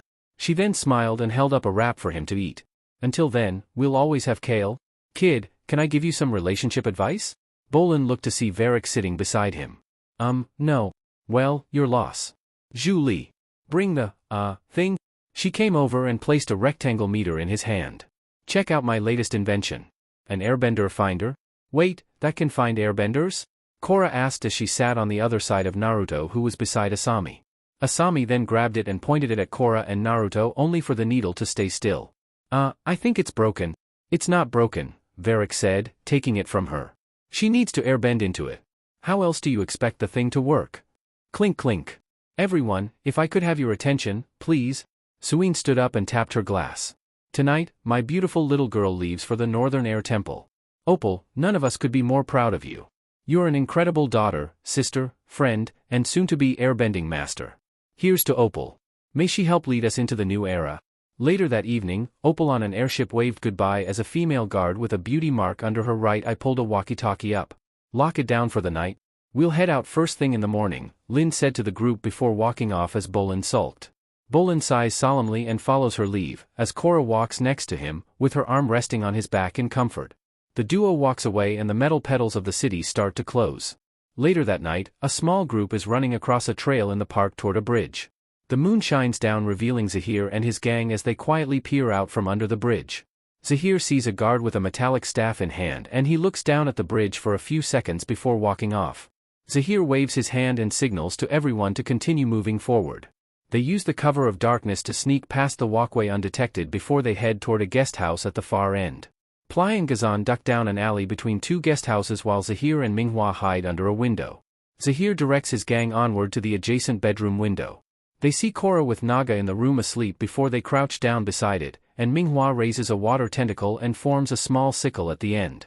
She uses the ice sickle to scratch the glass and carves a hole into the window with water bending and makes a complete circle.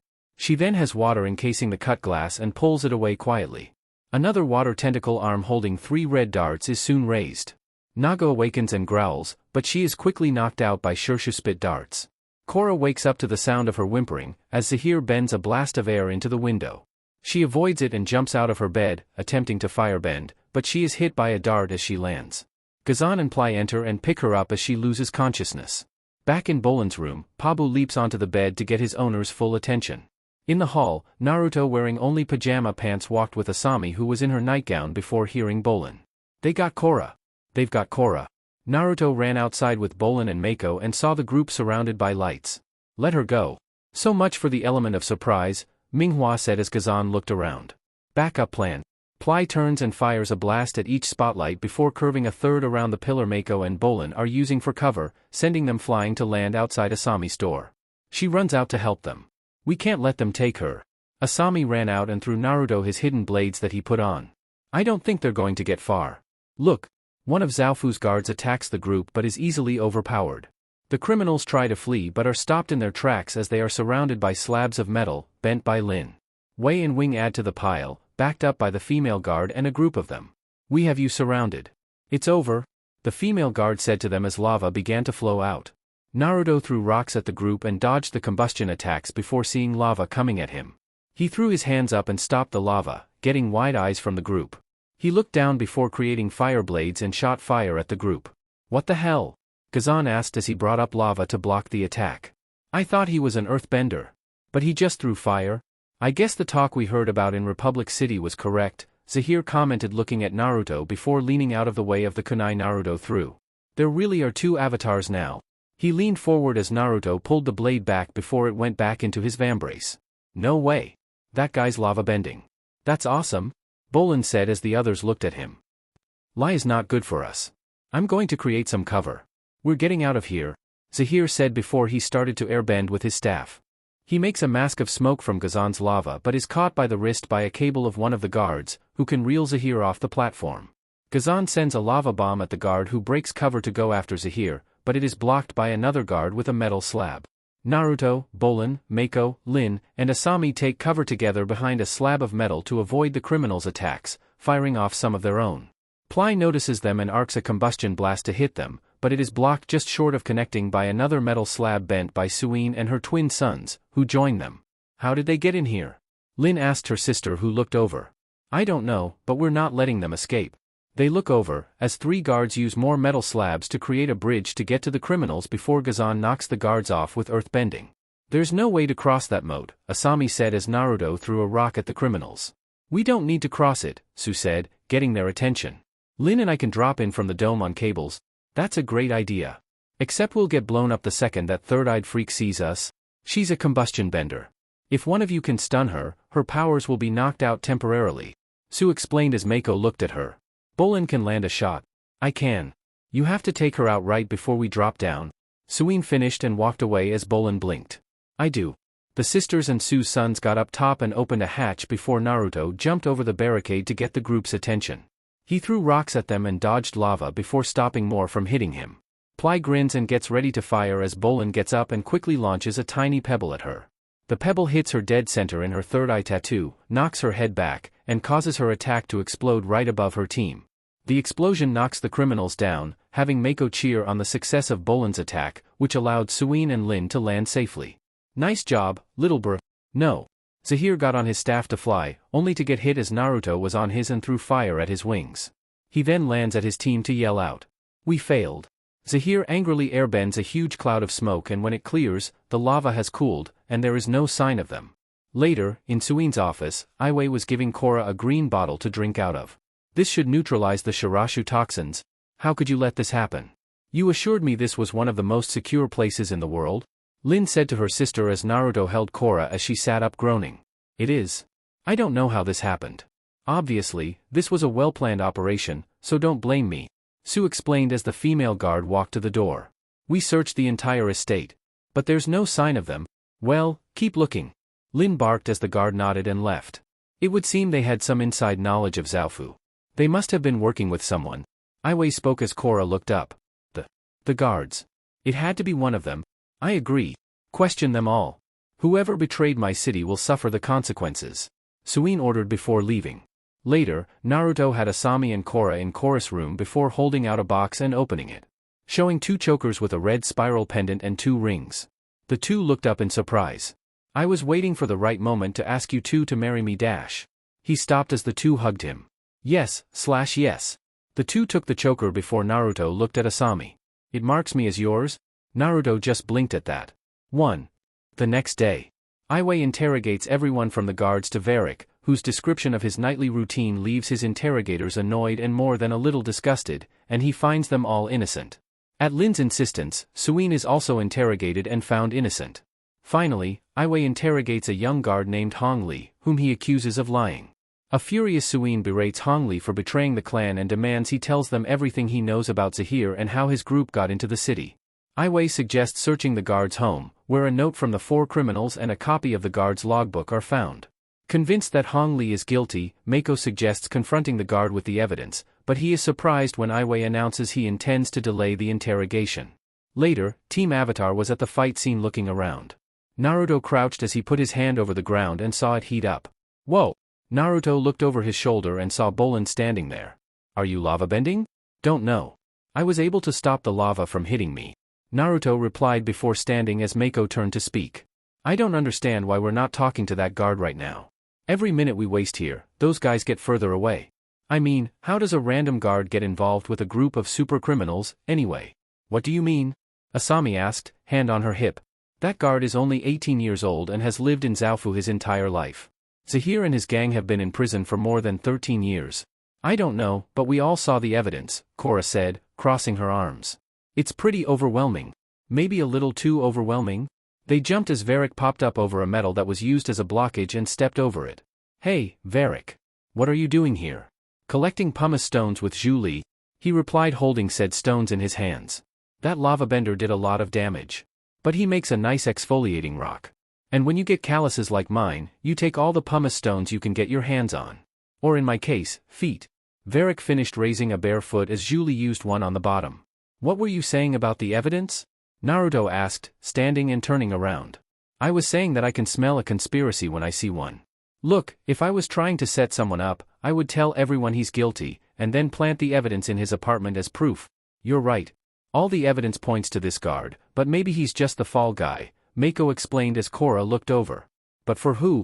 For the only person who can truly keep a secret in this city, Iway.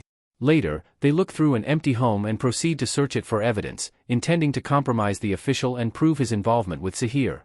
When Bolin picks up a jar from a shelf, Mako orders him to put it back, knowing they do not want to leave any traces of their visit.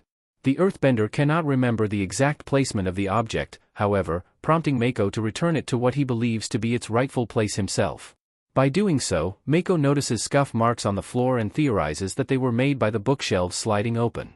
Testing his theory, he pulls at the side of the furniture, successfully revealing a hidden staircase leading down to a door behind it. Before the group can explore the premises, Asami warns them that Iway is on his way home, and Mako hastily closes the bookcase. What are you doing at my house? Iway then walks in and sees the group. You are trespassing on the property of one of the highest-ranked officials in the city. You had better have a good explanation. We do, Bolin said to the man. We actually knocked on your front door, and we thought we heard you say, "Come in." I'm in the bathroom. I don't even know why I'm saying that. You know I'm lying. And you don't even sound like that. We came here because things weren't adding up, and we thought you might have some answers, Naruto said walking up. Sit. If you want to talk, let's talk over some tea. The group sat on the couch and chairs as Iway walked to the bookshelf. So, what is not adding up, exactly? Hongli was clearly lying, and we found evidence in his apartment. But don't you think it's weird how young he is? How did he ever get mixed up with this group? Mako asked as Iway moved the jar to the left. Perhaps through a relative. Or maybe he was bribed. We will find out those answers in time. But if it wasn't him, who do you think it was? He asked before seeing the bookcase was open by an inch. We don't know. You don't think I had something to do with this, do you? We're just looking for answers, Naruto said, flexing his wrist and having his kunai pop out. And you think you found something, don't you? You have no idea what is coming for you, Avatar. Iway turned and raised a metal wall. Korra and Naruto jumped over and used their new metal bending to dent the wall. Come on. He's getting away. They then tore the door and went into the cellar and saw a barrel with a timer that counted down. Boom! Korra protected the group via airbending a dome to keep the blast off of them. He's gone. Look. He must have escaped through there, Korra said, seeing a tunnel behind the rubble. Help me clear it out. She and Naruto then cleared it as Lin and Suin ran down. What happened? We heard an explosion. Where is Aiwei? Your trusted advisor was the one who betrayed us. He was lying about the guard, Korra said, shocking Su. What? We confronted him and he bolted through here, Naruto said before Lin used her sonar to search the tunnel. He must have collapsed the tunnel behind him. And he rigged an explosion to destroy any evidence that might have been here, Mako explained before Korra looked at Suin. This is where Zahir got in and out. Aiwei was the traitor. I trusted him. Is everyone okay? The female guard ran in as Lin looked back. Aiwei is a fugitive. Get all available guards to search the mountainside. And find out where this tunnel exits immediately. Later, the group was in Su's office when the guard ran in. What did you find? We located the end of the tunnel, but there's no sign of him. Just some fresh tire tracks. He had an escape plan already ready to go, Mako explained as Su sighed. I trusted him with my life. I thought we were family, but it was all a lie. Whoever these guys are, they're more powerful than we thought. And more dangerous? Mako said as Korra narrowed her eyes. That's why we have to find them. We're going to hold off on our search for airbenders and hunt down Aiwei. Naga can track his scent. And I bet if we find Aiwei we'll find Zahir, Asami spoke from her seat before Lin stood. No. We're not hunting this group. There could be other secret agents in other parts of the world looking for you right now. I'm taking you back to Republic City where I can protect you. If I wasn't safe here, then I'm not safe anywhere. I have to stop them. It's too dangerous. You are not going. Stop trying to protect me. I'm the Avatar. This is my job. Korra bit back. Don't lecture me about jobs. Enough. Korra, listen to Lin. Su said standing as well. But, please.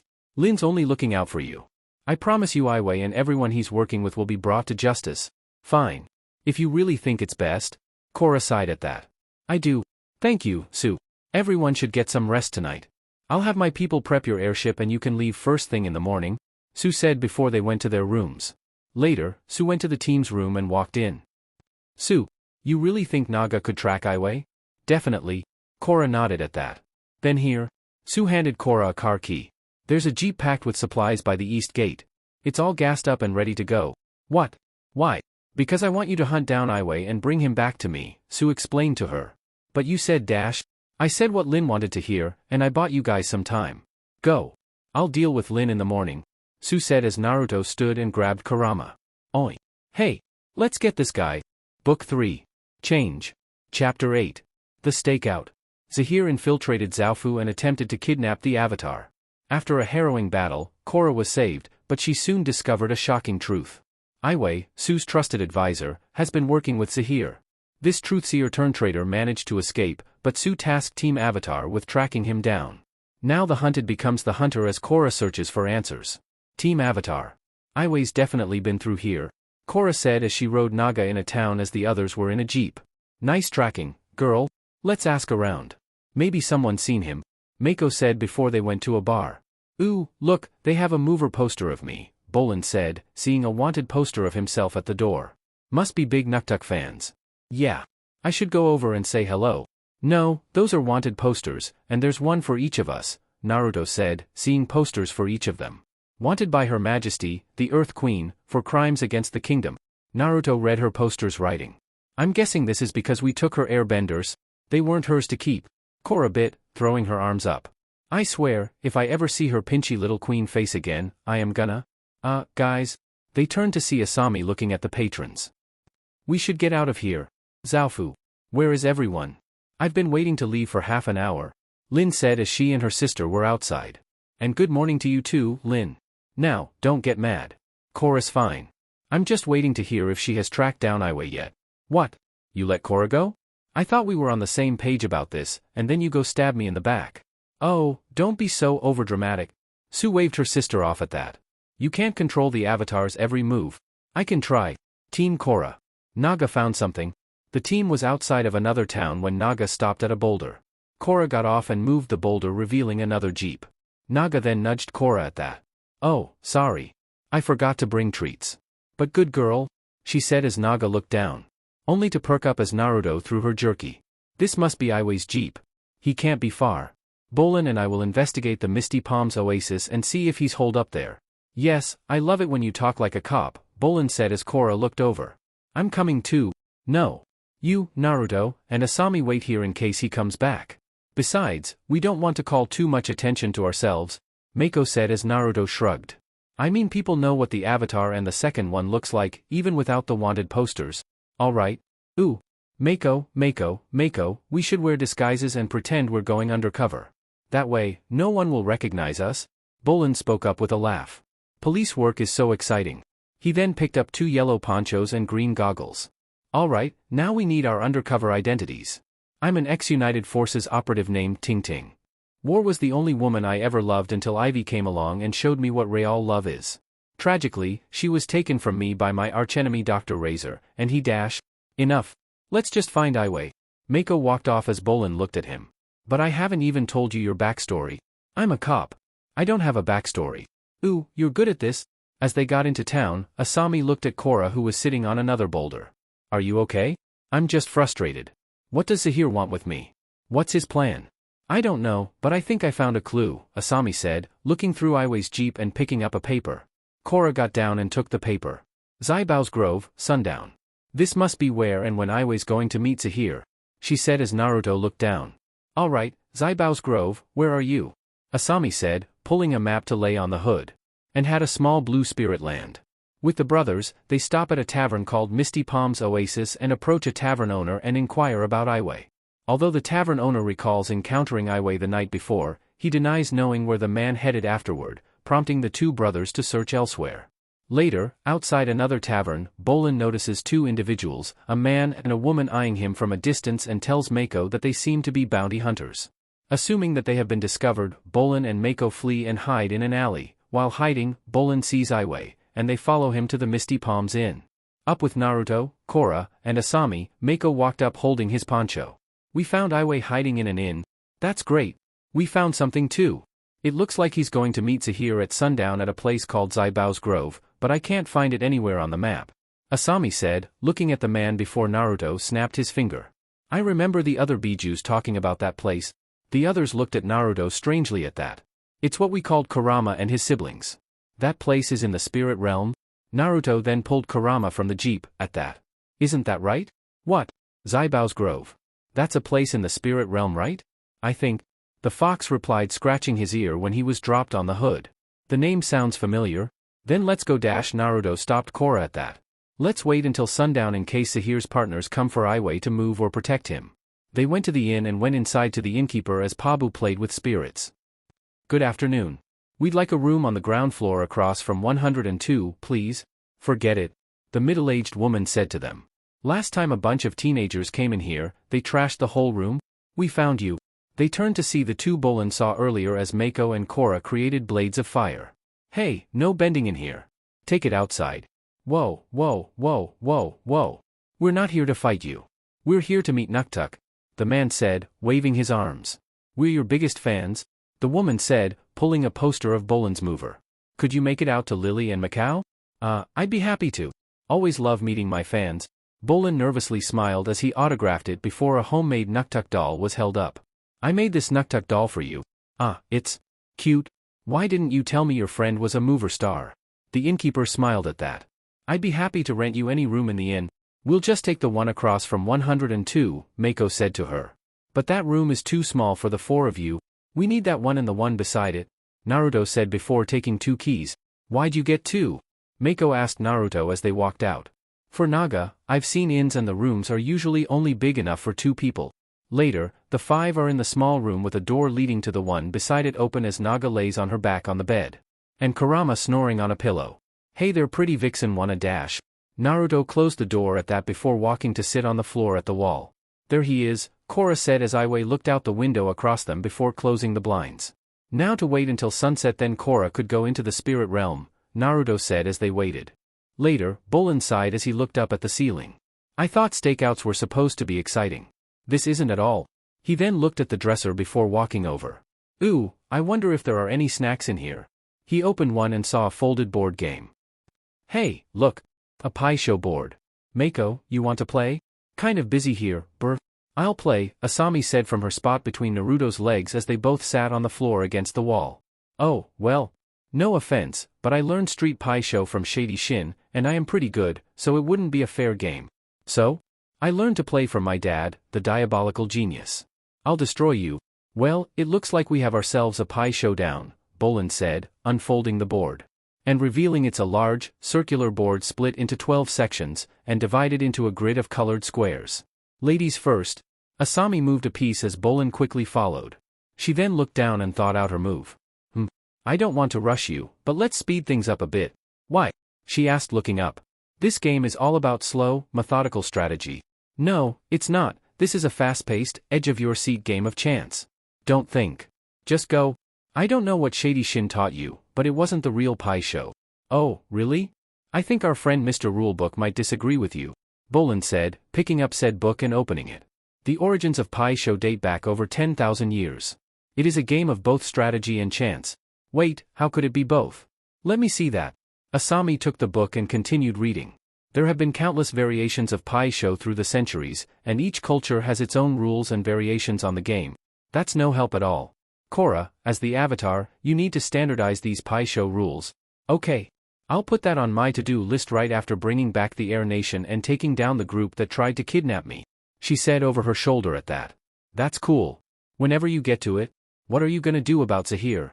Naruto asked, looking over at his fiancée.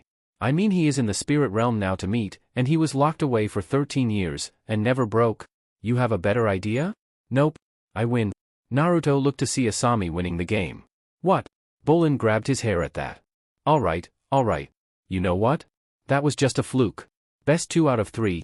Later, Naruto was asleep against the wall as Asami won for the 16th time. It's almost sundown.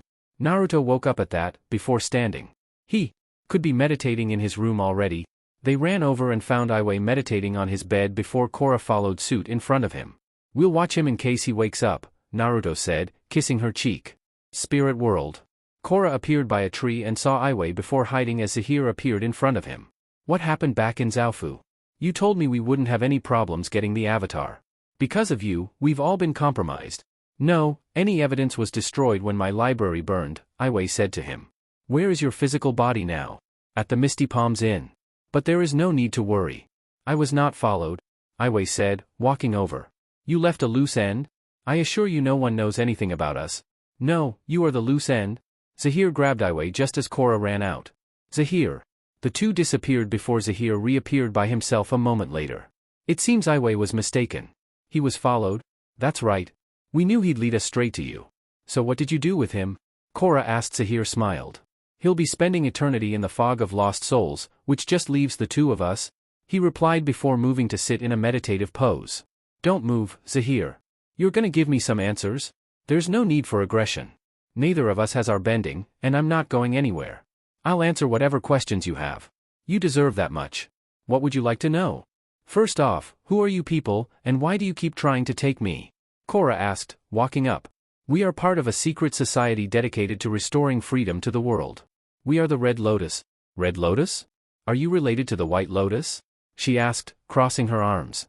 We are what the White Lotus was meant to be, but after the 100-Year War, the White Lotus lost its true purpose. Its members came out of hiding and openly served the Avatar. They became nothing but glorified bodyguards who served corrupt nations, so a great man named Zaibao broke from the White Lotus and began his own society. He explained, putting his hands on his knees. That's a great story, but it doesn't explain why you tried to take me when I was a kid. That was Analec's idea. What? My uncle was part of the Red Lotus? She asked, shocked at that. I met your uncle when I was a teenager after we had both joined the Red Lotus. We learned about Rava and Vatu and how Avatar One foolishly severed them, disrupting the balance of the world forever. Avatar One wasn't foolish. He was trying to restore balance. She bit back at him. He closed the portals, severing humans from spirits. Even you realize the error in his ways? So all along, you and my uncle planned to use me to open the portals and release Vatu? That's why you tried to take me when I was a kid? She asked as he nodded. Yes, and with members of the Red Lotus as your elemental masters, we could have taught you so much. Sounds like you wanted to brainwash me so I'd do whatever you wanted. No, Korra. He shook his head at that. All I wanted was to show the Avatar a better path for the world. Misty Palm Inn, later. As night came on, Mako looked out to see Gazan and Minghua outside. I don't know how, but the water arm lady and lava guy found us. How? I just said I don't know how. Korra, come on, wake up, Bolin said before Naruto looked at Asami. Get out of here on Naga, we'll hold them off. Spirit world.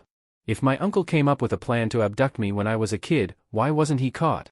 Korra asked, sitting down in front of Zahir. He wasn't with us that night, and he covered up his involvement afterward. So he betrayed you just like he betrayed me. Yes, he allowed me and my friends to remain imprisoned while he pursued his own selfish goals. Analik becoming a dark avatar was never part of our mission. And what is your mission exactly? I want what you want, to restore balance to this world. He explained as she narrowed her eyes. I don't think our ideas of balance are the same. Are you sure about that? You kept the spirit portals open, but why stop there? Bringing the spirits back should only be the beginning. He said as she blinked. What do you mean? The idea of having nations and governments is as foolish as keeping the human and spirit realm separate. You've had to deal with a moronic president and a tyrannical queen. Don't you think the world would be better off if leaders like them were eliminated? No. I mean, I don't agree with what they've done, but taking out world leaders isn't the answer, she said as he closed his eyes. It wasn't too long ago that the airbenders were nearly wiped out thanks to the Fire Lord's desire for world dominance. True freedom can only be achieved when oppressive governments are torn down. But that won't bring balance. It will throw the world into chaos. Exactly. Zahir nodded and opened his eyes at that. The natural order is disorder. Do you know who once said, new growth cannot exist without first the destruction of the old? The wise guru Lagima, an airbender, Misty Palm in. Naruto dropped down and chucked 2 discs of earth at Gazan before jumping back from lava. Naruto then raised his hands and had lava seep out of the ground before a pillar came out to hit him into a building's doorway, having his head hit the top and flip inside. Mako runs near a wall and jumps to avoid another one of Minghua's waterbending attacks. He tries to fight back, but Minghua pins him against a door with ice, grinning evilly. She picks him off the door and throws him against another door, stunning him. Meanwhile, Bolin jumps into the pool to avoid Gazan's attacks and swims toward the bottom, but Minghua traps him in a sphere of water and brings him up to the surface. Go get the avatar. I have these 2 under control. Gazan runs off as Minghua picks up a limp Mako. Bolin surfaces, gasping, from the water sphere. Meanwhile, Naga has made progress and is running up a hill outside of the town, but she is quickly trapped in an earth tent. Spirit realm. You know, being locked away for so many years, I was beginning to lose hope, but when I awoke with airbending, I knew I would be the one to destroy the old world and plant seeds for a new world to flourish, Zahir said to Korra calmly. Zahir, please, as an airbender, you could help make a positive difference in the world instead of destroying it. You're a very smart young woman, Korra, but you must realize that once change begins, it cannot be stopped, even by the avatar. Enough with your philosophical mumbo-jumbo. I want to know one thing, if you capture me, what are you going to do with me? She asked as Zahir stared at her. You'll have that answer soon enough. The Red Lotus should have you by now. See you in the physical world? He finished before disappearing. Zahir. Asami. Korra woke up in a straitjacket and a muzzle on. Zahir, you tricked me. Let me go. She yelled before she saw she was on a vertical gurney and Asami cuffed in a room. Asami, are you okay? Where's the rest of the Red Lotus? What's the Red Lotus? And Zahir didn't capture us. The Earth Queen's forces did. Asami replied, looking down. Where are we? I'm not sure. Some camp by the desert. They're taking us back to Ba Sing Se. Asami replied leaning back into the wall. Red Lotus Cave. The Earth Queen's army snatched up the avatar before I could. But we figured you could find a use for these 3. Gazan said as he looked at the tied-up Naruto, Mako, and Bolin. Naruto gagged as he was still knocked out. Load them in the truck. We're taking a trip to Ba Sing Se. Zahir said looking down at them. Chapter 9. Long live the Queen. The Red Lotus is the world's newest threat. After confronting Zahir, Korra learns he is part of a secret society whose mission is to take out all the nation's leaders and destroy world order. But before Korra could warn anyone, she and Asami were apprehended by the Earth Queen's forces. And the Red Lotus nabbed an unconscious Naruto, as well as Mako and Bolin.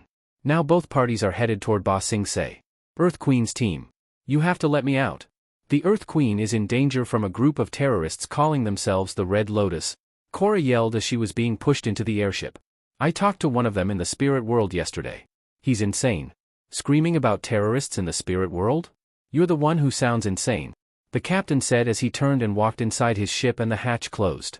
The engine is turned on, and the airship begins to fly. Inside, Korra is locked in a cell with Asami.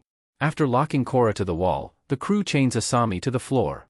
Asami looked up at that. Do I have to be chained to the floor the whole way? It's going to be so uncomfortable. Sorry ma'am, I'm under orders. Can't you just chain me to that railing? She asks as she looks at the railing on the wall. I mean, where am I gonna go? Please. Well, as long as you're chained up, I guess it doesn't make a difference, he said as he moved the chains on Asami to the railing. Thank you, sir. Can I have some water? Korra asked as the man looked over. No water. We're also not going to bring you any rocks or fire, so don't ask. I guess there's air, but there's nothing we can do about that. We're not opening your compartment till we reach Ba Sing Se, he said before leaving, then closed the door. I hope Naruto, Mako, or Bolin would have shown up to save us by now. I wonder if they're okay. Red Lotus. In a truck, Gazan and Minghua were in the back guarding a knocked-out Naruto as Mako and Bolin looked at them. If you think holding us hostage will give you some leverage against the Avatar, you're gonna be very disappointed. Can't we just enjoy our time together in silence? Minghua asked, leaning against the frame. And why did you need Korra alive back in Zaofu? You had her paralyzed. Why didn't you just take her out when you had the chance? Look, all you need to know is that the world is about to change, for the better, Gazan said, crossing his arms. So you guys were like locked up for 15 years, huh? It must have been crazy boring?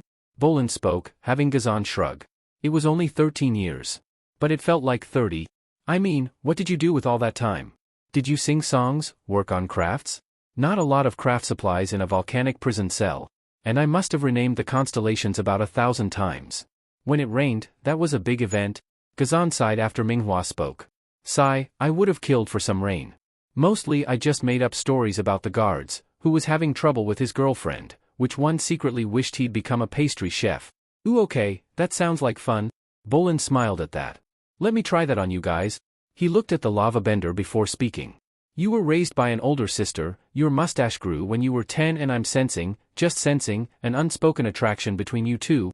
Minghua and Gazan glance at each other awkwardly. Minghua gives Gazan a sulking look and turns away, surprising the lava bender who smiles at Bolin. 2 out of 3. Not bad. Bolin, would you stop making friends with the bad guys? Sorry. Gazan, gag those two. We're almost there. Zahir said from the driver's seat. Asami and Korra. We have to find a way to get out of this prison before we get to the Earth Queen. Don't worry, I have a plan.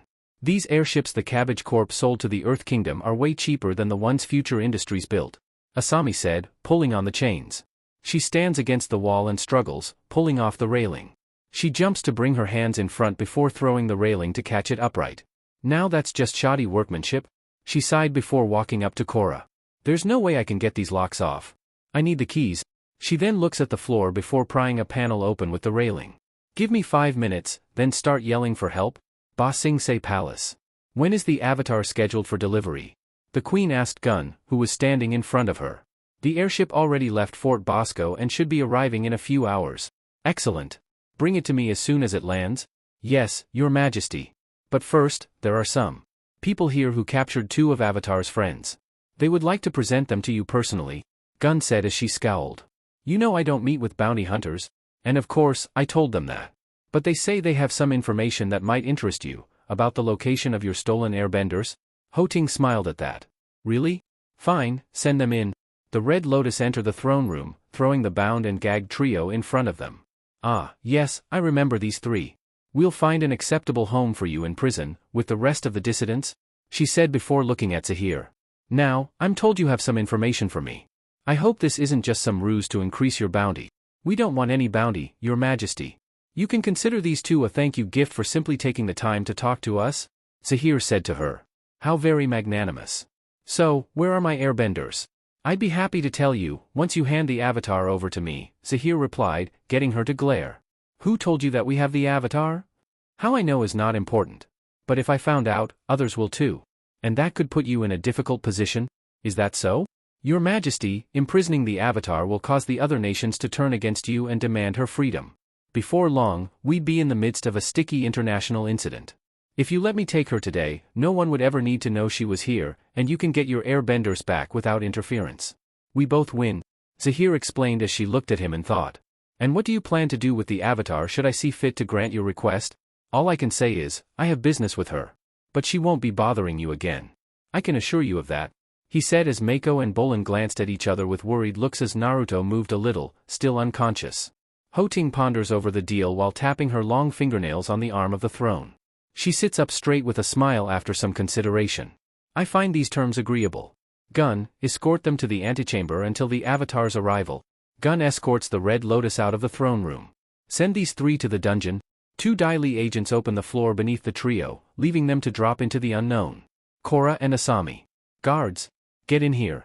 Arik opens the hatch at chorus yelling. Something happened to my friend. She needs help. Where is she? Arik is knocked out by Asami.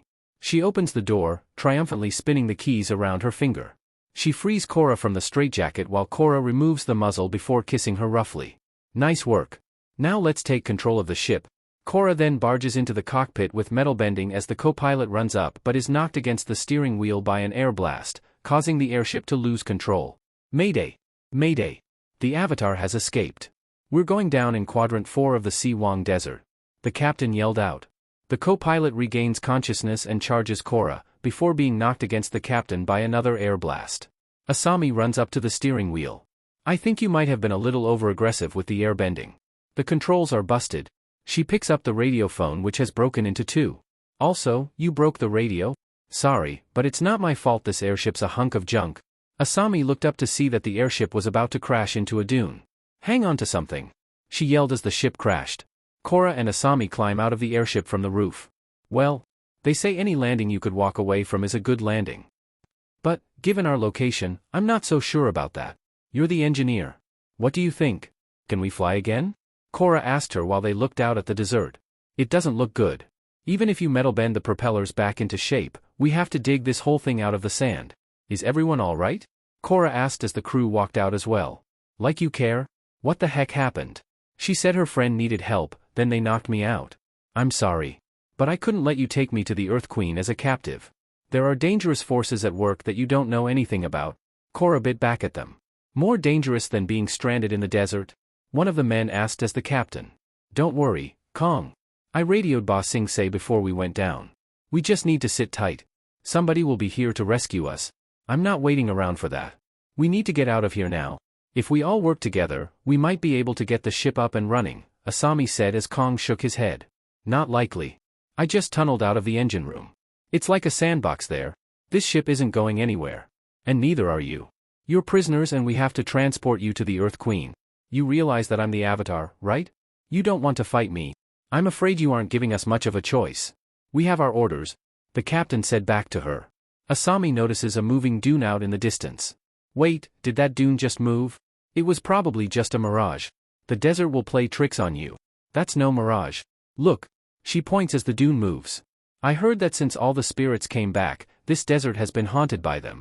Oh right, so I guess that's my fault too. Do you want to help us get this ship up and running, or do you want to wait around and meet that thing? Korra asked, pointing to the dune. We want to fix the ship. Right, Cap. Let's get to work, the captain said as Korra got ready to airbend the sand away. Everybody stand back. She then bends a large air spout at the dune. Prison. Naruto groaned awake as he saw they were in a prison cell. What happened? After explaining everything that happened, Naruto stood up and sent the doors flying before opening the others, then they all ran out.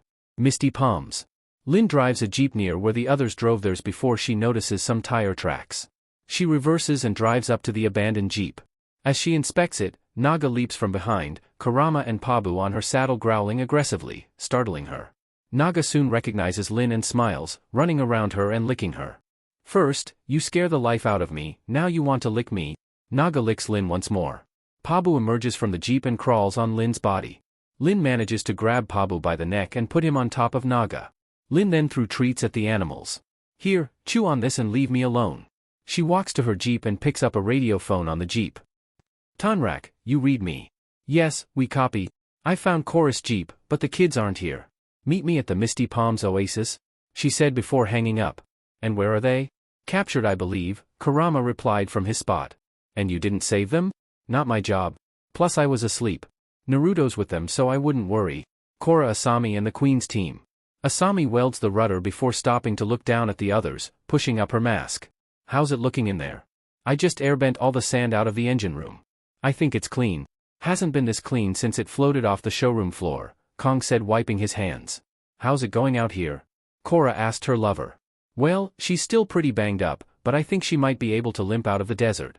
Kong, you want to see if you can get the engine started? Aye. Kong walks back into the airship. Soon, the propellers begin to spin. All right. Suddenly a large sand shark jumps from beneath the surface and grabs the airship, snapping it into two. Korra and Asami look in fear before running away with the crew, narrowly missing the sand shark's dive, causing the doomed airship to sink below. That's no spirit, Korra said as everyone stands up when the dust subsides. I think it's gone now. What are we going to do? All of our supplies were on the ship. We've got no food, no water. Easy, Arik. Another ship is on the way. We just need to hold our position for a few hours, the captain said to Arik as Asami looked over. We might not have a few hours. How far are we from the edge of the desert? Korra asked as the captain sighed. Too far to walk, if that's what you're thinking.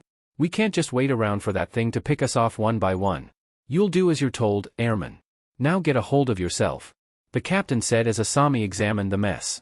Maybe we can still build something to get us all out of here. You want to make some wings out of scrap metal and flap real hard? No, but we might have enough material to construct a makeshift sand sailor. Like the sandbenders used to get around. All we need is a sail and some kind of sled to attach it to. It's worth a try. Korra shrugged at that before walking to the parts.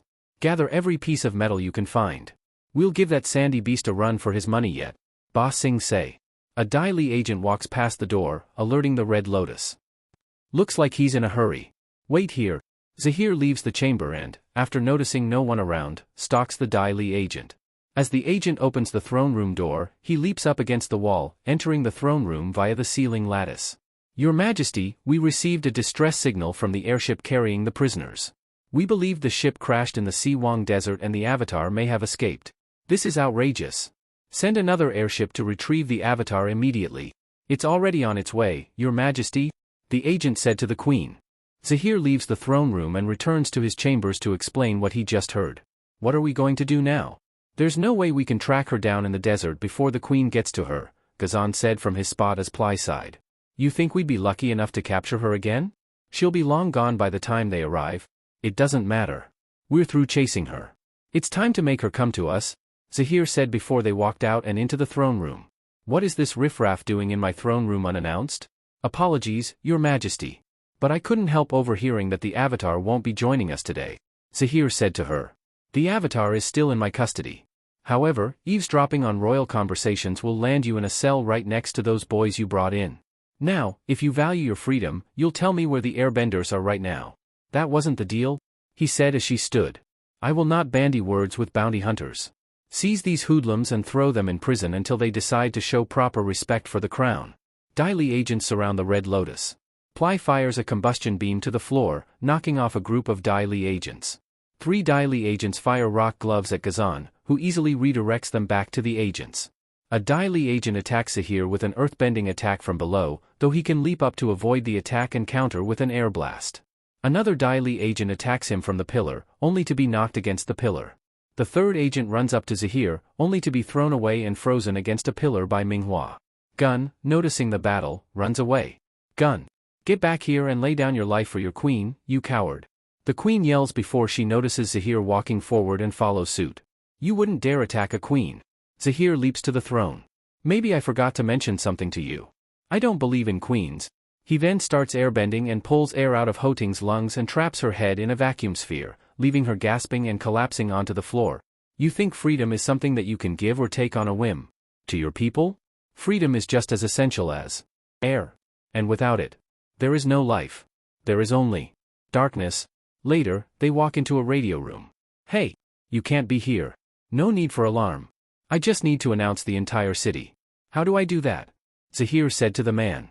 Who do you think you are? Minghua grabs the radio operator with her water. He's the man who just took down the Earth Queen. You want to be next? Minghua, please.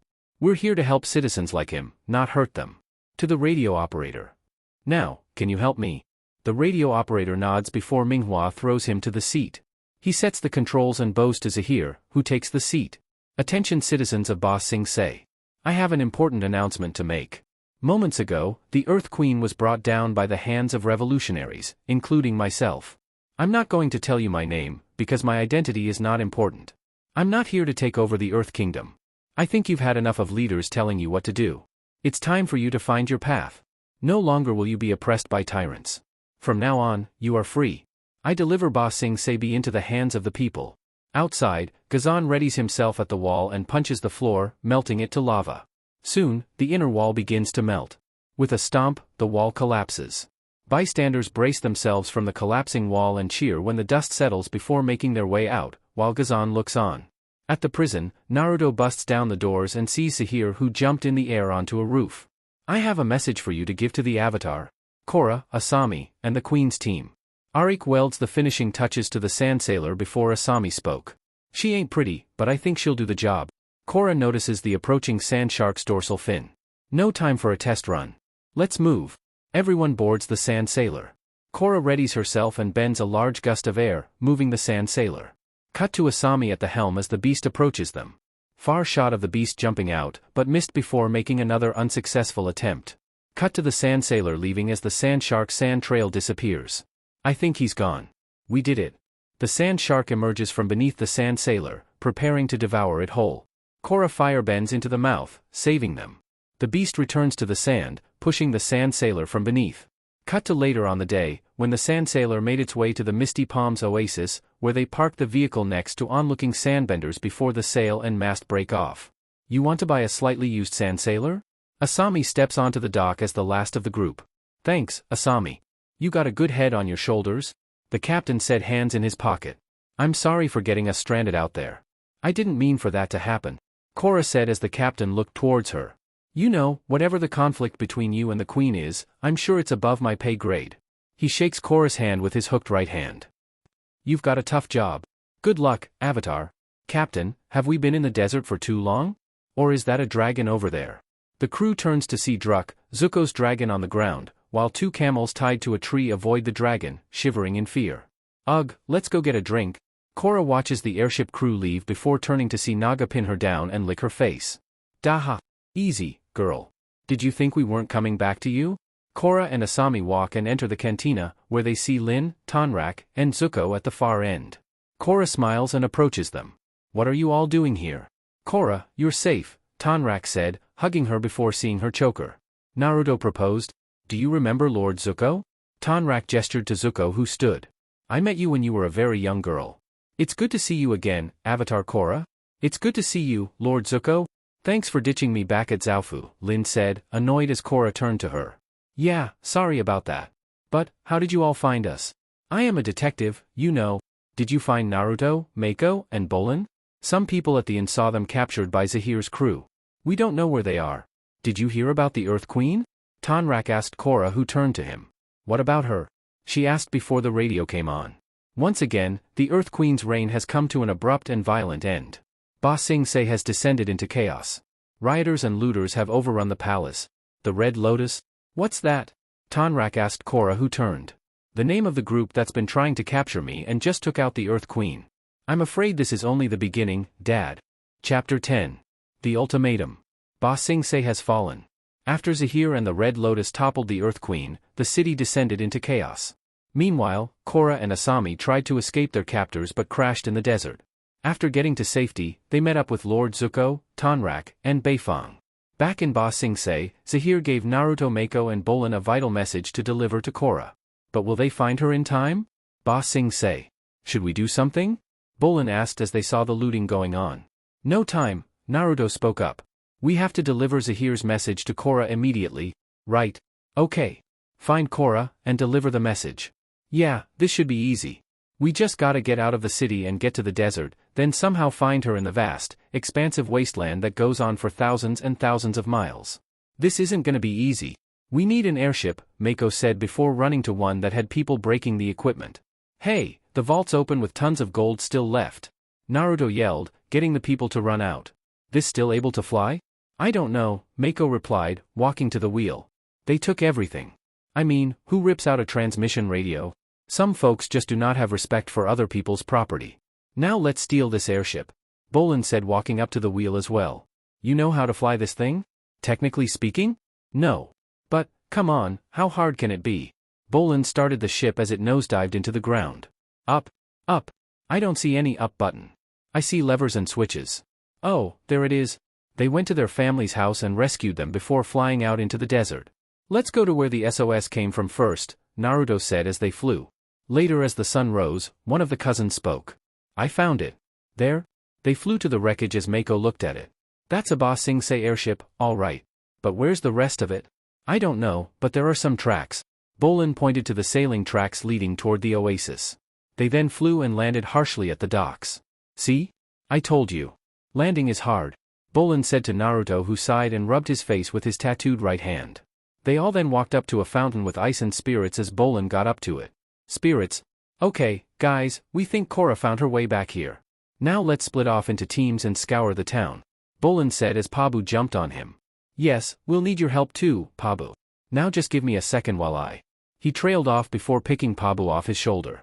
Wait, Pabu? Pabu, why is Bolin hugging that big rat? Their grandmother asked before Bolin kissed Pabu. Now he's kissing it. I'm never gonna let you go again. Guys, look out. Giant dog beast thingy. Naruto was tackled by Naga, who started licking him. Okay, alright, Naga. It's good to see you too. Stop. You're licking my mouth.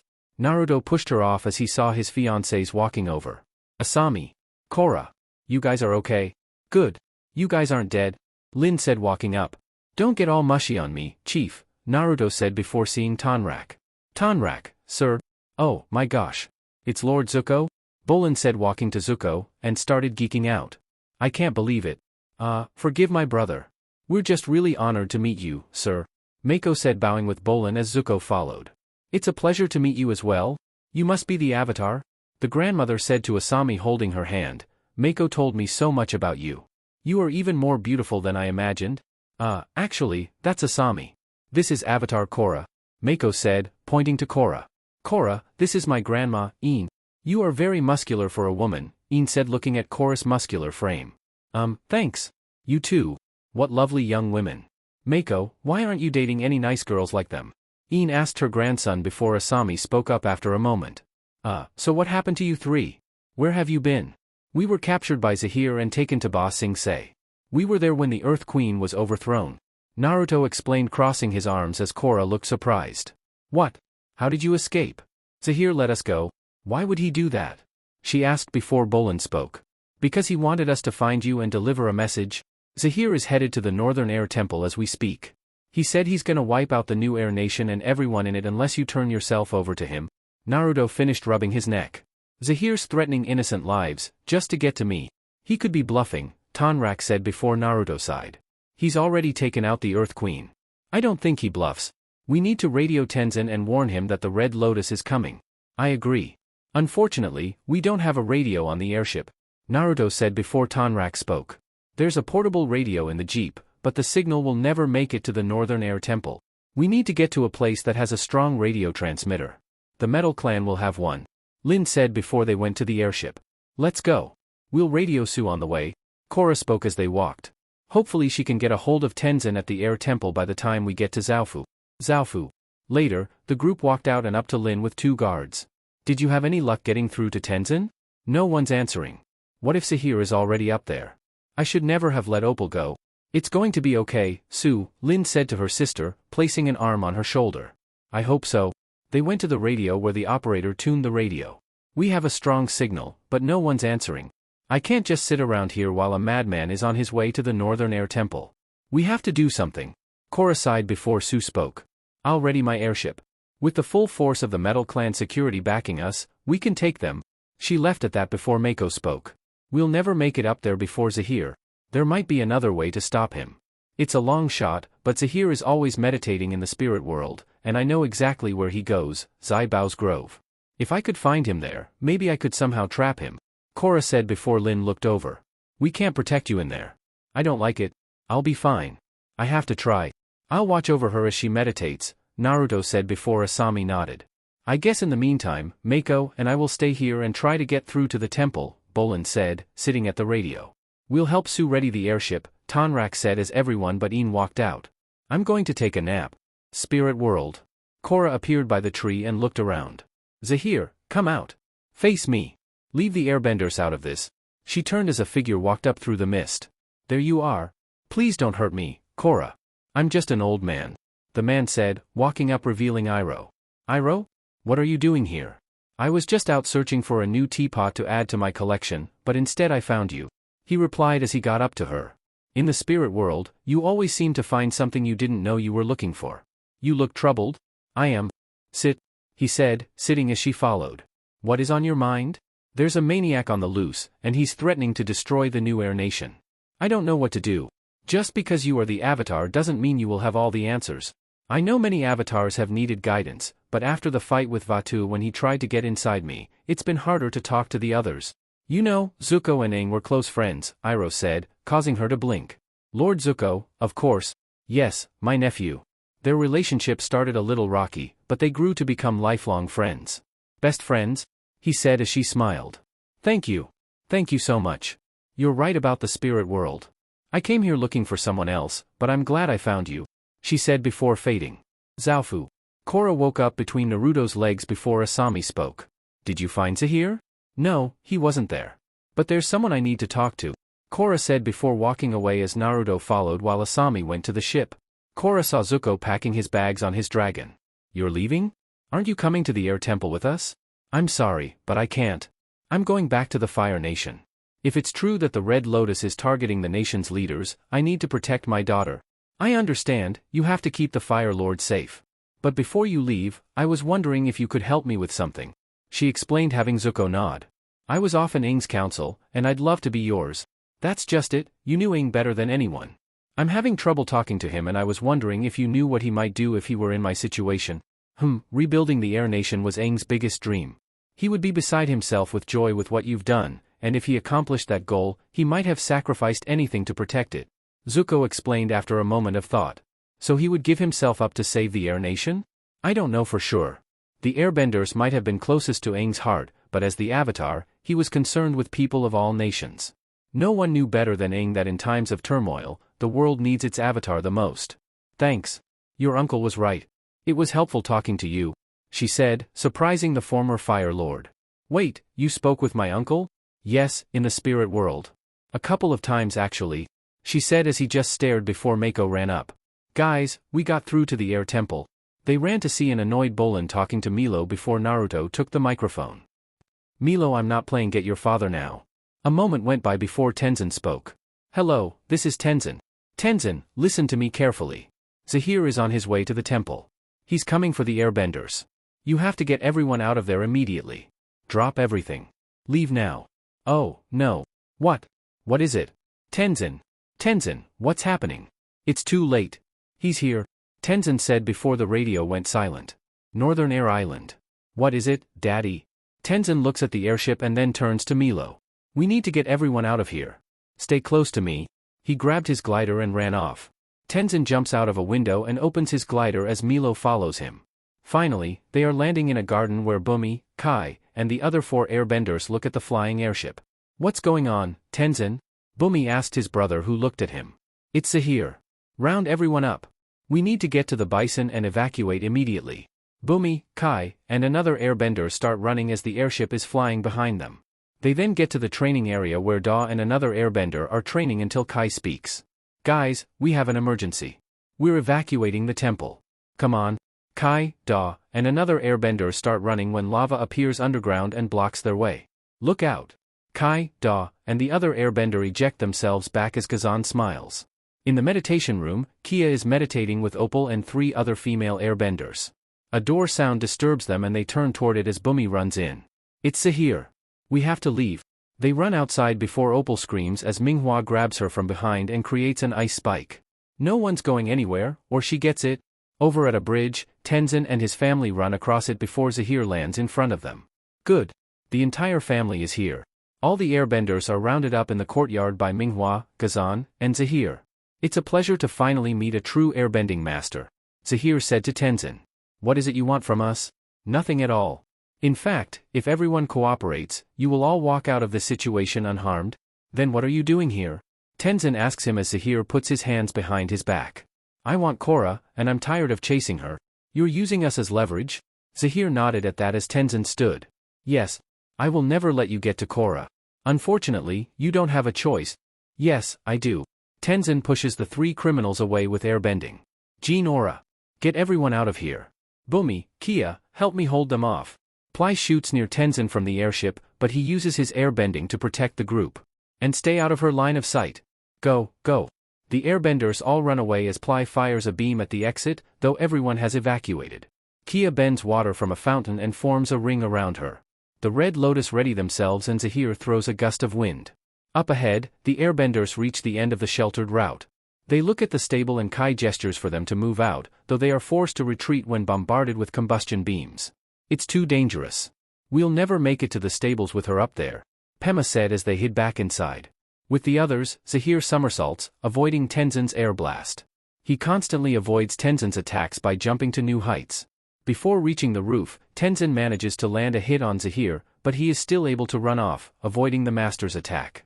Zahir makes it to the houses attached to the wall, which Tenzin follows, attacking him with a close-range blast which is then blocked. Zahir rises and lands on the protective wall. Tenzin follows and attacks him from behind, knocking him off balance. Zahir manages to regain his ground and somersaults, kicking a blast of air. Tenzin avoids the attack and fires 2 quick air blasts, which Zahir avoids by somersaulting above him and sending an air kick when landing. With Kia, she attempts to redirect Minghua's water appendages, but to no avail. Minghua leaps up and attempts to land a hit on Kia, but she can dodge the attack. Minghua freezes the tips of her appendages into ice blades and swings them toward Kia, slicing a statue into pieces, though Kia can't dodge the attacks. As a blade nearly slices her, she breaks it off and throws it to Minghua. Minghua grabs the blade and throws it back to Kia, sending 2 more ice spikes in the meantime. Kia manages to break off 2 of the ice, though is knocked against the wall by the last fragment. Minghua bends a water vortex and charges toward Kia, but she can send a large wave of water to Minghua, knocking her off the cliff. Kia walks up to Minghua but is taken aback to find her bending the directed water into multiple water arms and returning to the top. Minghua smirks and uses her appendages to knock Kia back into the hall.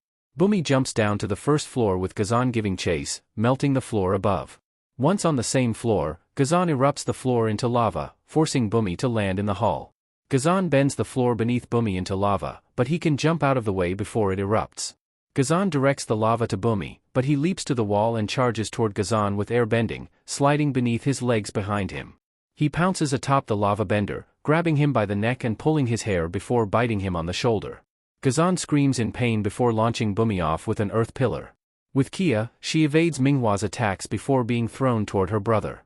Both siblings gather in front of a statue of an air nomad to catch some breath. I see you're having as much fun as I am, Bumi panted as he held his fists up. Over at the bison stable, Ply bombards the area with combustion beams as the airbenders hide in the stable. I can't wait any longer, Kai said, picking his staff up. Wait, what are you doing? Jinora asked him. Whatever I can. Get to the bison. Get out of here. Ply fires a combustion beam at Kai, who narrowly misses the attack. The next combustion beam throws Kai off the cliff, though he can open his glider and take flight, avoiding multiple combustion beams. As he flies past Ply, she turns her attention to the fleeing airbenders. Kai flies back to the airship, sending an air swipe to Ply, causing her to misfire and blast the cliff above. Ply turns her attention to Kai and fires a combustion beam. Kai protects himself with an airball but is knocked out. Kai plunges down the mountain as the bison take off without the airbenders when confronted with a combustion beam. The airbenders turn to look at the airship. Over with the siblings, Bumi is knocked back with a water blast. His sister retreats to cover him, freezing her water to block Gazan's rock, though the next attack shattered the ice. Bumi steps back and nearly loses his footing. Gazan bends a large earth fissure, throwing the siblings off the temple.